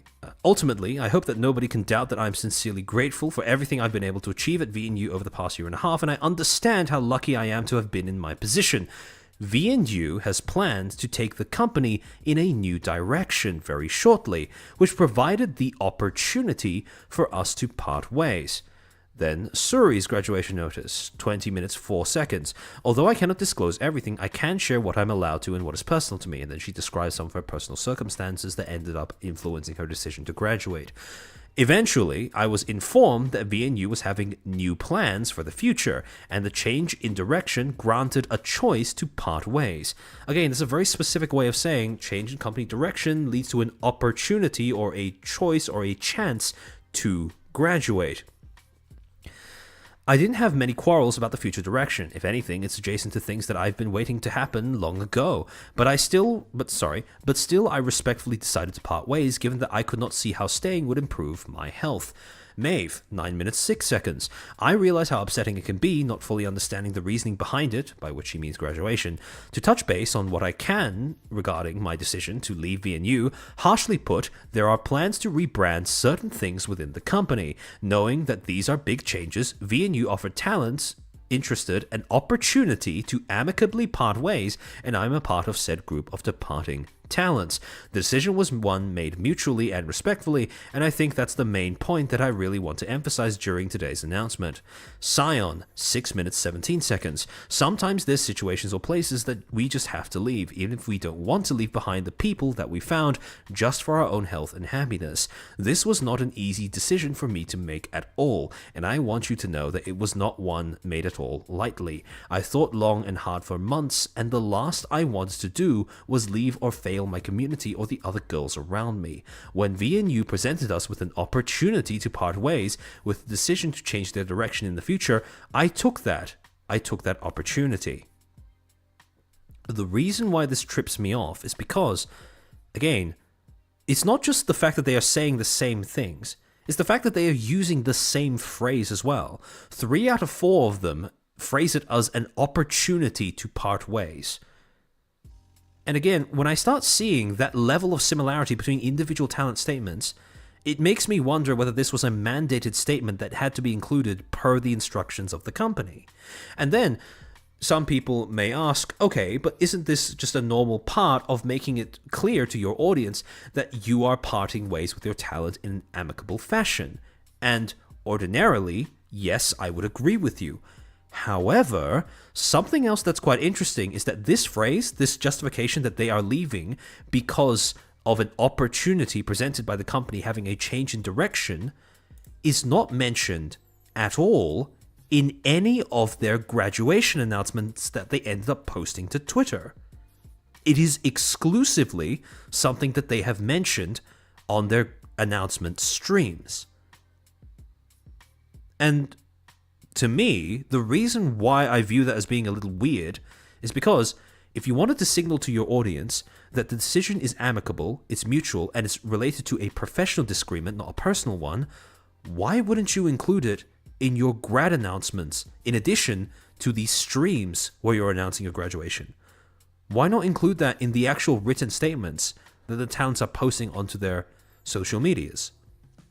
And again, it's this combination of not including that little tidbit on Twitter where it would have been easy to find, especially, interestingly enough, prior to when Legal Mindset posted those leaks, right? Specifically posted that leak about the graduations being delayed out of deference to securing an investment, right? I find this to be a coincidence that makes me raise my eyebrow a little bit. Because this degree of similarity between the individual talent statements regarding that specific talking point, I would assume that means that it's something important to address. But if it's so important to address, why isn't it in any of the graduation announcements? It doesn't make sense to me. And so when I see something like that, and especially the fact that a lot of the talents were basically reading off of their graduation announcements when it comes to making the streams as well. Again, it's not an earth-shattering thing to have everything that you say during a graduation stream be run past management first, right? That's not the problem that I have with this, because no shit, Sherlock. If you're going to graduate, if your talent is going to graduate, you're going to part ways amicably. You're probably going to have a vested interest in making sure that you're both on the same page as to what they're saying, right? That's not what bothers me. It's the degree of similarity between the way that they phrase those things, combined with the fact that it is very selectively included depending on which medium the audience is using to absorb that information. This makes it seem like they're trying to make it less accessible to just audiences in general. It makes it look like they're hiding something. And the fact that they got the talents to say this rather than actually having it on some sort of hard paper trail, at least at this point in the graduation queue, that makes me suspicious. Because company going in a new direction is not something that the talents should need to say. Right? Pretty much the only reason why you would want your talents to say that, even though it's not in their purview, it's not something they have control over, it's so that you can use your talents as a way of reassuring audiences that this new direction is going to be something worth supporting still, rather than leaving that up to themselves, the audiences themselves to decide on. Again, that little bit of information, new direction, that is a company position. That is company information. Why are you leaving it so that the talents need to say that in their personal graduation streams? Because if that is a company development, why aren't you saying that as a company? And if that is the reason for them to graduate, well, why only include it in the streams if it's so important to making sure that audiences understand that it's an amicable graduation? Billy, thank you for the 5. Can't wait for 10k subs so we can finally see Chairman's feet. Thank you for keeping the tradition alive. The other thing. So, when it comes to Maeve's graduation announcement stream in particular, there is a section of it where she goes into a little bit more detail as to explain the reason behind her graduation decision. At 9 minutes 46 seconds, she says, quote, "My reasoning is in relation to management differences, but I want to make it clear that I wish the best for the future of VNU moving forward. While I can't go too in depth about these management differences, I hope it's clear that this decision was not made lightly, and one made over the span of many months, even prior to the change of direction proposals. I actually have high hopes for the change of direction, and I'm excited to see what comes from it." Now, this is a rat, right? This is my personal rat. But the change in direction, at this point, I suspect what the change in direction is the investor. Possibly a change in ownership. My personal rat is part of the reason why the talents seem to be so keen on shutting down discussion around the leaks and stuff, is because I would assume that even the talents that had grievances with the way that VNU was managed previously probably see this change as a good thing, because it may bring along with it a change in management. And that's something that I could understand talents wanting for their remaining co-workers, even if they are leaving the company. My personal rat is they want the change of management to go through. They are genuinely excited for the change in management for the people who they're leaving behind. And so they don't want this to be ruined by online speculation. That's my personal rat. And the other thing that's interesting is, if the investment thing is true, who is investing in VNU? Because so far, in the VTubing industry in the West, there are only 2 companies that we know of that have investing in a pre-existing company, buying stakes in a pre-existing company as their default method of expansion. And those two companies are Brave Group and STPR, Strawberry Prince. Now, we know how Strawberry Prince works because of Bond Live EN, but, well, Brave Group is a little bit of a black box, so then is it one of those two, or is it like a third? Well, technically you can say that Lunova had that, but I think at this point it's pretty hard to believe that Lunova is a completely separate entity to V Reverie, let's be honest here. But it does kind of... It makes me wonder who this investor is and what kind of new management style could possibly be a part of the... maybe part of the changes, right? Because I would assume that if there is a rebrand, I would assume it's not just an aesthetic difference. I would assume that it also correlates with some sort of shift in the way things work internally. Blaze, for what it's worth, Maeve alluded to her PL that she's already signed to debut elsewhere. She said her PL is going to die in about a month, but it won't be a sad thing. Oh, okay. Cool. Yes, Azahara. Oh, I like this part where we dive deep into their investors. We don't have a lot to dive deep into just yet because all we're working off of is a single leak, basically. But I do think that in a future stream, we will have cause to have a little bit of a gander into investigating who exactly has a stake in VNU, just like every other company we've looked at. However, again, this is, to me at least, that is my personal speculation as to how this, the fact that, they're leaving the company, but they still want to make it very clear to the audience that they're excited for the new direction. To me, at least, that's how it makes sense. Because very evidently, not only is this a decision that she has been making over the course of multiple months, but the change in direction has not been enough to warrant her staying at the company. It's not been a change that is drastic enough to change how she feels about VNU as a whole. However, at 10:46 seconds, she states, quote, and this is why I have such a problem with VNU putting off the graduations. Why I don't want this to be a practice that gets away with being used without stigma in this industry. Quote, I struggle to vocalize my emotions right now because they're complicated. It's not a black and white situation. I've been pretty depressed lately for a multitude of reasons in relation to content creation, but a large reason is having to do with holding this news, not being able to share it with you all the second that I knew or had even considered graduation. I wish things could have gone differently, especially regarding when you're finding out.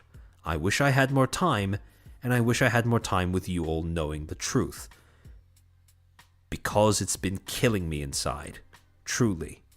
Sitting here during streams, having to see messages with unknowing enthusiasm toward the future, anniversary streams, my birthday, future collabs, seeing your enthusiasm for such things and having to pretend this wasn't coming is something I felt a lot of guilt towards ever since I first found out about graduation. I wish I had more of a say in how things played out, and I'm sorry. And again, this isn't the only case of a talent apologizing to their audience or apologizing to somebody else regarding how late into the process they got to actually disclose that they were graduating. But I don't want to pretend like I was a diehard fan of any of the VNU girls. I wasn't. Right? But as a fan of VTubers elsewhere, some of them, in fact quite a few of them, in a corpo, this is the reason why I don't want this practice to be viable. This is why I don't want this corporate practice to catch on. When I talk about wanting to stigmatize certain practices because they have a negative impact on the talents involved, this is what I mean. Because this is a shit position to be put in as a talent. When you know you're graduating, you could have graduated a month earlier if the leaks are to be believed, but you were barred from doing that because, well, either your company instructed you to wait or they asked you to wait and you just didn't want to kick up a fuss. And again, I don't blame any talents for not kicking up a fuss, because by the time you decide that you'd rather graduate than continue with a company, chances are they've managed to grind you down quite a bit. However, at the same time, how do I say this? Again, it comes back to that circle of, okay, well, evidently, since this is what happened, the talents were okay with this, right? And it's their choice to make. And yes, you're absolutely right. If Maeve is, well, not comfortable, but if she's willing to tough this out for the sake of her co-highs, right? If she's willing to tough this out for the sake of, the people she's leaving behind at the company, her friends and co-workers, that's noble. That's respectable. I have no issue with that. But I think that at the same time as it is within a talent's prerogative to simply grit their teeth and put up with a practice that may be, bad for them in the short term in the hopes that it will be better for those they care about in the long term, I think it is also within the prerogative of other people in this industry, whether they be drama tubers or whether they just be VTuber fans, to critique the practices as well. Because I think it is not unreasonable to say that most VTuber fans do not want something like this to become, they don't want companies to be able to get away with having this potential impact on their talents with zero consequence or discussion. Because nobody comes out better in this scenario. The talents feel shit because they've had to hide this from their audiences for months. And the audiences feel shit because now they're thinking about how much time they didn't know that they had. Or how little time they didn't know that they had. So, literally the only entity that benefits from this being a thing is the company. And again, whether your assessment is that it's worth it or not, very much so, I think it's fair to defer to the the talents' opinions on this, because they have access to more internal information than the rest of us, right? If talents like Maeve, like Echo, like Spectra, like Scion, like Suri, if they all feel like this new direction of the company is promising enough for the people they're leaving behind, to the point where it's worth gritting their teeth for a month in order to do this, fine, fair enough. But again, at the same time, if other people are going to see this and they're going to put two and two together between this and the leaks, and they're going to see that their assessment at the end of the day is going to be that this is not a practice they want to catch on, that this is something they would like to stigmatize, I think that's also a fair position to take. And I do think that that's something that's been lost a little bit in the discussion around this situation because of how much it's devolved into a kind of, yet another, drama tuber bad circle jerk. I was a fan of many of them a year ago. Then the VNU Nation attacked. Yeah. It just sucks for everyone, right? The reason companies do this is because they don't have to fear backlash. Exactly. And why would you need to fear backlash if you could just hide behind your talents? And to the point of hiding behind your talents, the main thing that ended up making me see this as a pattern and started kicking off my spidey sense was the fact that prior to the leaks, this was the standard for the way that things were dealt with, right? The announcements themselves didn't contain any mention of the new direction. That was exclusively the domain of the talent's graduation streams, right? The graduation announcement streams.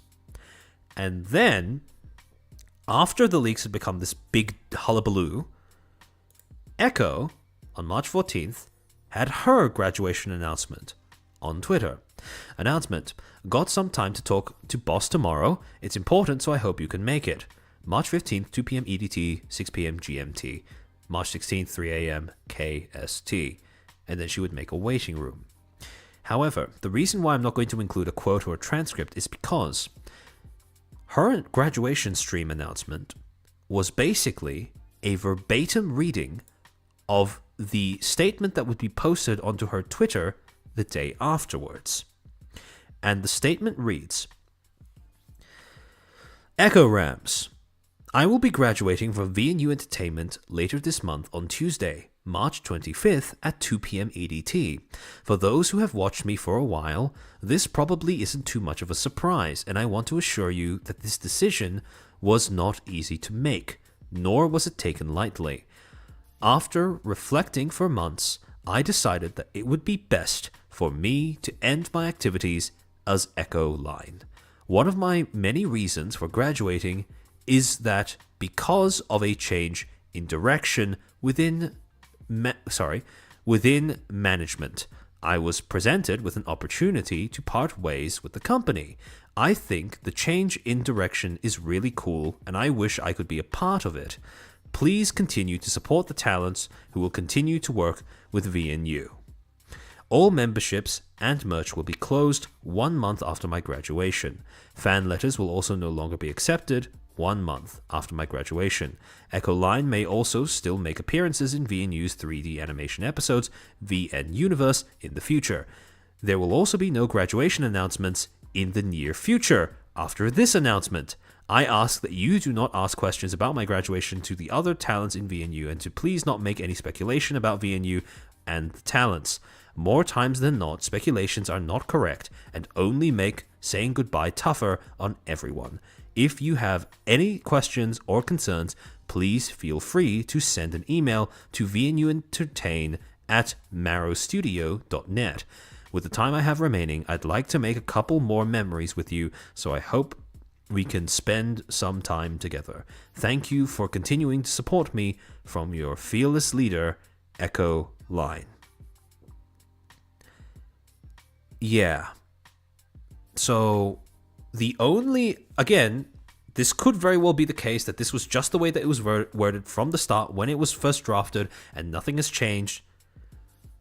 But again, it is a little weird from the outside looking in that the only announcement notice to be published after the leaks came out is also the only one that has written reference to the change in company direction and how excited they are for the new company direction and how they wish they could have been a part of it, but the reason why they were leaving was because of a change in management.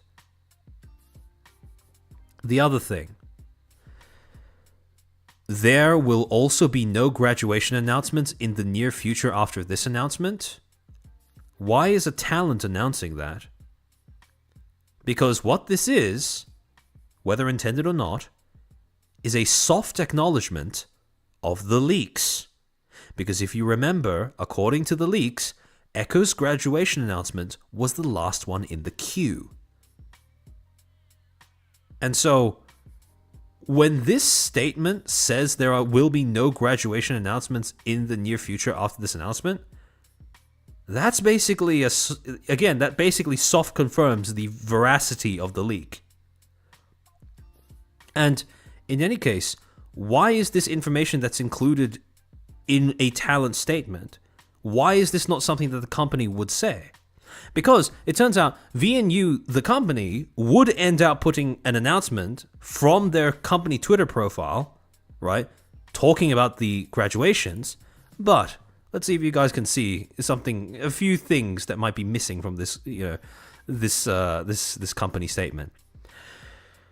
So on March 20th, VNU's official Twitter would post, quote, regarding the graduations of Suri Solari, Maeve Kagakiri, Echo Line, Scion Heart, and Spectra Libertina. It is with heavy hearts that we announce the graduations of Suri Solari, Maeve Kagakiri, Echo Line, Scion Heart, and Spectra Libertina. After honest and thorough discussion with the talents, we have reached the mutual understanding that this is the best next step for the talents' futures. The graduation schedule is as follows, and it's basically the exact same thing as what was posted in the leaks. to allow the talents to personally announce the news, or sorry, not the leaks, but the leaks and also what the talents ended up posting themselves. To allow the talents to personally announce the news to their fans, talents' individual graduation announcements were made before this announcement. Now, immediately I'm kind of raising an eyebrow because, okay, sure, I understand you wanting to make it a bit more personal for the talents, but in that case, why'd you include information that would be more reasonably sourced in a company statement than an individual statement? Like, for example, change in company direction, shift in, disagreement with management, and also the fact that there are no more graduation announcements after echoes. Because if you wanted it to be personal, I don't know, that seems to make it sound a little impersonal to me if all 4 of them have basically the same phrase in their response. Change in company direction gave me the opportunity to part ways. That is a very specific way of phrasing it. On top of that, to go on, they say, as a gesture of support for the talent's futures, instead of applying revenue split, 100% of the profit generation from the talent graduation streams will go to the talents. Evidently, they seem to have learned a lesson from the whole Serafi debacle, which is good, credit where credit is due. To ensure that all the fan support can be counted towards their talents' earnings, the talents' channel memberships will be turned off 1 month after their graduation dates. Any membership renewals paid after the graduation dates will be refunded automatically by YouTube. Please note that this acceptance of fan letters and merch purchases will be closed after April 30th, 11:59 p.m. PDT. All merch orders placed before then will be shipped, and the talents will receive their profits from the sales. Talents may appear in more VN Universe episodes after graduation. The production of these episodes are already complete and does not involve any work from the talents after graduation. As requested by the talents, Spectra Libertina's channel will be made private on April 14th, 11:59 p.m. PDT. The official VNU fan Discord will be temporarily closed on March 30th, 11:59 p.m. PDT for reorganization. That sounds like a rebrand. It's been a great pleasure to work with Suri, Maeve, Echo, Scion, and Spectra. Precious memories were made and valuable lessons were learned. We wish them the best in their future endeavors. We are currently doing our best to foster a supportive and respectful atmosphere within VNU as we see off our graduating talents. We kindly ask our fans to do the same. Thank you. So, where was the mention of the fact that there was no more graduations, right? Again, I get that they are putting this out as a sort of formal acknowledgement of the fact that there are no more graduations, that this is the list in full, right? But in that case, why include that little tidbit in Echo's graduation announcement? It doesn't belong there. It's a company thing, not an individual talent thing. And so it's stuff like this that makes me start raising an eyebrow at what this company is doing for its public communications. Because that argument that they want this to feel more personal, which is why they allowed the talents to announce it first without any company statements until after all of them were done. Okay, that sounds good in theory, but if that's the case, again, that doesn't explain that specific degree of uniformity in all of their reasons for graduating, down to the exact words and phrases that they were using. So, it's just little things like that that don't add up to me, combined with the fact that there are elements of this situation that are very reminiscent of what happened in March of 2024. And when you consider those two things together, when you consider this in reference to a context that spans longer than just 6 months, VNU is a company that, again, because the talents who are coming out of it seem to have a lot of faith in the change of direction, I think it's fair to say that it's, it is possible that it's not going to collapse. It is possible that things are going to get better, not worse. But this is a company that I think at this point is quite justified in being regarded with suspicion. Because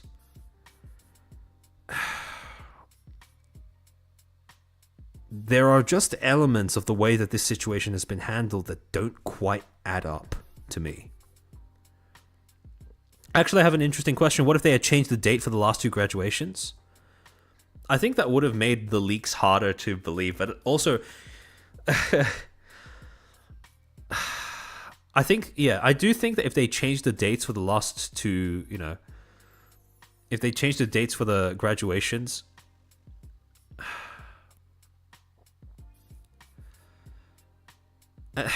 also, this is what makes the, referencing the talent's public statements so important. Because if all of them are saying the same thing when it comes to, we left because there's a change in company direction that gave us the opportunity to graduate, to part on amicable terms, right? Well, that means that it is confirmed publicly by the talent's own words that there has been a shift in the company, which lines up with the leaks, the claim in the leaks that the reason why the graduations were being put off was because an investor was coming in that would have possibly brought with them some sort of internal change to the way that the company worked. And that's why it was so important to use the talent's public statements to cross-reference the leaks to see if what they were saying, what they were claiming, is at all valid. Why that's a part of any sort of due diligence when you're commentating over the situation. But in any case, yeah, so to go back to the question that you asked, I do think that if they had switched, for example, the order in which the announcements took place or the order in which the graduations took place, it might have made the leaks, like, a little bit more dubious. But at the same time, again, the problem is when you compare the town's public statements to what was claimed in the leaks, they don't contradict one another. If anything, they do fit with one another, even though they don't confirm one another. And that's the thing that makes this dodgy, right? Because even if the leaks themselves are not publicly available, they're not public information in the sense that they were publicly disclosed voluntarily by a primary source. Oh, I should say a verifiable public source, a verifiable primary source. They line up, the information provided lines up too well with the information that has been voluntarily made available by a primary source. And so, again, this situation has been one that, in my opinion, has been very instructive when it comes to understanding how corporate VTubing discourse has evolved since 2024. Because what this has confirmed to me, and this is something that I will expand on in the later stream that I'm, still thinking about, working on, preparing, is that I fear what people have taken away from the whole Niji Sanji debacle, which was the closest thing that the entire industry came to a unified front against a common enemy. What I fear people have taken away from that are not that certain practices are bad and deserving of criticism and stigma, but that there are a new set of taboos and sets of dictates for decorum that people have now prioritized in place of the past life taboo. In other words, what I fear is that people, instead of learning to critique certain practices because they are fundamentally bad and they don't work, instead they've just replaced one set of taboos and, socially acceptable standards of behavior with another set of taboos and socially acceptable standards of behavior, which doesn't really serve to better the industry so much as just create the illusion that something has changed. And again, I'll probably end up being able to articulate that better when the day comes. But for now, that is the working thesis that I have, that is the anxiety that I have, and that is something that I've only had reinforced by looking at the whole VNU thing. Atari, thank you for the 5. What I don't get is, why is it so hard for these people to learn from other failures in the industry? What rock do they... The problem is, like I said before, it's not so much that they don't learn from the mistakes, it's that it's a combination of what I assume to be... Well, I mean, Azahara has a pretty comprehensive list, right? Greed, incompetence, cultural differences, personal pride. But on top of that, and I think the most worrying thing is genuinely when it comes to trying to archive, publicize, and keep track of how these are not one-off events, one-off disasters, but rather disastrous tropes that keep cropping up over and over, it is genuinely the case that it just seems to be drama tubers doing it. Like, yes, there will be super fans who end up doing it. There will be actually, I want to shout out TVA, especially the Virtual Asylum, for doing this, because I think far more competently than any individual drama tuber, if I'm going to be honest. They have been doing a great job of autistically cataloging every instance of where a similar set of disasters like this unfolds due to similar circumstances and similar bad practices.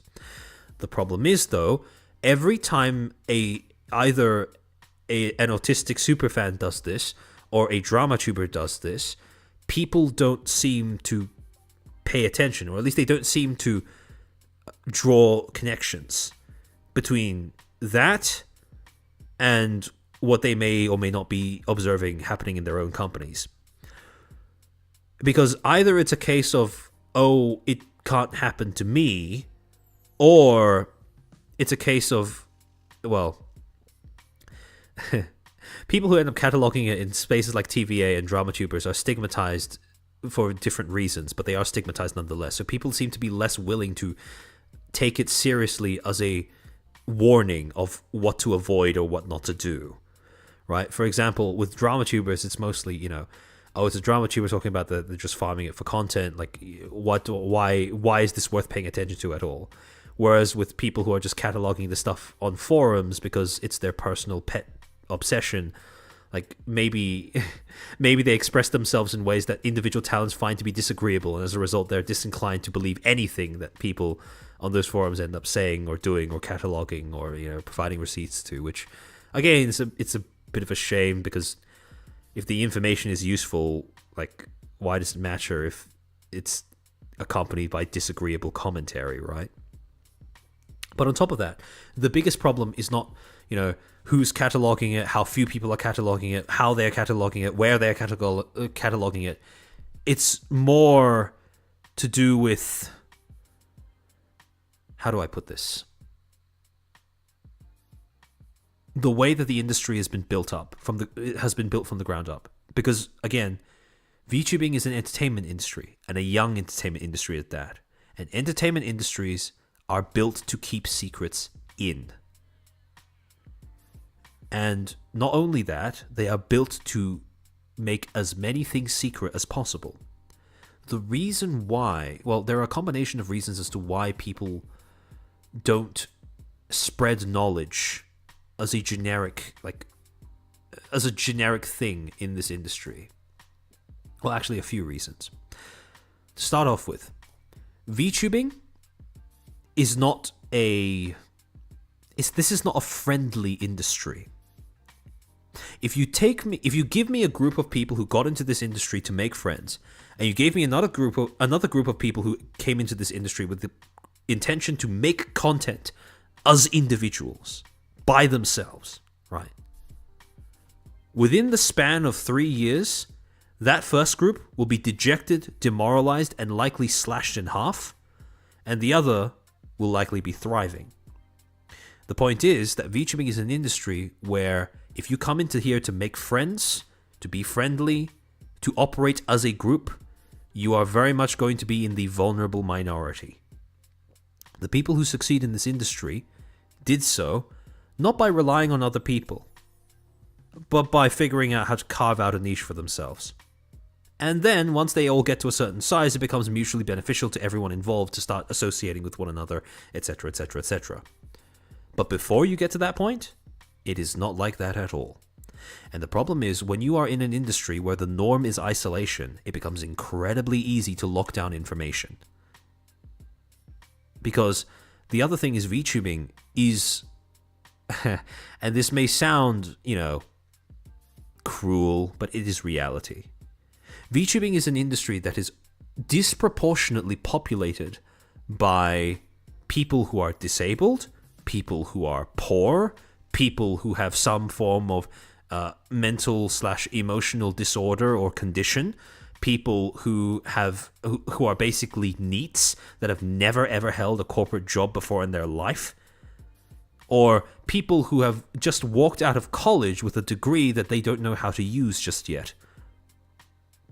And so when the industry is primarily populated by these types of people, it becomes incredibly easy when a lot of these corporate jobs are the very first corporate job that the talents have ever worked, to trick them into simply assuming that this is how things work.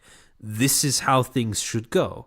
If I had $1 for every single talent that is enrolled into a corpo in this industry, with that VTuber corpo job being their very first corporate job, I would have enough money to start my own VTuber corpo. And people wouldn't know that, because the majority of talents that sign up under those pretenses end up joining a company that dies in obscurity, and nobody keeps track of when that happens, because it died in obscurity. And so those are like two of the reasons as to why this industry is so built to capitalize off of secrecy. The other thing as well, the other reason why people don't draw connections between, these disasters and learn from them, as you said, Atari, is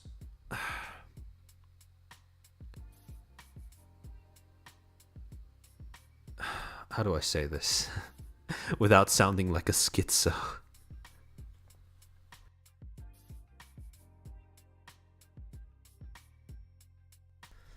To put it bluntly, and not to moralize too much about it, this is a very cutthroat industry. For the most part, it does not behoove people to warn their direct competitors of common pitfalls in content creation unless they're making an exception for a friend. For the majority of VTubers, especially in the Western indie scene, every VTuber that quits is one less person to vie for a spot on Twitch's front page with. And so, when you think about it that way, and again, like I said before, this is very much an industry that is designed for people to succeed, at least initially, as individuals, not as a group, despite what people try to say.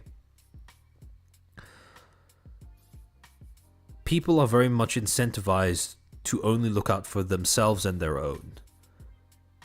And so there's no point in sticking your neck out to try and draw comparisons between a prior failure and a currently unfolding failure and risk getting all of this stigma, all of these, fans of the current company that you're critiquing calling you a hater, saying that you don't care about the industry at all, yada, yada, yada, and possibly alienating potential audiences from, and thus shooting your own growth in the foot, right?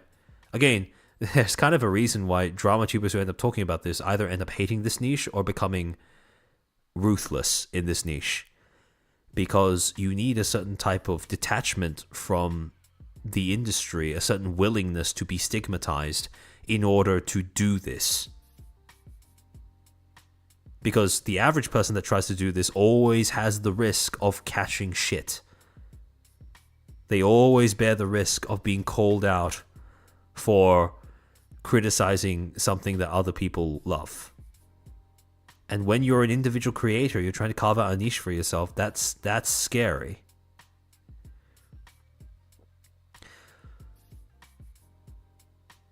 You must double down the schizo, true. Sometimes I feel out of place by having started for a creative outlet and get back into retro gaming.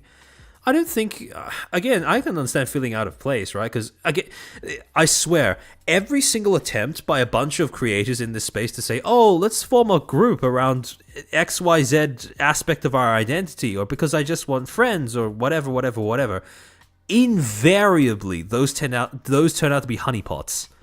Right? Essentially just noob traps for people who are new to this industry and genuinely looking for some kind of social human connection. Because that's just not what this space is built for. Like, I'm sorry, but no entertainment industry has ever been a space that is that combination of communal and friendly towards new entrants. Like, that just doesn't happen. So I think if you came into this industry with the intention of using it as a creative outlet, right, because you have an individual vision for something you want to make, or because you have a passion that you want to share with other people, as in the form of building an audience of those people, right? I think that you are genuinely, like, quote unquote, more correct in the way that you are approaching VTubing than the people who enter this space looking to make friends. Because, like, I've said this before on stream, but you give me one person who came into this space to make content, and you give me another person who came into the space to make friends, and within 1 year, I'll show you which one is depressed and which one is happy. It's not going to, spoiler alert, it's not going to be the one who came into this space to make friends.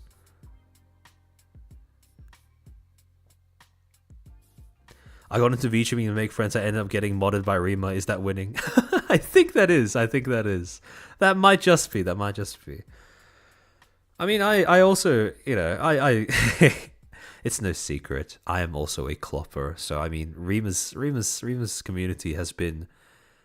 Again, the thing is, though, I didn't come into VTubing with the expectation that I would find a group of people that I would be comfortable, like, you know, existing in a friendly manner with. But, I mean, it just happens to have turned out that way. Mostly because I have made content that other people have come to, you know, respect and value, which I'm eternally grateful for. This is not a very popular niche of content, but I do appreciate that some people seem to view my effort as being something worth supporting, which I'm very grateful to you guys for. But yeah, I didn't come into this space with the expectation that that would happen. I came into this space with the intention of making content. I had a vision, I had something I wanted to try, and I did it. And it turned out to be good for me. Mostly because my sense of success in this space was not tied to any other person or the acknowledgement of other people. Any other specific people. Like, that helps when I do get it, but it's not something that I set out with the goal of obtaining. So yeah, I genuinely think it's objectively healthier if you come into the space just with the intention, I'm going to make shit, not, you know, I want to make friends. Because I'm very slow to reach out to other people in this space. Even people who share the same content niche as me, who have like a degree of camaraderie because we've all been through like the same kind of things in making the content that we do. But I tend to be really slow in like reaching out to different people because of the fact that from everything that I have heard from people who are more active in the space, who have more interactions, wider social networks in the space, it does seem to be a bit of a den of vipers. And you have to be reserved when it comes to reaching out your hand and expecting somebody to grip you in return with a handshake instead of trying to pull you into some sort of hole with them. So, even if you do eventually work your way up to trying to make friends in this space, you are going to have to be excessively cautious when doing that. This is, like I said, this is not a hospitable environment to be doing that kind of stuff. Jack John, thank you for the 50,000 currency. Another is how disconnected it is from other even flesh streaming. Is there? There's even a group of science-based VTubers who are here who knows about V theorem. I've not seen that or heard of that actually, but yeah. Otherwise, you'll definitely. Holy shit, Vivian! Thank you for the 20 gifted memberships. Thank you so much. That's very kind of you. Well, that's 20 new footstools. Welcome to the club. I hope you enjoy those emotes, and I hope you thank Vivian for his generosity. Holy shit! Thank you so much, my guy. Felt. Yeah, I mean, if you talk to like literally any like small VTuber or any VTuber that's like, you know, below like 10k subs, they will all instantly know what I'm talking about when I mention how tough it is to like make friends in this space. Or try to forge like genuine social connections without getting burned in return. But yeah, no, it's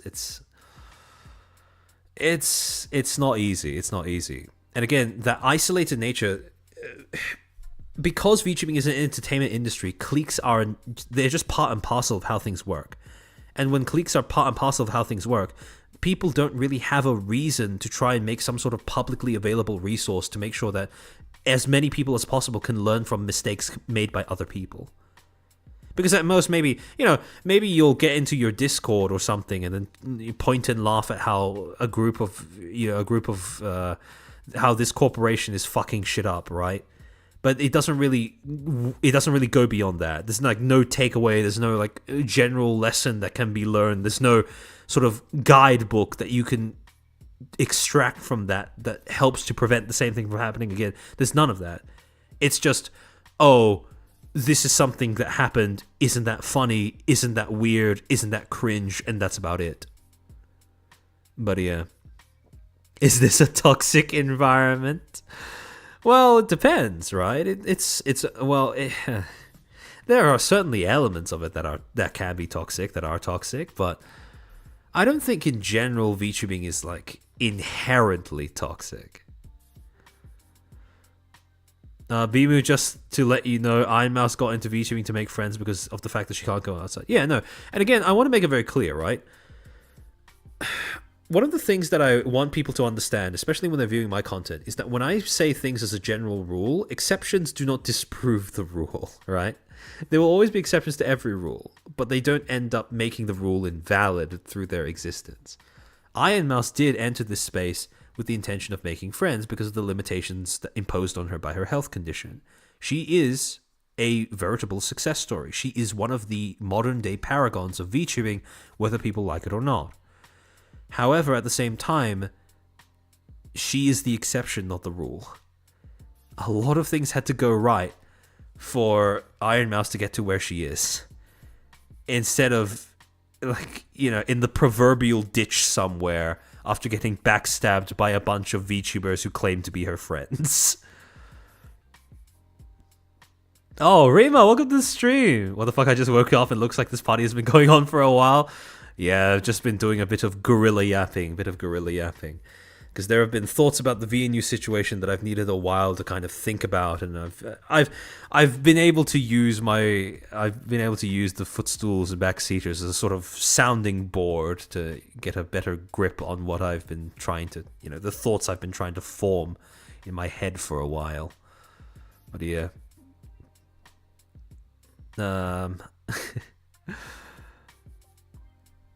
Cypher, you need to have a group of friends first. That's true. Actually, I'm curious, Rima, at what point in your content, at what stage in your development as like a content creator, growth stage in your channel, did you start thinking that it was a viable possibility to prioritize actually making friends with other creators as opposed to just staying in your own lane and grinding out your own content? Because I feel like that's knowing when that transition point is I do feel like that's one of the more difficult things to nail when you operate in this industry as a talent. Armchair admitted to being a clopper. Do not... I didn't think it's much of a secret. With the amount of horse reactions I've spammed in the Rima chord, I think that's pretty self-evident. Atari, thank you for being a footstool for 1 month. Is it a charcoal gorilla or a propane gorilla? It's a good question. Propane sounds cooler, so we might as well make it that. That is a good question. It's hard to answer. But yeah. With certain things that happen at VShojo, Ironmouth has become... Perhaps. But yeah, it's tough. Nice timing of the avatar. I had people reach out to me mostly around 25k subs and connected me with other commentary YouTubers. Oh, okay, interesting. Yeah, because I tend to find that it's... Actually, out of a lot of the creators that I've spoken to, when they develop their, when they develop like a little circle or a group of other content creators that they're friendly with, it almost invariably is the case that it's not them proactively trying to reach out to people, because usually when you're small and you do that, you don't want to come off as like a pest or something. You also don't want to come off as if you're just like, chasing numbers or whatever. So it's usually they just sit and wait until other people like reach out to them, and then that becomes their default way of connecting with other people. I find that it takes a while to get into the swing of being the first one to reach out to somebody else. Even if you do have like a genuine burning desire to ask them something or like talk to them about something, it tends to be quite daunting. Something that you would probably like hesitate to do for quite a while, I would assume, or just people in general would hesitate for a while to do. Waiting to see if anyone gets the reference. Oh, that probably went over my head. I get almost impressed. Yeah, the numbers. What do they mean? I mean, any sort of content creation is going to be a numbers game, right? It's just the way it works. There's not really much you can There's not really much you can do to get around that. It really takes a while if you're a YouTuber. You don't really need to do the network thing. Yeah, that's true. YouTubing is, as opposed to like a corporate job, it's very much the case where you can easily get away with just staying in your own lane and not straying outside of your own little bubble. It's a very viable way of doing things.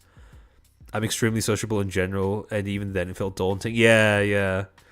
Also, as you said, many people are neat/mentally ill. Yeah, socializing isn't their strong suit. Yeah, exactly, right? This is not exactly populated by the highest concentration of extroverts and socially well-adjusted people in the world, right?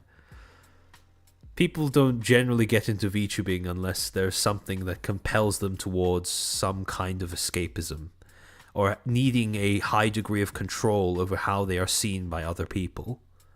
Because at its core, right, I don't think a lot of people would want to admit that, but that's kind of the two of the pillars of the medium. And arguably of the industry as well. But,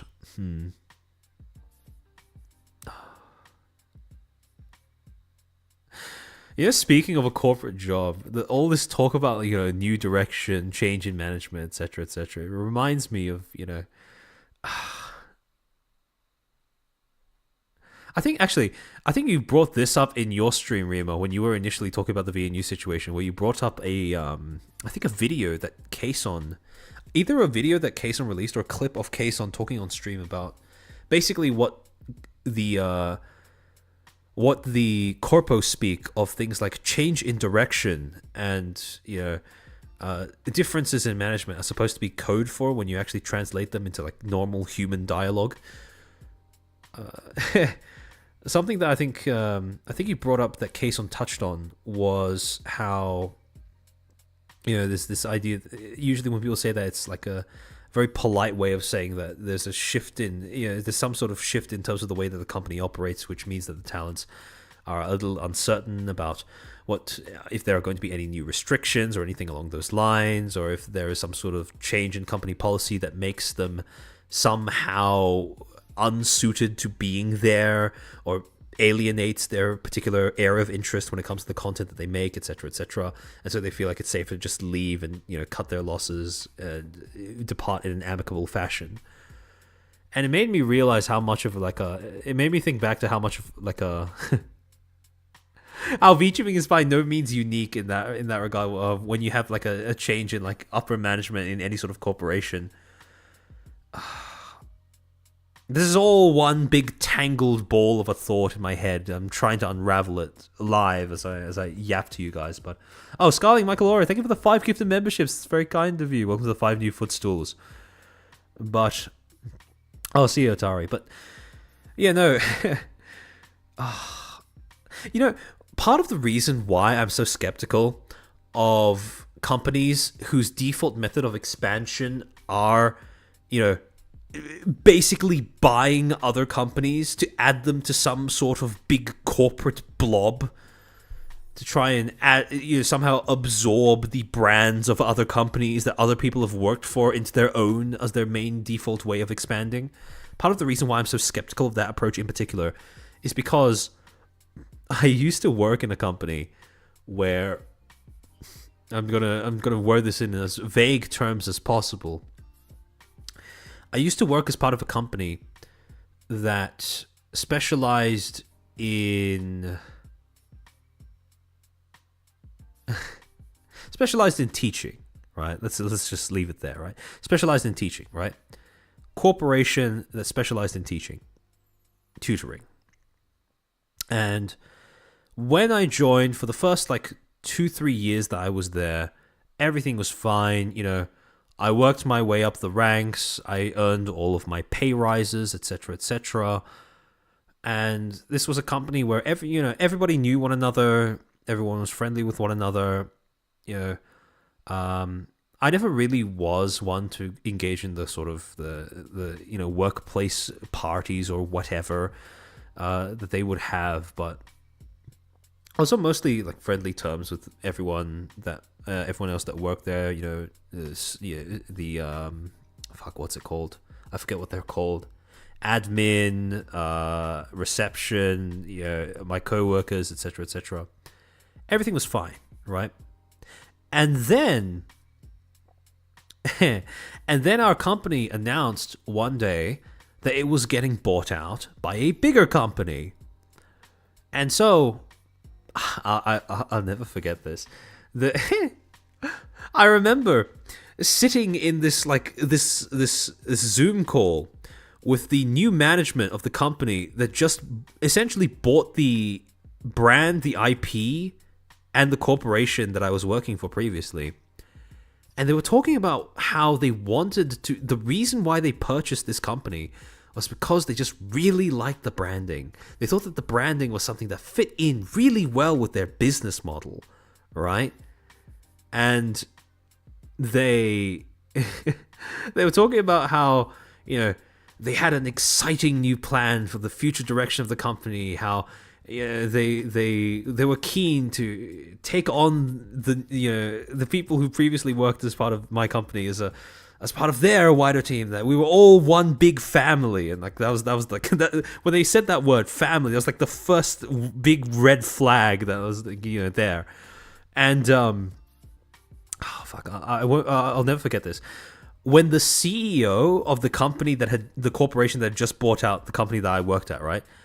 When he started talking about himself, started talking about his credentials, right? Because he was also a teaching company, a tutoring company.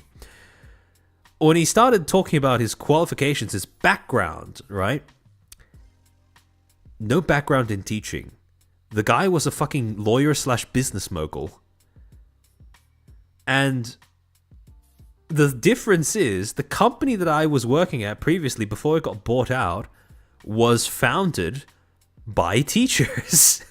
It was founded by teachers who were sick of the public schooling system, as well as people who had a lot of experience, adapting to the state mandated syllabi that our Department of Education would release.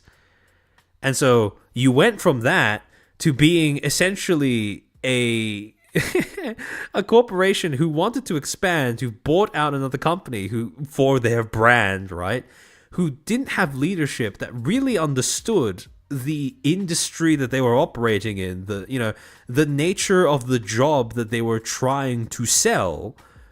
And it was just the most soulless, corporatized slop I had to sit through, because the entire thing was platitude after platitude of, we care about our students, we really value them, they are the center of our world, the thing that makes everything go round. And then they start talking about the planned syllabus that they're bringing in, how they're going to be ditching the syllabus that we were previously using in favor of their syllabus, even though they bought our company because of the brand that we built for ourselves, using the stuff that we use to teach, right? And then they threw that all to the side, and then they brought in their stuff, and it was all like the most generic kind of like slop material that it was more reminiscent of the public schools that the company was supposedly competing with than something that tried to go for any sort of depth of knowledge or understanding in the kids. And it was it was so annoying. That combination of we're family, we care, combined with you're all just a number to us, and so are our clients as well. And on top of that, there was the whole, they introduced a whole bunch of like fucking HR bloat to the way that things were operating. So now instead of just, instead of allowing each individual worker to run their classes the way that they saw fit, because that's what we were doing before, now everyone had to basically follow the exact same structure of following what was outlined in the textbooks they provided, combined with doing a whole bunch of fucking admin busy work every single shift. So it basically just destroyed the workplace and the culture while diluting the product significantly. And so it was really funny because the very next school semester that I walked into the workplace, I looked at the list of fellow employees, because every time you walk into a workplace, you sign in as your at the beginning of your shift. You see who else is like there for the day, who else is there at the same place that you work at. I went to sign in, and half, like a good 50% minimum of the coworkers that I previously had were just fucking gone. They just saw this shit show unfolding and they just dipped immediately. Now, I hung in there for like two or 3 months, and then even I had to throw in the towel because, like, holy shit. Like, I get that, I get that I'm doing this as a job, but surely at some point it gets too soulless to abide, right? And like, why work in one place where you can work at another that does the same thing but isn't as incompetent in how they do things? So, but yeah, no, when it comes to corporatized slop, like, yeah, as a horror, that's actually pretty accurate. It's a pretty accurate comparison, right? Our company got purchased by like the Brave Group of the private education sector. But yeah, it's corpo mandated slop and that kind of deterioration of the workplace with the acquisition of a new bigger corporation that doesn't understand the nature of your specific product. Like, that's not by any means unique to VTubing, and that experience is a big part of the reason as to why I'm so skeptical every single time I see a company whose default method of expansion is, oh, let's just throw money at it. Because, like, okay, sure, that tells me you have a big wallet, but do you actually have a functioning brain? Because those two things are not the same. Not at all. I'm graduating due to differences with management. Please support the remaining workers. That's kind of reminiscent of how things went, right? Except instead of the remaining workers, it's a good deal less personal in that particular scenario, because you just leave, right? You don't you hand in your resignation and then you're out the door. Maybe you ask for a letter of commendation, but that's about it. I wonder if VTubers have the ability. I wonder if VTubers have standard practice to ask their corporation for a letter of commendation if they graduate and or the company collapses. Actually, admittedly, if the company collapses, I don't know if a letter of commendation is going to do very much, but I certainly think that when it comes to graduating, a letter of commendation in VTubing might be equally as effective as it is in other industries. Yeah, Sumina, it's kind of weird, right? The company that has money but no idea of what they're doing. It's depressingly common in like all sectors and industries. It's basically a shitification of the workplace. Yeah, exactly. All because of management that doesn't know what the fuck they're doing. Oh, I forgot this was an amicable. Yeah. Sellout founders is the number one reason on instant shitification. Yeah, no, it was crazy. The difference in culture and management from within the span of a few weeks, basically.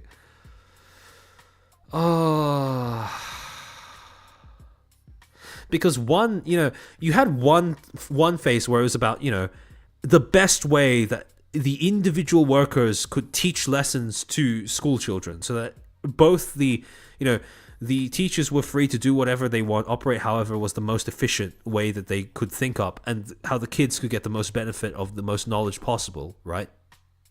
And they could actually get most value out of what they were paying for, get most individualized support. And it transitioned from that into KPI this, KPI that, fill out this form every week, survey this, survey that, HR meeting here, HR meeting there. It was so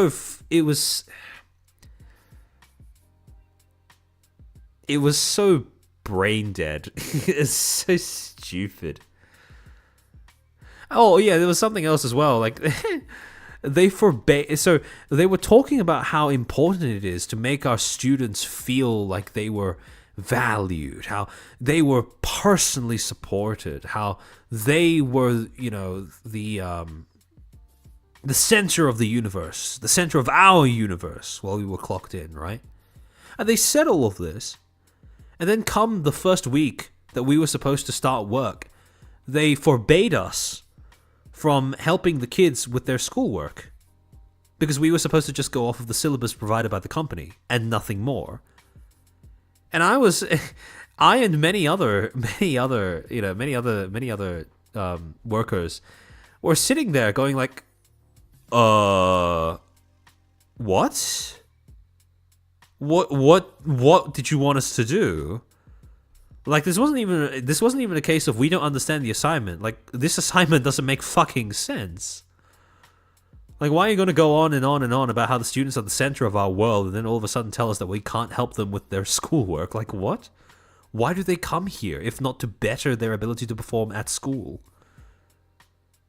It just... it was so counterintuitive and so stupid that...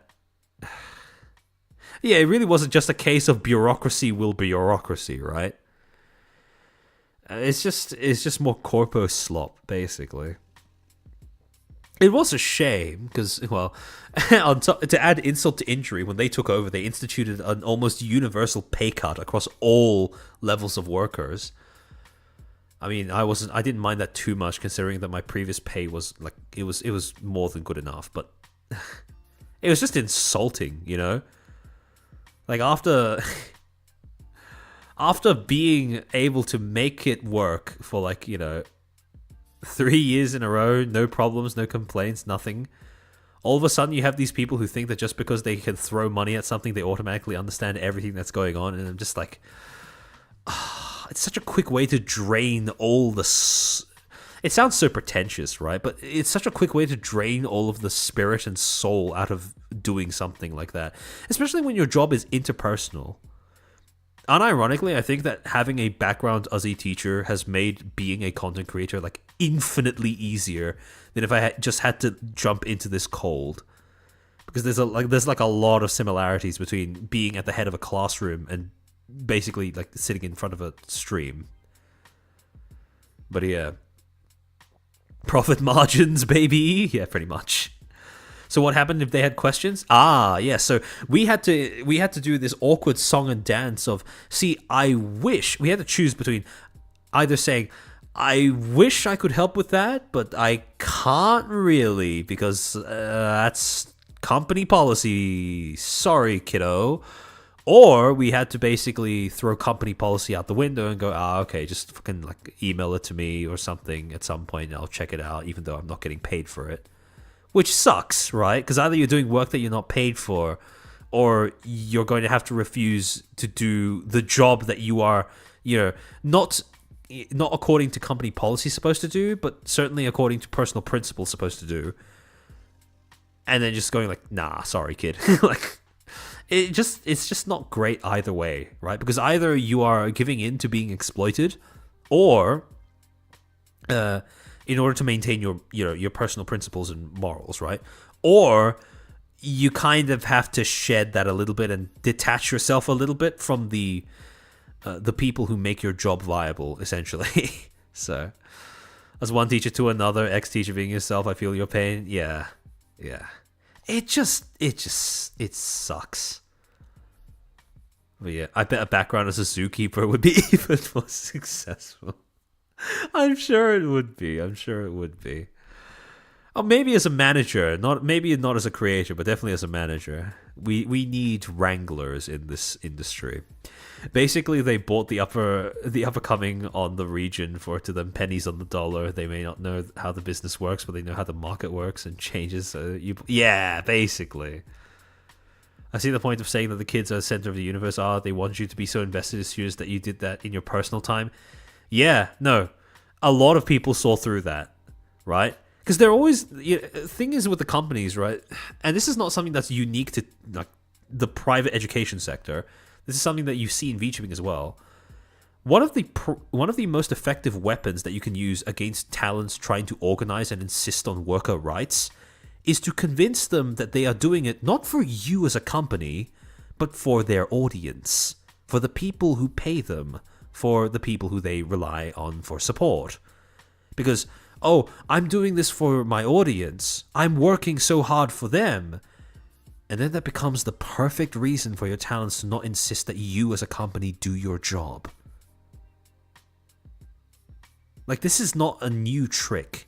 This is not even a novel trick. This is as old as corporations as a concept. And it's depressing how effective it seems to be, regardless of which sector you're going off of. I'm here for Scuffling for the 2. Short stream of 4 hours long. Yeah, that seems to be becoming a bit of a trend of mine. Jay, this is how unions create and radicalize in no time. Yeah, basically. Yeah, no, okay. So, yeah, Darko, you say that as a joke, right? But unironically, so many of these companies get away with so much by just saying, think of the fans, uwu. Think of how much your fans are going to feel sad if you insist on your workers' rights, uwu. Like, it's exasperating how often you see that exact same formula play out and work. And again, we keep looping back to the same thing of the thing that always makes it so much of a pain when you actually try to, keep track of events on a timeline that is longer than time span that is longer than just 6 months, is it happens over and over and over. And actually, yeah, hold on. Let me try to visualize this for you guys. So, I was actually having a chat about this the other day with another content creator, and hold on, let me see if we can. We're going to do some drawing, guys. We're going to do some drawing. So, one of the things that I've realized that once I realized that this was a pattern, I couldn't unsee it, right? Something that's pretty common in this industry in particular is the problem where if you criticize... Okay, so one of the... Hold on. Let me think about how I should word this, right? Okay. So, when it comes to wanting the industry to change for the better, right, you have 2 main approaches that you can go with. Either you say that the individual talents need to change the way that they approach business, or that you insist on the corporations changing how they do business. Now, insisting on the corporations changing the way they do business, it's difficult, it's hard, you need to really organize, you need to drum a lot of attention, really use carrot and stick to, get them moving in a direction, reward good behavior, stigmatize bad behavior. Not behavior, because we're talking about a company. I should say practices. That would be more accurate, right? So, you carrot and stick corporations, etc., etc., and that is hard to do, right? And it's doubly hard to do because corporations keep doing the thing where I talked about earlier, where they keep hiding behind their talents, right? They keep using their talents as a reason, as meat shields to avoid scrutiny and criticism. However, the alternative to that is going to be telling the individual talents to change the way that they approach business, right? For example, saying, okay, here were a few red flags that were present in the company that you were a part of that just collapsed, and here's how you could potentially avoid the same thing happening next time. The problem is, if you articulate that too close to the immediate aftermath of a disaster happening, people tend to interpret that as victim blaming, right?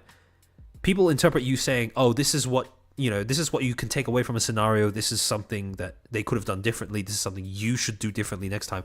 People look at that and they take it personally, right? They take it as an attack against talents that just managed to get out of an awful situation or have been left in the wake of an awful situation, rather than an attempt at constructively or didactically informing an audience. So you run into this problem where what's the axis? Like attention? No, relevance. That's the right word, right? Where you're kind of forced to pick between having your observation of how things happened be relevant versus being socially acceptable, right? So I don't know, social acceptability, where the longer time goes on, right? The longer time goes on, I made this the wrong thing. Okay, hold on. Let me just make these different colors so that it's easier to see what I'm talking about. That's an awful color to contrast against pink. All right, hold on. Okay, so social acceptability. Is social acceptability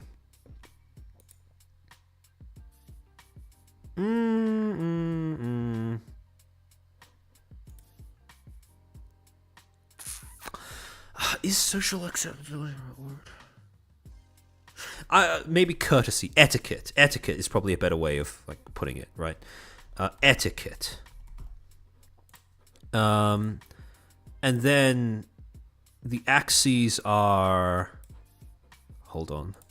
Yeah, you are witnessing my autism in real time because I've been trying to figure out how to visualize this for a while.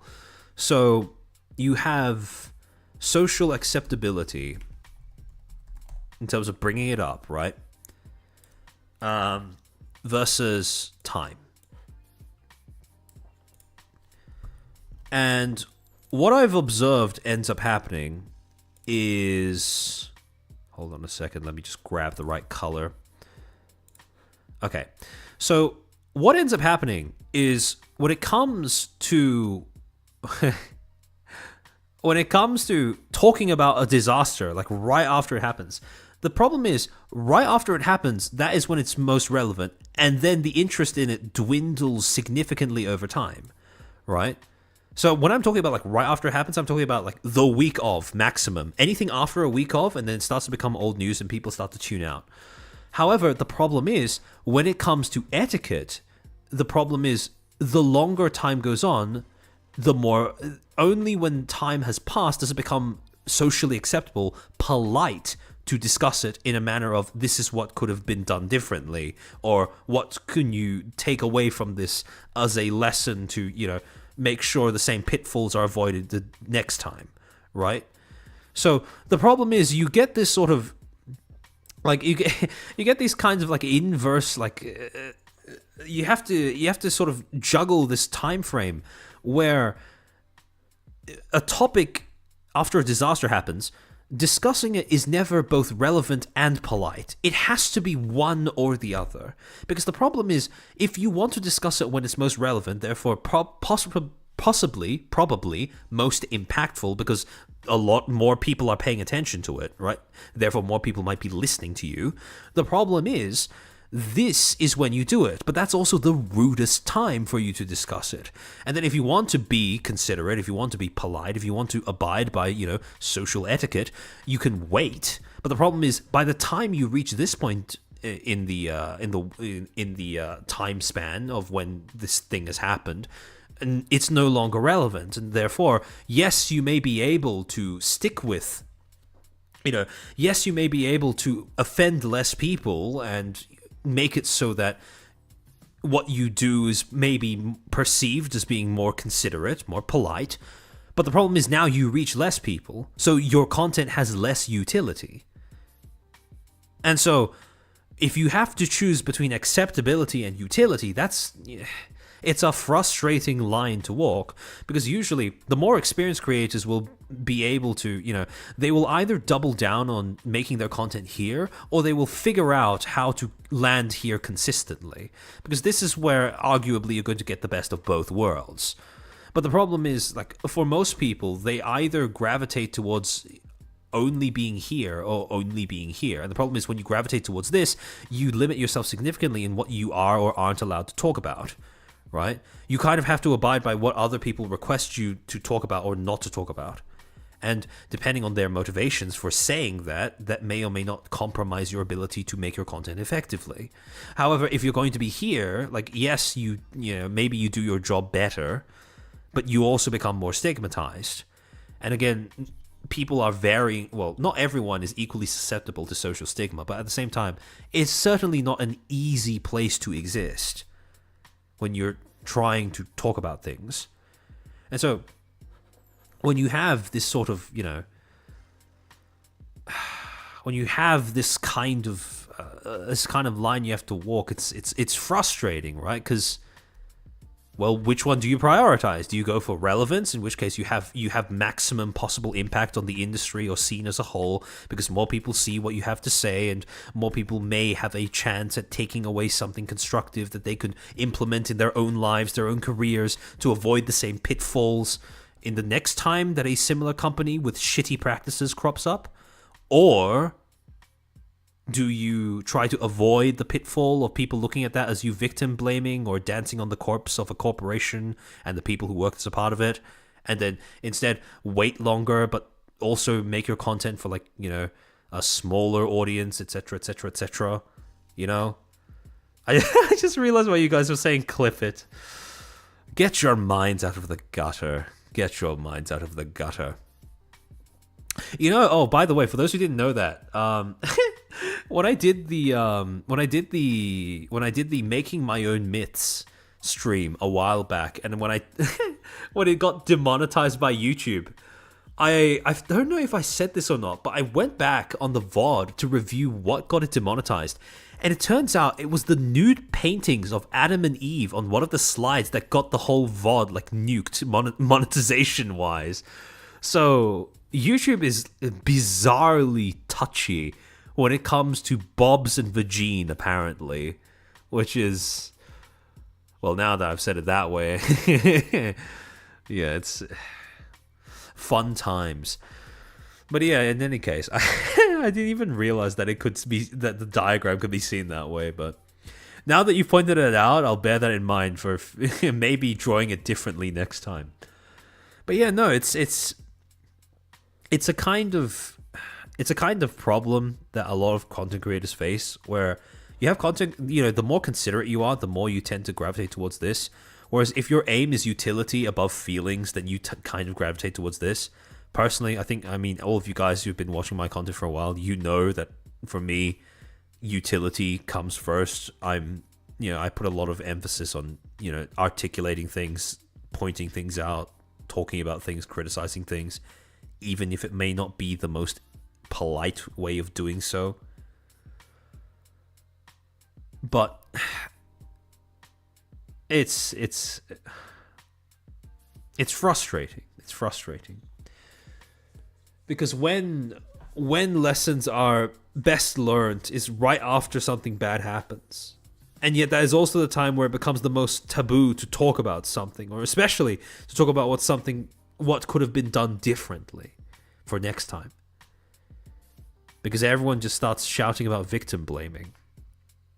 Well, not everyone, that's not quite fair. But unfortunately, a lot of VTuber discourse, especially surrounding companies, happens on Twitter.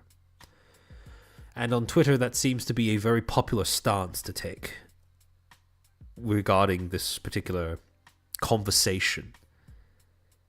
So,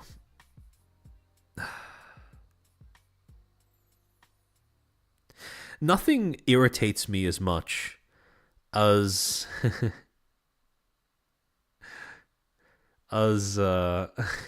because I've been keeping track of these things for a while, right? I've been keeping track of these corpo collapses, documenting what went wrong, how things could have been done differently, etc., etc., etc. Different signs that tipped the audience off to The fact that things were going wrong behind the scenes that people might have missed while the corporation was still alive. Like, as I've been doing this content for an extended period of time, I've started to recognize some of the names that pop up in the replies to these tweets where companies are announcing their closures, etc., etc. And nothing irritates me as much as exactly the thing I described before, right? Like, instances where there has been somebody who has been either tacitly complicit or willing to turn a blind eye to bad corporate practices in one corpo and then going to town on a different corpo for using the exact same practices, but just feeling comfortable with being vitriolic because this corpo is no longer socially acceptable, socially accepted, and is either dying or dead and thus cannot defend itself. And when I see that happening, when I see certain like, you know, certain names crop up over and over again doing that, it's it's a little pet peeve that I've developed as I've started to recognize names here and there. And it's just like, if you're going to make allowances for one corpo, and then you're going to, like, you know, turn around and go scorched earth on a completely different corporations, even though they both did the same thing or do the same thing. Like, you don't have principles, you just have favorites. And maybe that's sports fan mentality, and that's, you know, maybe that's sports fan mentality manifesting with in conjunction with, you know, Oshi culture. Maybe that's just how things work, but it never ceases to give me just a little bit of annoyance whenever I see it. That little bit of hypocrisy is it's annoying. It's annoying. That being said, though, I don't want to imply that as if I'm some sort of like neutral paragon or paragon of neutrality. I'm certainly not that. I have my biases. I think it's pretty transparent what my bias is. I have a phase connect bias. I think it's pretty like, I think it's pretty stupid of me to try, like, if I try to hide it, because like there's no fucking way that you can't tell that by just by looking at my content. Every content creator, every drama tuber has like one or two biases. You could probably tell whose biases by just watching each individual creator's content for a while.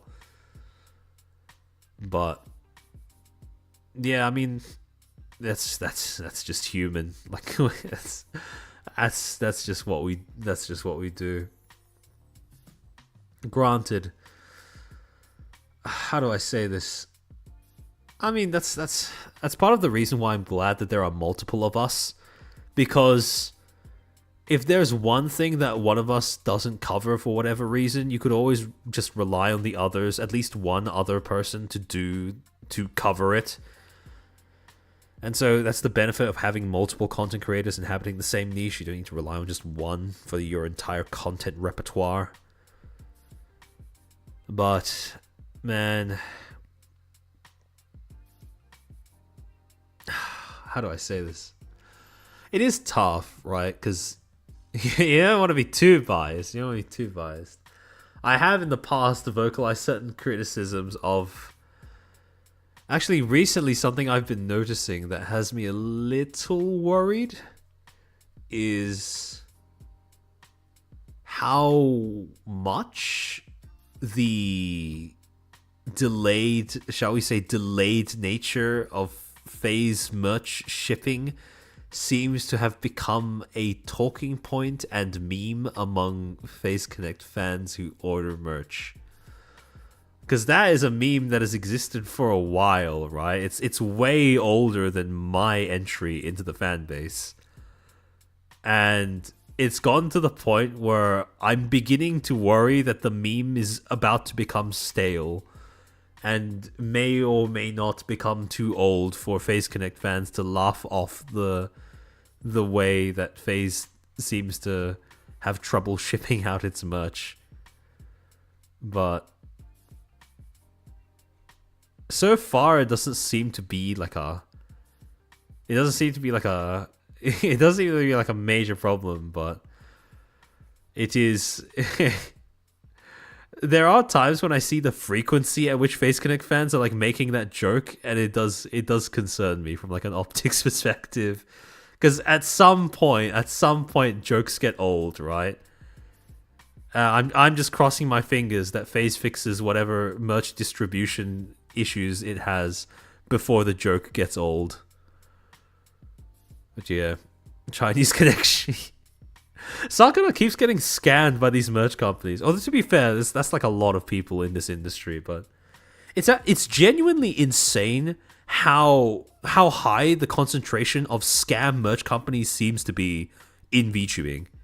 Because I swear, like half of the corpo-related cancellations that happened in 2024 weren't even like VTuber corpos. They were merch distribution companies just being called out for being utter shits at doing their job. But yeah, Idol tried fixing those issues and nothing came out of it. Yeah, because well, I mean, it's tough to do, but that excuse can only work for so long, right? Merch logistics is truly the holy grail of corporate VTubing. I hope Phase Coffee branches out to Phase Tea. I don't know. Wouldn't Phase Tea like dilute the brand? It's kind of the thing, right? Where all of the Phase merchandise is coffee. How would they even handle tea? Would they like come up with a new would they have to come up with a new set of tea flavors, like one for each talent, the same way they are currently doing the coffee thing? Or do they just like start with their like a recent wave of talents where starting from them everyone gets like a packet of tea or whatever? I genuinely think that Phase Tea may or may not be more popular with the talents than coffee. Although that might be me taking the last ad that they did for Phase Coffee a bit too seriously. Yeah, there's a huge lack of KYC when it comes to merch companies. Yeah, exactly. You should do a stream where you interview Bao on how to get scammed in VTubing.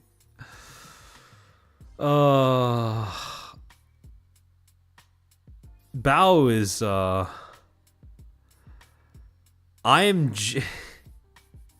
that is a woman who could never afford to be less rich than she is now. Because holy shit, with the amount of scams that she has managed to tank, that is crazy. She's truly a survivor. Not again. I think it's been a while since the last one, but the frequency at which it seems to happen to her specifically as an individual person is definitely an eyebrow raiser for sure.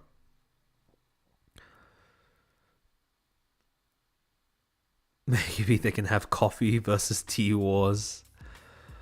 I wonder if there's some other beverage that FaZe could use, because I think coffee versus teas. I mean, Hololive already did that, right? They probably need something new.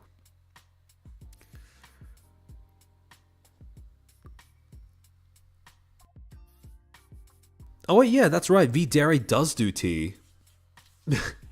Maybe that means that FaZe has to stick with coffee, because otherwise they'd be infringing on a... Maybe they wouldn't be distinct enough if V-Dairy's already doing tea. Speaking of tea versus coffee, that happened with Holly and Gen 4. Wonder who won. Same.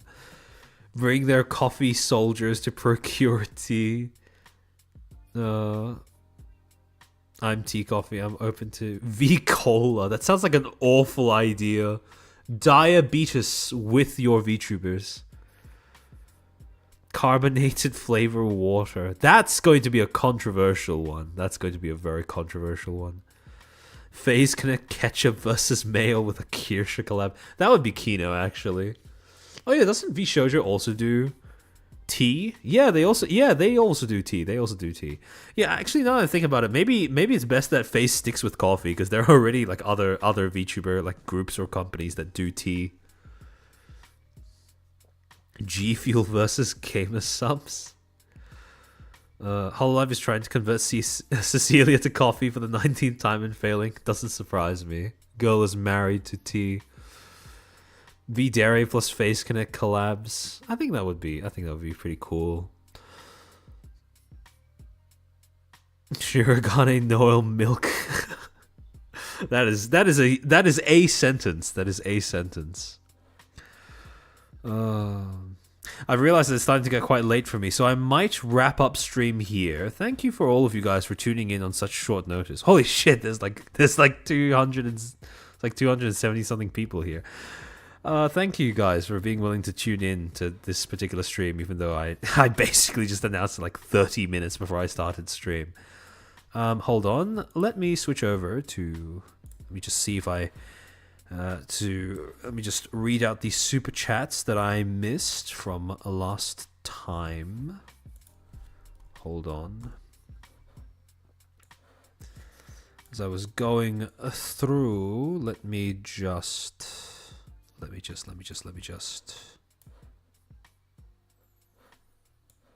What the fuck? Dashboard. 122, holy shit. Don't let her hear you say that. Don't let her hear you say that, Vivid. She will have your head. Alright, let me just go back and see which ones I missed. I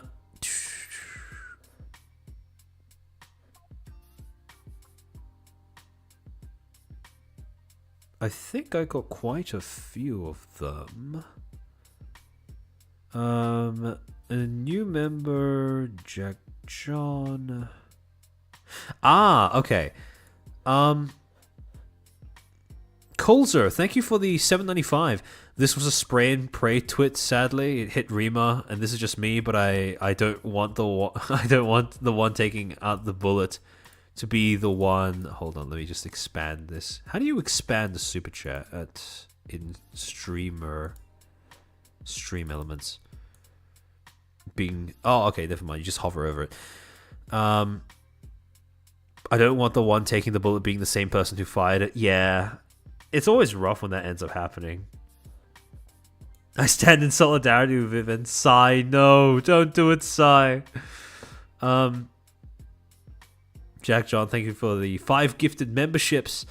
Oh, thank you. Sorry, I read that wrong. Thank you for being a Footstool for 5 months. Spectra got too emotional, rather common here.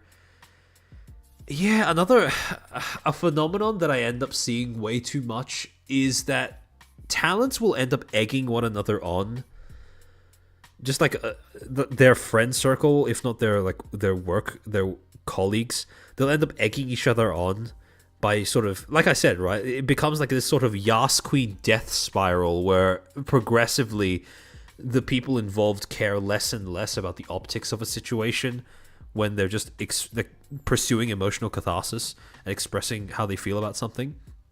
Which again, I understand, but if you want to uphold a certain standard of professionalism, that is dangerous for that. For, you know, it makes it too easy to simply lose grip on the optics of whatever controversy you are attempting to address. Peter, thank you for the 320 yen. Chairman card when? We'll see. We'll see about that one. The emotional reply almost never ends up looking good. Yeah, exactly.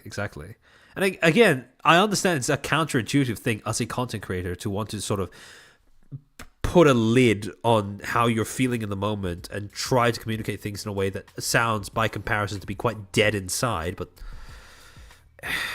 again, it's not fair, but it's reality. Artemis, thank you for the 794. Yeah, it's a pretty funny comparison, but yeah, announcing somebody's graduation before they're able to announce it themselves, it is a bit like announcing somebody's pregnancy when they haven't said anything themselves, especially if there are any complications. Yeah, I think that's a pretty valid analogy. I think that explains pretty well why it was such a taboo for Legal Mindset to break the news the way he did. Again, I don't think he has bad intentions. I don't think he, a lot of people seem to think that the guy is a lot more cynical than I think, but I do think that he genuinely cares about, like, the industry, about people in the industry, although people will disagree with me. But I do think that he fucked that one up. I think that was a fuck up. I'm here for Scarf. Thank you for the thank you for being a Footstool for 4 months. Oh wait, I already read that one out.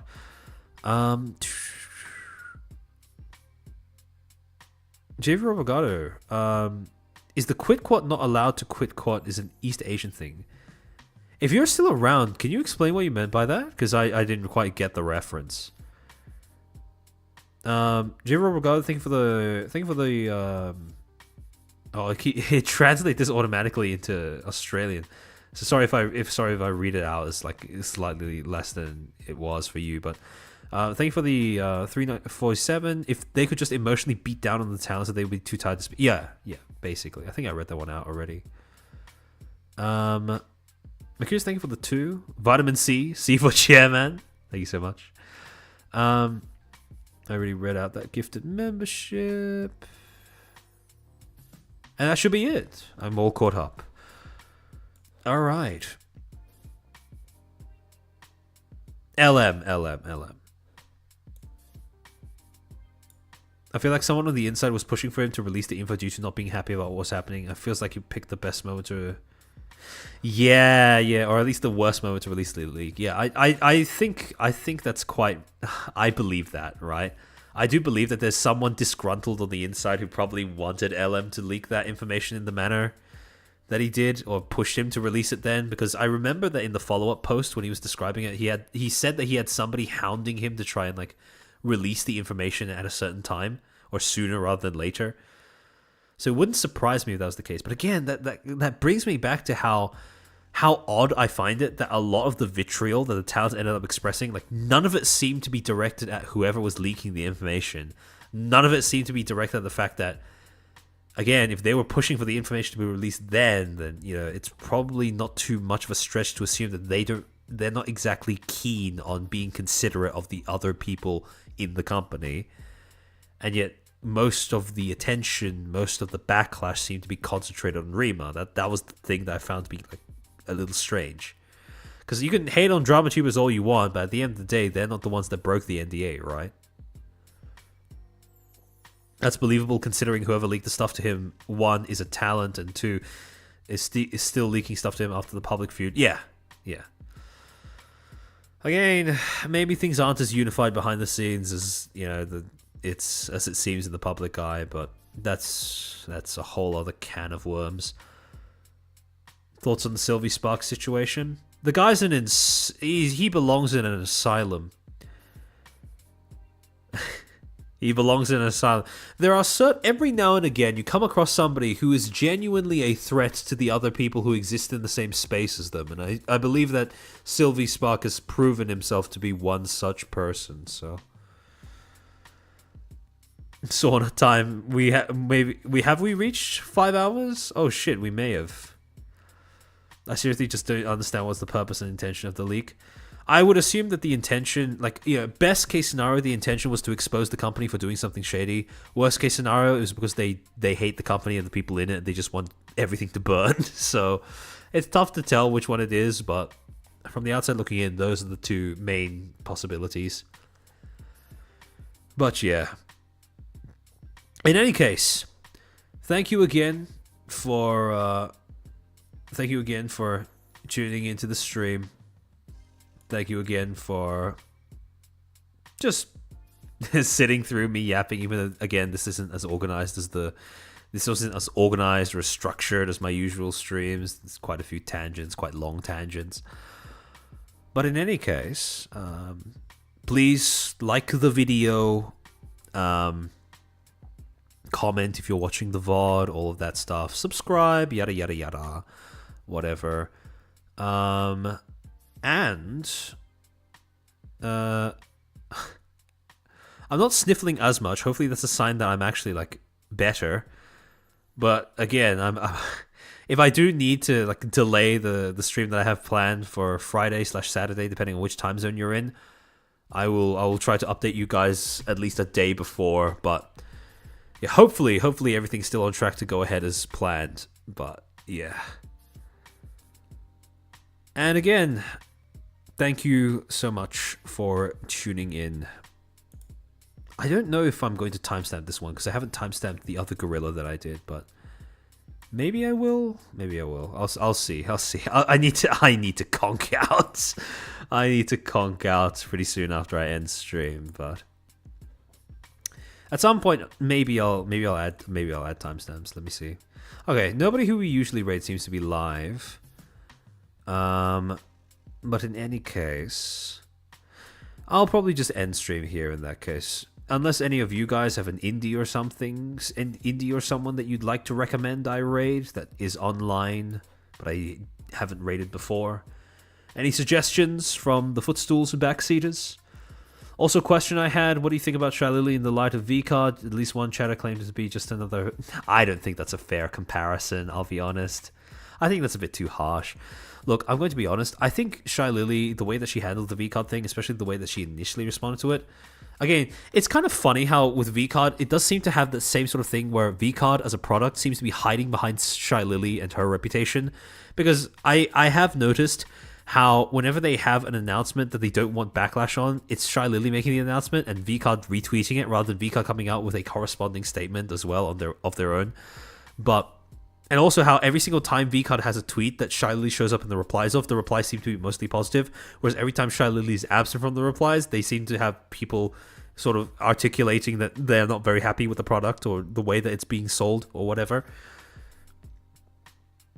I don't think it's fair to compare Shylily to Gunpei, because a lot of VCOD was her, and again, I'm willing to believe that a lot of it was her putting her, like, you know, it was something that she really, really wanted to do, right? It was as much her personal project as much as it was between her and Gamersubs.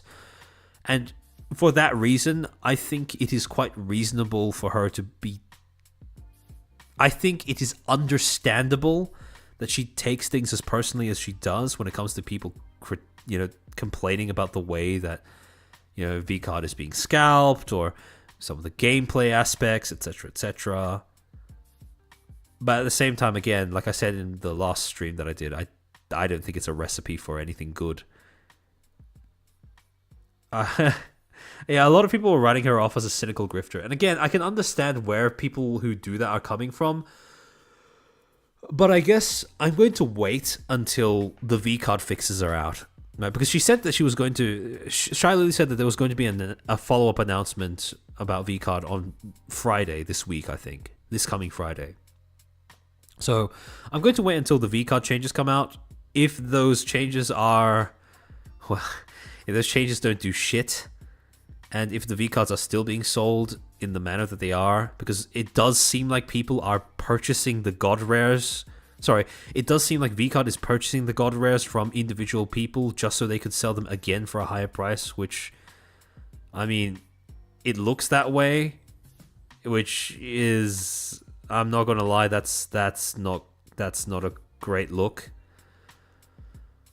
But yeah, I'll wait until that point before I start really locking in allegations of cynicism rather than just saying it looks cynical, because that's been my default when it comes to things like this. But yeah, it's going to ride on how VCOD is handled from here on out. Again, a lot of people don't seem to have very high hopes, especially people who are more experienced in the TCG industry. They don't seem to be they don't seem to be holding their breath when it comes to the possibility of VCOD getting better. I'm still willing to wait, although that might just be cope depending on how things turn out. But yeah, I understand why people have that perception. I just haven't gotten to that point myself. But yeah, I don't think the Gunpei comparison holds much water, to be honest. I mean, Shylily isn't a TCG pro by any means. She loved the idea, probably had no idea. Yeah, that's the thing that concerns me more is the fact that the way that VCOD was handled suggests to me that she is surrounded by a bunch of yes men. Because surely, at some point, someone would have recognized that some of the ideas she had for the way that VCOD was supposed to be played were not good. Again, like I said last stream, you print a game that has your number of cards in hand be a lose condition. You make it so that you can't draw cards more than once every round, and you think that it's a good idea to print discard? No way anyone with any sort of TCG experience would think that that's a good idea, right? I wouldn't want her to end up like how Pirate Software did. Yeah. I'm trying not to think about that as a possibility. But yeah. In any case, I might just end stream here. I need to conk out so badly. All right. Thank you again, guys, for tuning in. Hope to see you guys on Friday, assuming that when I wake up I feel better, not worse. Surely it's not a cold, right? Surely it's just allergies. I only had a cold like fucking 2 weeks ago. Surely my immune system is not that shitty that it's already getting fucked again. Oh, by a fucking cold of all things. But in any case, thank you again for tuning in. I'll see you guys next stream. Otsu chair.